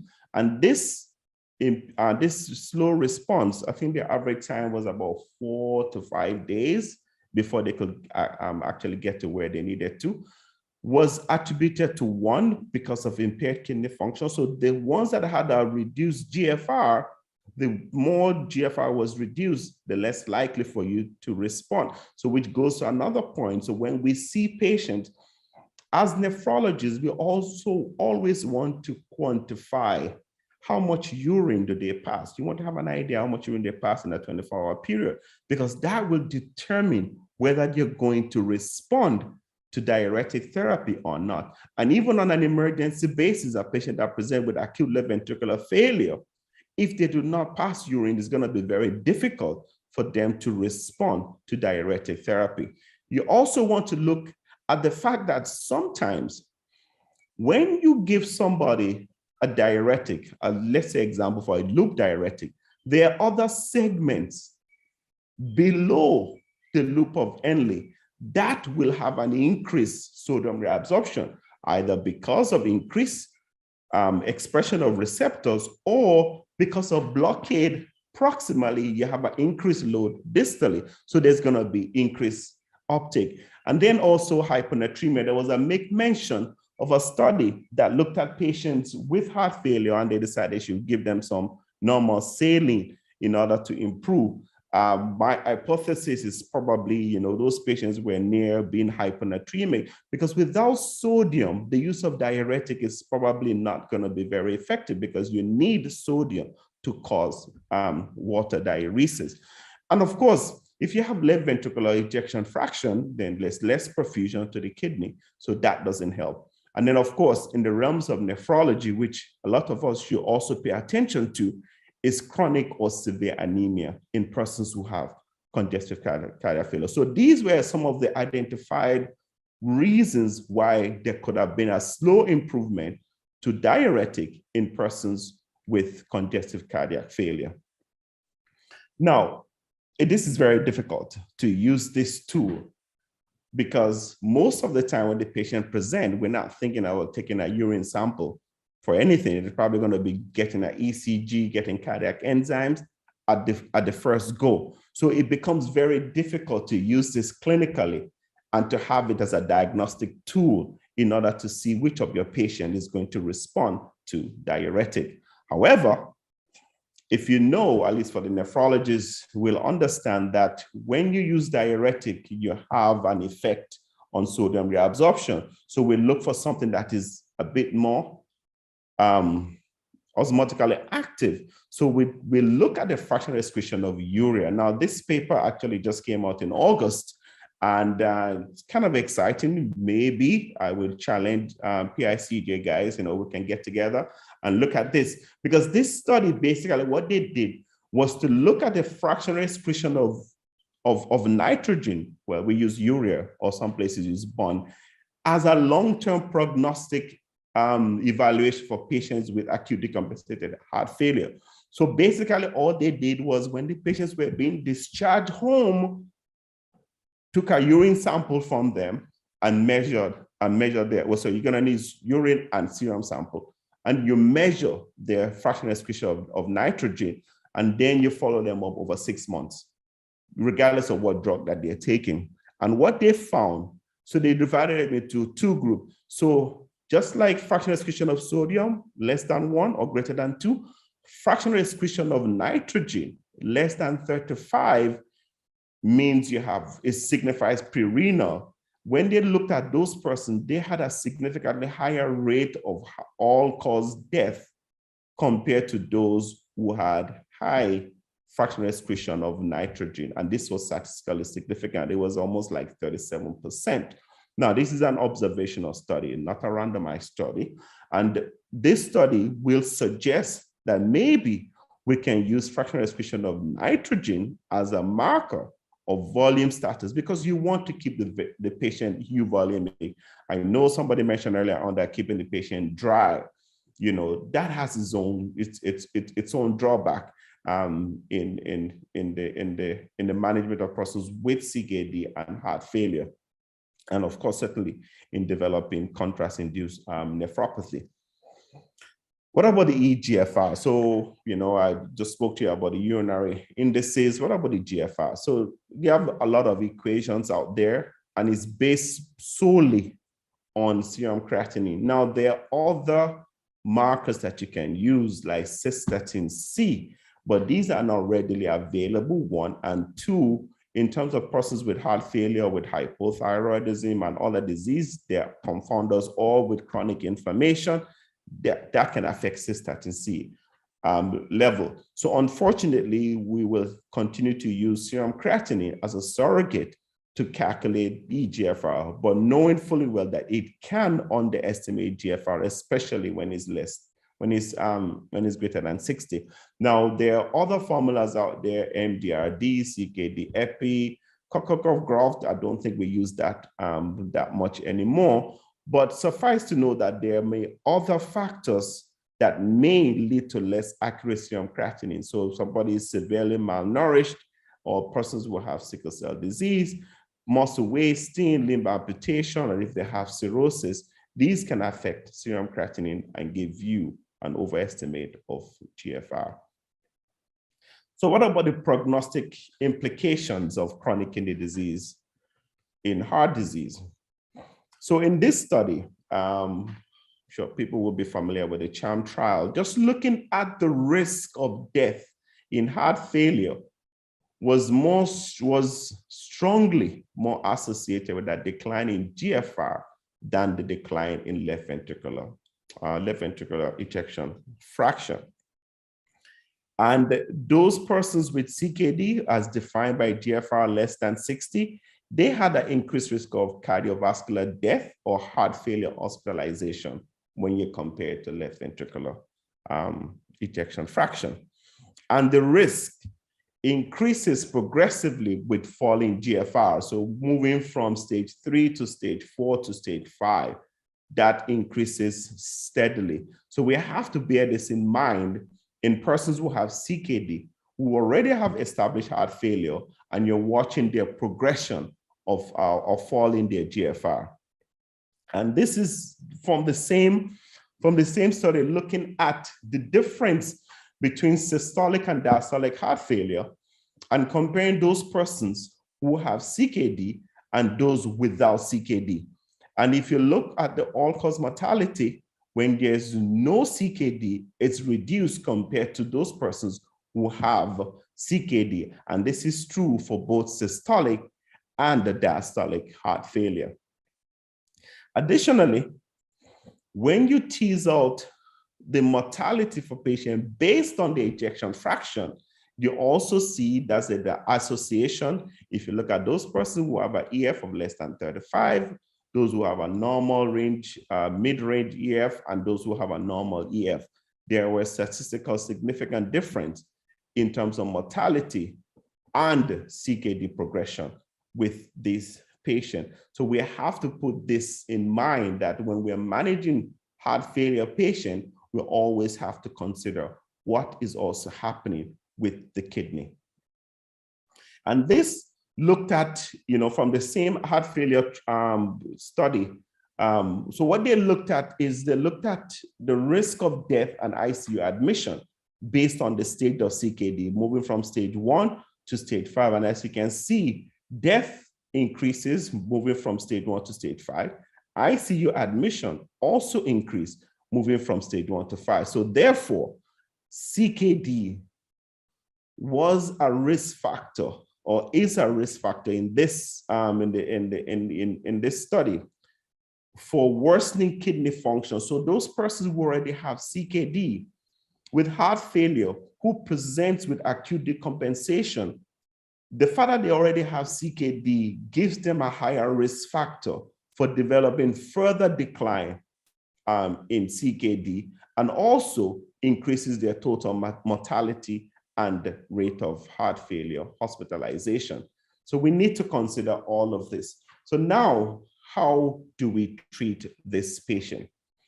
Now, I use the word therapeutic implication of chronic kidney disease because treatment or management of chronic kidney disease and heart failure, has, a multifaceted approach to management. We started with the TLC, total or therapeutic lifestyle changes must be the cornerstone.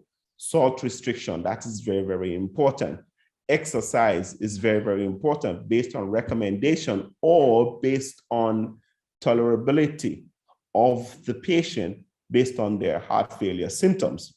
Now, but there are two aspects that we should think about, and that's the presence of CKD on the availability or receive of evidence-based therapy. So we spoke about RAS blockade, we spoke about MRA, right?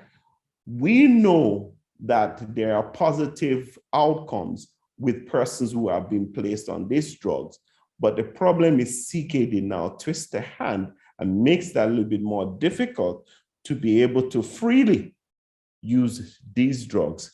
And also the second part is the importance of administration of this therapy to heart failure patient with CKD, because some of the drugs that we use to treat CKD also improves heart failure symptoms, or they're used in persons with heart failure. So let's look at renin-angiotensin-aldosterone blockade. So everybody knows that if you want to, avoid cardiac remodeling, if you want to have benefit with proteinuria, if you want to have reduced interglomerular pressure, if you want to slow the progression, you use RAS blockade. Either you want to use ACE or you want to use ARB. However, in this study here, right, it was an 8-year follow-up Alabama heart failure project, 8-year follow-up upon discharge. This is just for prescription. They looked at persons who were on prescription, either ACE or ARB. And what they found was those persons who were discharged on ACE or ARB, they had a significant reduction in all-cause mortality for those who have aged 65 years with diastolic heart failure and CKD. But that did not plan out in those with diastolic heart failure without CKD. Now you're gonna start seeing this because there's another study like that shows what we are afraid of in CKD patients, because most persons are going to be a bit hesitant in using ACE-ARB, minus, this whole cough story, hyperkalemia, reduction in GFR. Yes, you will get a reduction in GFR if you use ACE or ARB. We expect about 30% reduction in GFR, but the benefit, long-term benefit, is what we need to focus on. And that fall in GFR, once you take off the ACE or ARB, you can regain that. So there's some people who are at stage 5 CKD or they're borderline stage 4, stage 5, just simply withdrawing ACE or ARB puts them back to stage 4 and they probably feel better. But the long-term benefit of the drug is not afforded to them. So now this study is saying, should we need to do more? Should we consider using these drugs on a permanent basis? But a lot of the other presentations have spoken about ACE or ARBs and their use in the pillars of heart failure management. So please, use this drug, but we need to monitor for hyperkalemia. I mean, if they have symptoms, then you need to, treat the symptoms. If they have cough, then you probably need to consider withdrawing the drug. Or if they have, angioedema, then you need to probably consider stopping the drug. Or if they have a persistent more than 30% elevation in their creatinine, or reduction in their GFR, then you should probably consider investigating them for renal artery stenosis. Okay, but these drugs should be considered strongly and just monitor for the side effect. What about the diuretic? So KDIGO clinical practice guidelines still recommends that we give thiazide for those persons who have stage 3 and between stage 1 to 3 CKD. And this is those persons who may have volume issue. Now, if you're getting to stage 4, or in my estimate, if you are any stage with heart failure, then you should consider using loop diuretic either once or twice daily in order to help with reduction of that volume expansion and improve patient symptoms. Can we use other diuretic apart from thiazide diuretic? Can we use other drugs that act distal to the loop of Henle? Yes. Can we use them in combination? Yes. We just need to monitor for hyponatremia, hyperkalemia, and in the case of thiazide diuretic, also monitor for hyperuricemia because they can cause elevation in your uric acid level. But the thing that we need to consider when we're using diuretic is there is whole issue of resistance. Who is going to respond and who is not going to? So unfortunately, in as much as we can use the drug, it's like night and day. They come into the emergency room, we give IV Lasix, and you watch them literally pee, patient feels better, saturation improves, they're off oxygen. But unfortunately, some of them, at least a third of them, will have resistance to this diuretic. Yes, there are ways of managing them, but in an outpatient setting, right? One of the things that we need to look at when we're taking a history from somebody who comes in and they have decompensated heart failure is adherence to medication. And there's drug interaction we need to look at. Or if they adhere to medication, do we have other things? Because if you have a functional renal failure because of prerenal azotemia, reduced load, you're gonna have increase in your blood pressure. As a response, then you're gonna end up with more problem. Okay, so a patient like that, you also need to consider what is happening. Does the patient have hyponatremia? That will also lead to diuretic resistance, altered diuretic pharmacokinetic. Now, this is somebody who presented into the hospital and they have generalized edema. Chances are they probably have edema of the gut. So absorption is going to be affected. If they have low blood pressure or they have low serum albumin, perfusion or delivery of the diuretic to the tubules to be excreted into the urine is also going to be affected. So we need to consider that when we're using diuretic. Also, we need to understand sodium retention caused by counter-regulatory mechanism, as I mentioned a little bit at the top with the functional renal failure.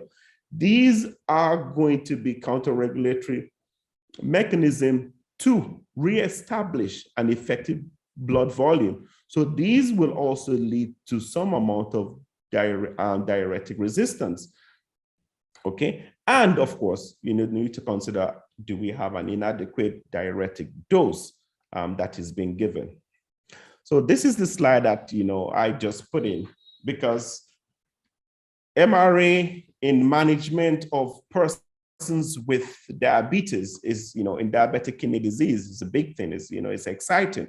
But then you have this published in 2020 that looked at, MRA in renal outcome in heart failure patients with and without CKD.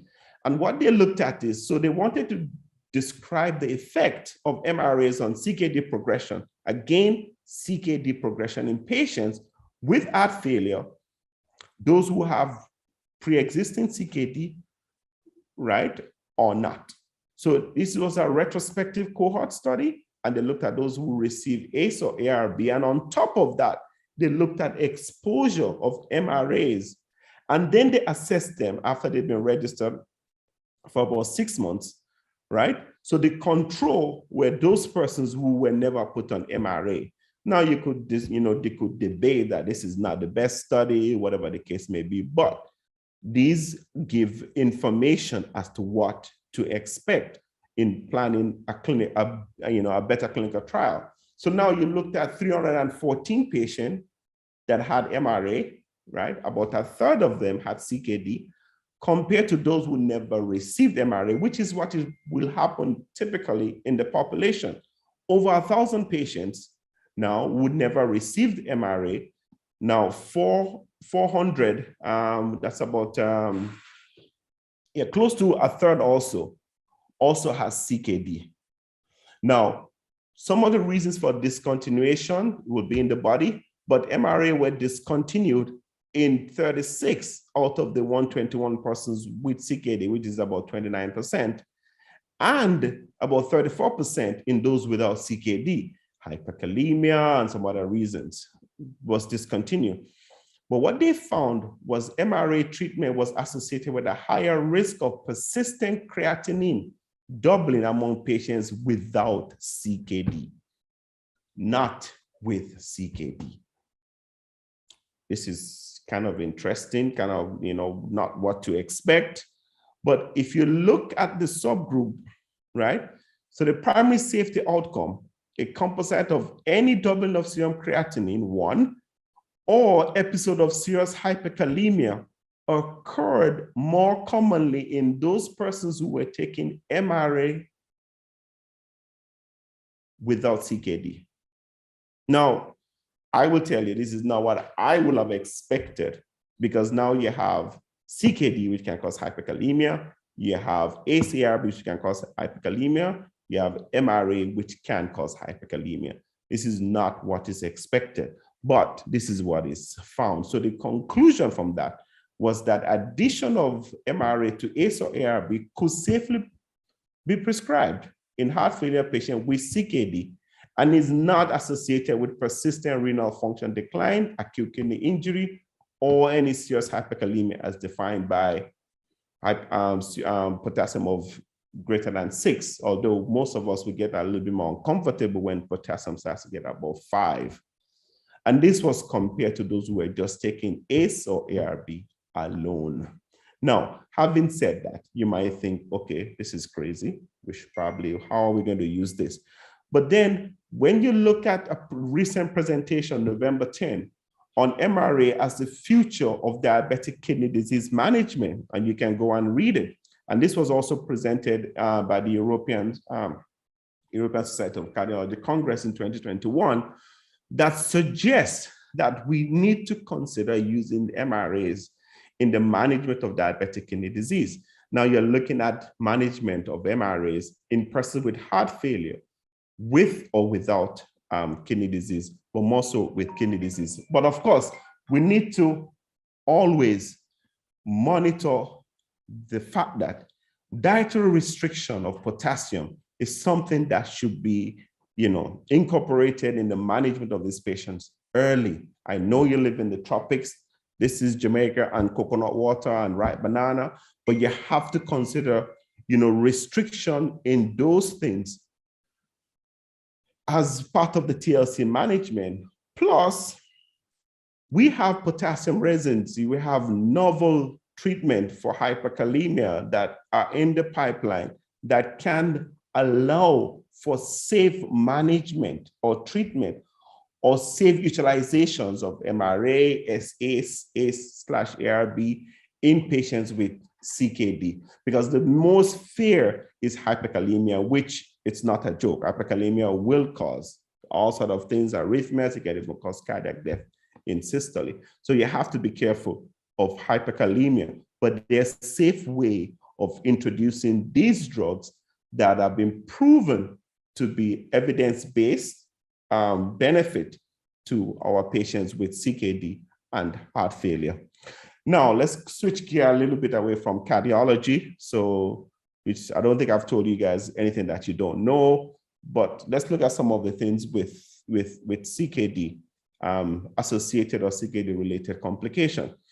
So when you look at chronic kidney disease, as I mentioned earlier on, they share similar risk factors, they share causes, they share a lot of things in common. So when you look at CKD-related complication, obesity, diabetes, hypertension, cardiovascular, this is the same thing that you're going to find in somebody who has heart failure, right? So CKD specific now will complicate heart failure. So there are two things that we need to think about in CKD, and that is anemia or mineral bone disease. So anemia of CKD, we should be careful in a patient with heart failure that it must be normocytic normochromic anemia, because that's what you expect in anemia of chronic disease. If there's anything else that may suggest otherwise, please investigate for anemia first before you attempt to, ascribe it to CKD or ascribe it to just, chronic disease, because you might miss an important diagnosis. Also, anemia of CKD does not tend to occur in stage 1 and 2. So if you see somebody who has anemia and their GFR is greater than 60, do not ascribe that to CKD. Look for a different cause of the anemia. Now, once you're comfortable that this is anemia is related to CKD, then you can initiate iron replacement and erythropoietin therapy. What about secondary hyperparathyroidism? This is a very common complication of CKD, but unlike what Victor and all the others interventional cardiologists can do, this is not amenable to coronary, to antiplatelet therapy or revascularization. This is actually a disease that, if it's not abated, has 100% mortality.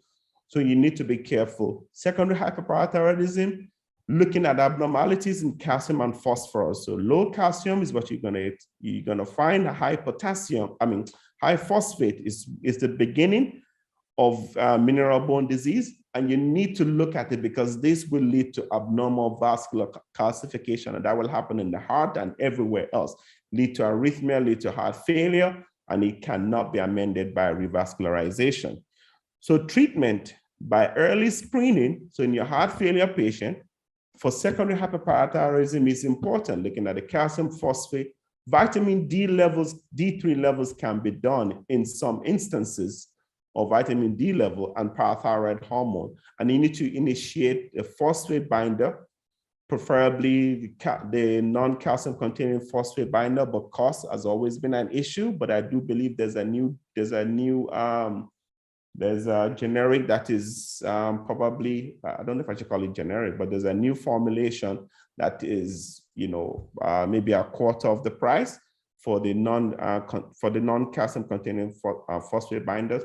Then we have calcium sensing drugs, which we don't have in Jamaica, not readily available here, Sunakal, or maybe there's some people who advocate, get surgery done, take out the parathyroid glands, maybe implant a small amount in the insertion of the deltoid muscle so that it's easy for you to go back and find. But these must be managed appropriately because once they establish vascular calcification, these are very difficult to treat. And then obviously you're going to get progression of heart failure for the patient.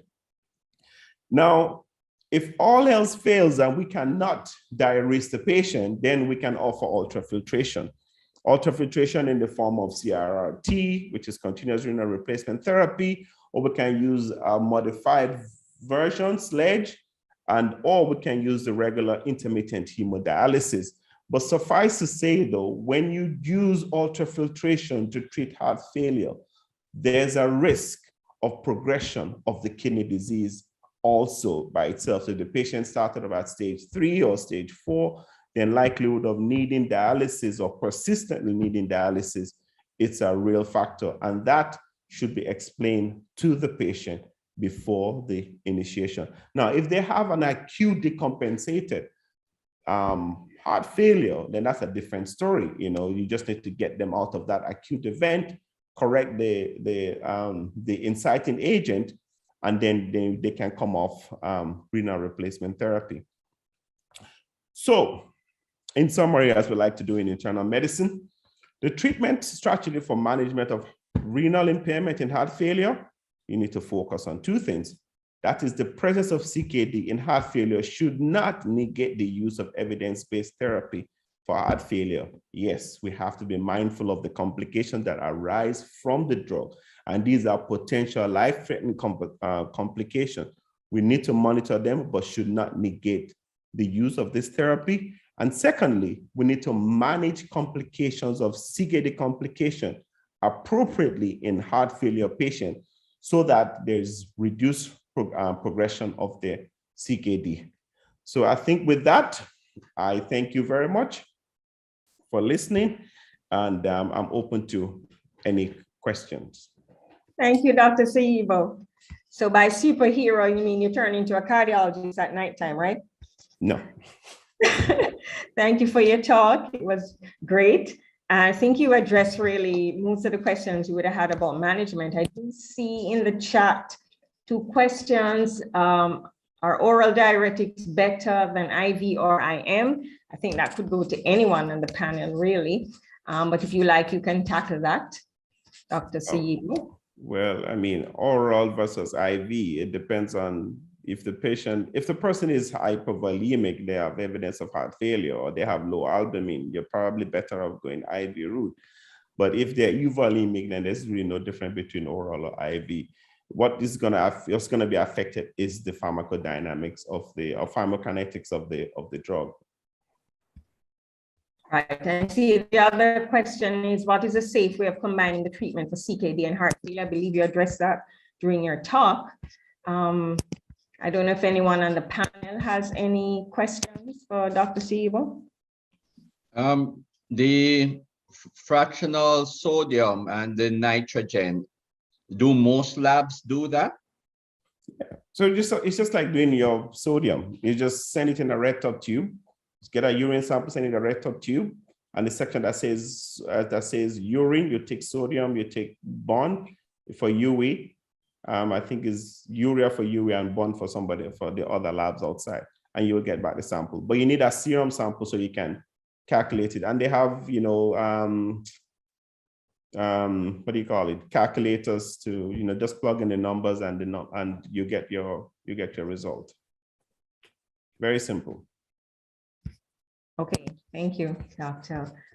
There's another question. Patient has albuminuria, serum creatinine is increasing with use of angiotensin receptor blocker or ACE inhibitor. Can you switch to nitrates and hydralazine and leave the ACE or AT2 blockers out? Well, yeah, you can do that, but I don't think you'll be doing satisfaction to the patient. You need to find out why the serum creatinine is increasing. So you need to investigate for renal artery stenosis. In a case like that, you go to the extent. You might even want to refer them to the cardiologist just to, you know, look at the renal arteries on pseudo angiogram, right, Victor? Pseudo, yes. I sense a little tension. Anyway, thank you. Not at all, not at all. It was a very interesting discussion, especially the MRA and the heart, those without CKD. Yeah. As I said, definitely not what I expected to see, and that is really something to watch. And the predictive nature of the fractional nitrogen, I think that's something to really utilize and look on.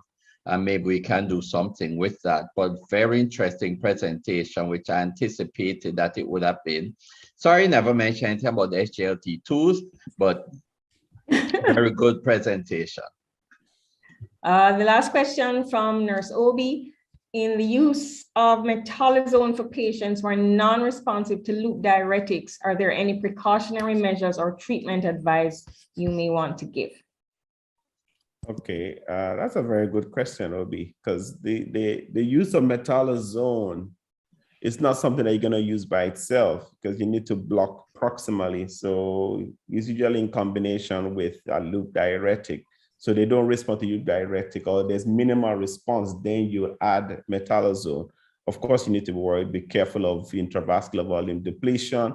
Always watch urea and creatinine. If you institute anybody on a diuretic, look at the urea and creatinine, especially the rate of rise of the bond compared to the creatinine, to make sure that you're not, you know, introducing a hypo or intravascular volume depletion in this case. And of course, you look out for hyperkalemia also. Thank you. So folks, we've gone over time. We just want to wrap up. We have one sponsor segment to go from AstraZeneca. We're going to ask them to present, and then I'll wrap up with some closing remarks. Good day. My name is Jose Marroquin. I'm the Medical Science Liaison of AstraZeneca for Central America and the Caribbean. And today, I'm going to speak about an overview of data of dapagliflozin in heart failure. The declared TIMI-58 was a cardiovascular outcome trial with dapagliflozin in patients with type 2 diabetes. It included more than 1,700 patients with a median follow-up of 4.2 years, and it included 60% of patients with multiple risk factors and 40% of patients with established cardiovascular disease. The main objective of this trial was to demonstrate the cardiovascular safety of dapagliflozin. And you can read the main outcome summary at the bottom of this slide. But the declared TIMI-58 also included patients with heart failure.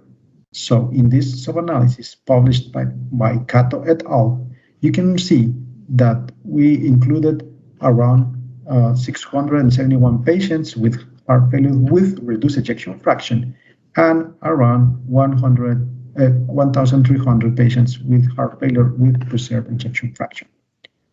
Dapagliflozin demonstrates a reduction in cardiovascular death, hospitalization for heart failure, and all-cause mortality in this trial in patients with heart failure with reduced ejection fraction. And in those patients with heart failure without reduced ejection fraction, again, dapagliflozin demonstrated a reduction in cardiovascular death and hospitalization for heart failure. The DAPA-HF trial was a randomized control trial which wanted to achieve or to prove the effects of dapagliflozin in patients with chronic heart failure with reduced ejection fraction, with and without type 2 diabetes.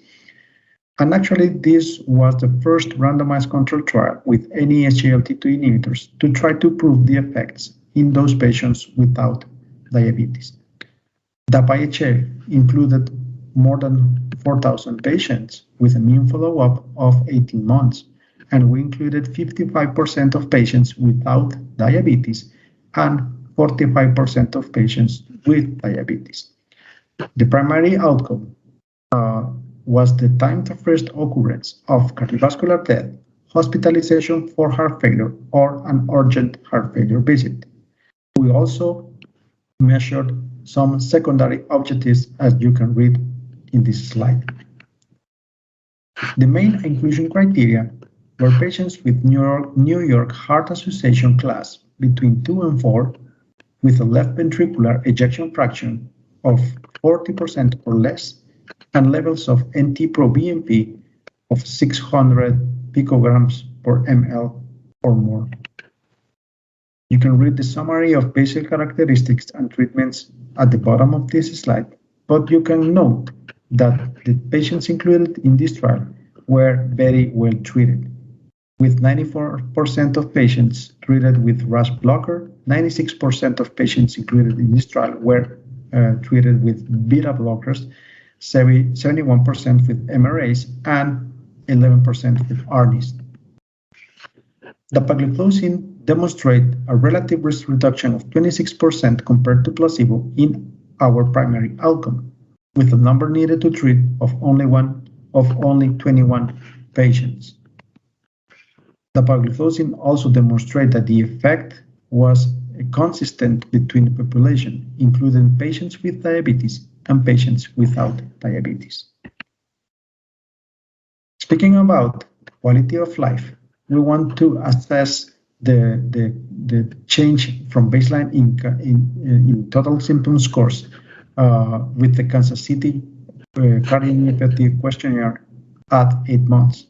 And dapagliflozin demonstrated an 18% of improvement in symptoms, but also 16% of patients treated with dapagliflozin has less deterioration. Dapagliflozin also produced a 29% reduction in our renal composite outcome, although this did not achieve statistical significance. DAPA-HF also demonstrated other good results. Speaking about hospitalization for heart failure, dapagliflozin demonstrated 30% of relative risk reduction compared to placebo. Also, dapagliflozin demonstrated 18% reduction in cardiovascular death and 17% reduction from death from any cause. Actually, dapagliflozin is the only Sglt2 inhibitor to date to demonstrate reductions in death from cardiovascular or all-cause death in patients with heart failure with reduced ejection fraction. Related to the safety outcomes, you can see that dapagliflozin did not increase the adverse events compared to placebo. Dapagliflozin did not increase episodes of major hypoglycemia, fractures, amputations, and others. We presented this year the PRESERVE-HF trial. This trial assessed the effects of dapagliflozin on symptoms and functional status in patients with preserved ejection fraction. We included more than 300 patients, and we were comparing dapagliflozin 10 milligrams versus placebo plus standard of care. The primary endpoint of this trial was the change from baseline in KCCQ clinical symptom score at 12 weeks. But also, we evaluated other symptom score and other quality of life items in this trial. But other key secondary endpoint that we wanted to measure was the change from baseline in 6-minute walking distance at 12 weeks. These are the results of preserved HF. You can see that dapagliflozin increased by 5.8 points versus placebo in clinical summary score. And dapagliflozin demonstrated an increased 6-minute walking distance compared to placebo by 20 meters. Next year, we will be presenting the DELIVER trial. The DELIVER trial was tried to demonstrate the effects of dapagliflozin in patients with preserved ejection fraction. It will be including more than 6,000 patients, and it will be will compare the effects of dapagliflozin 10 milligrams versus placebo in patients with HFpEF. So the DELIVER trial will be next year the biggest trial in patients with preserved ejection fraction with any Sglt2 inhibitor. So this is the information that I have for you today. Have a nice day, and thank you for your attention. Thank you very much from AstraZeneca, and thank you for your support. So ladies and gentlemen, we have come to the end of our program today. We want to thank all our speakers, Dr. Caroline Mcginty, our local speakers, Dr. Victor Elliott, Dr. Handel Emery, Dr. Roger Irvin, and Dr. Soyibo. The talks were all wonderful and very engaging. We would like to thank, of course, all our sponsors, the Caramed Limited, BMAT Distributors, Bayer, Servier, MSN, and AstraZeneca. The staff at PICJ, especially Sophia Vendries and Heather McCoy, our business director, for helping with the organization. Lucralux for maintaining the website and the website link and for advertising on social media. And a big, big thank you to Luxev Digital, who organized everything. They made sure the program ran, that we had the flow. They made sure we knew where to look on the camera. They made the digital flyers, and they really, really helped to smooth the way forward. So we're very, very grateful to all. So I thank you all for joining us and spending your Sunday morning and part of your afternoon with us. Please go ahead and enjoy the rest of your Sunday and have a great week. Thank you very much.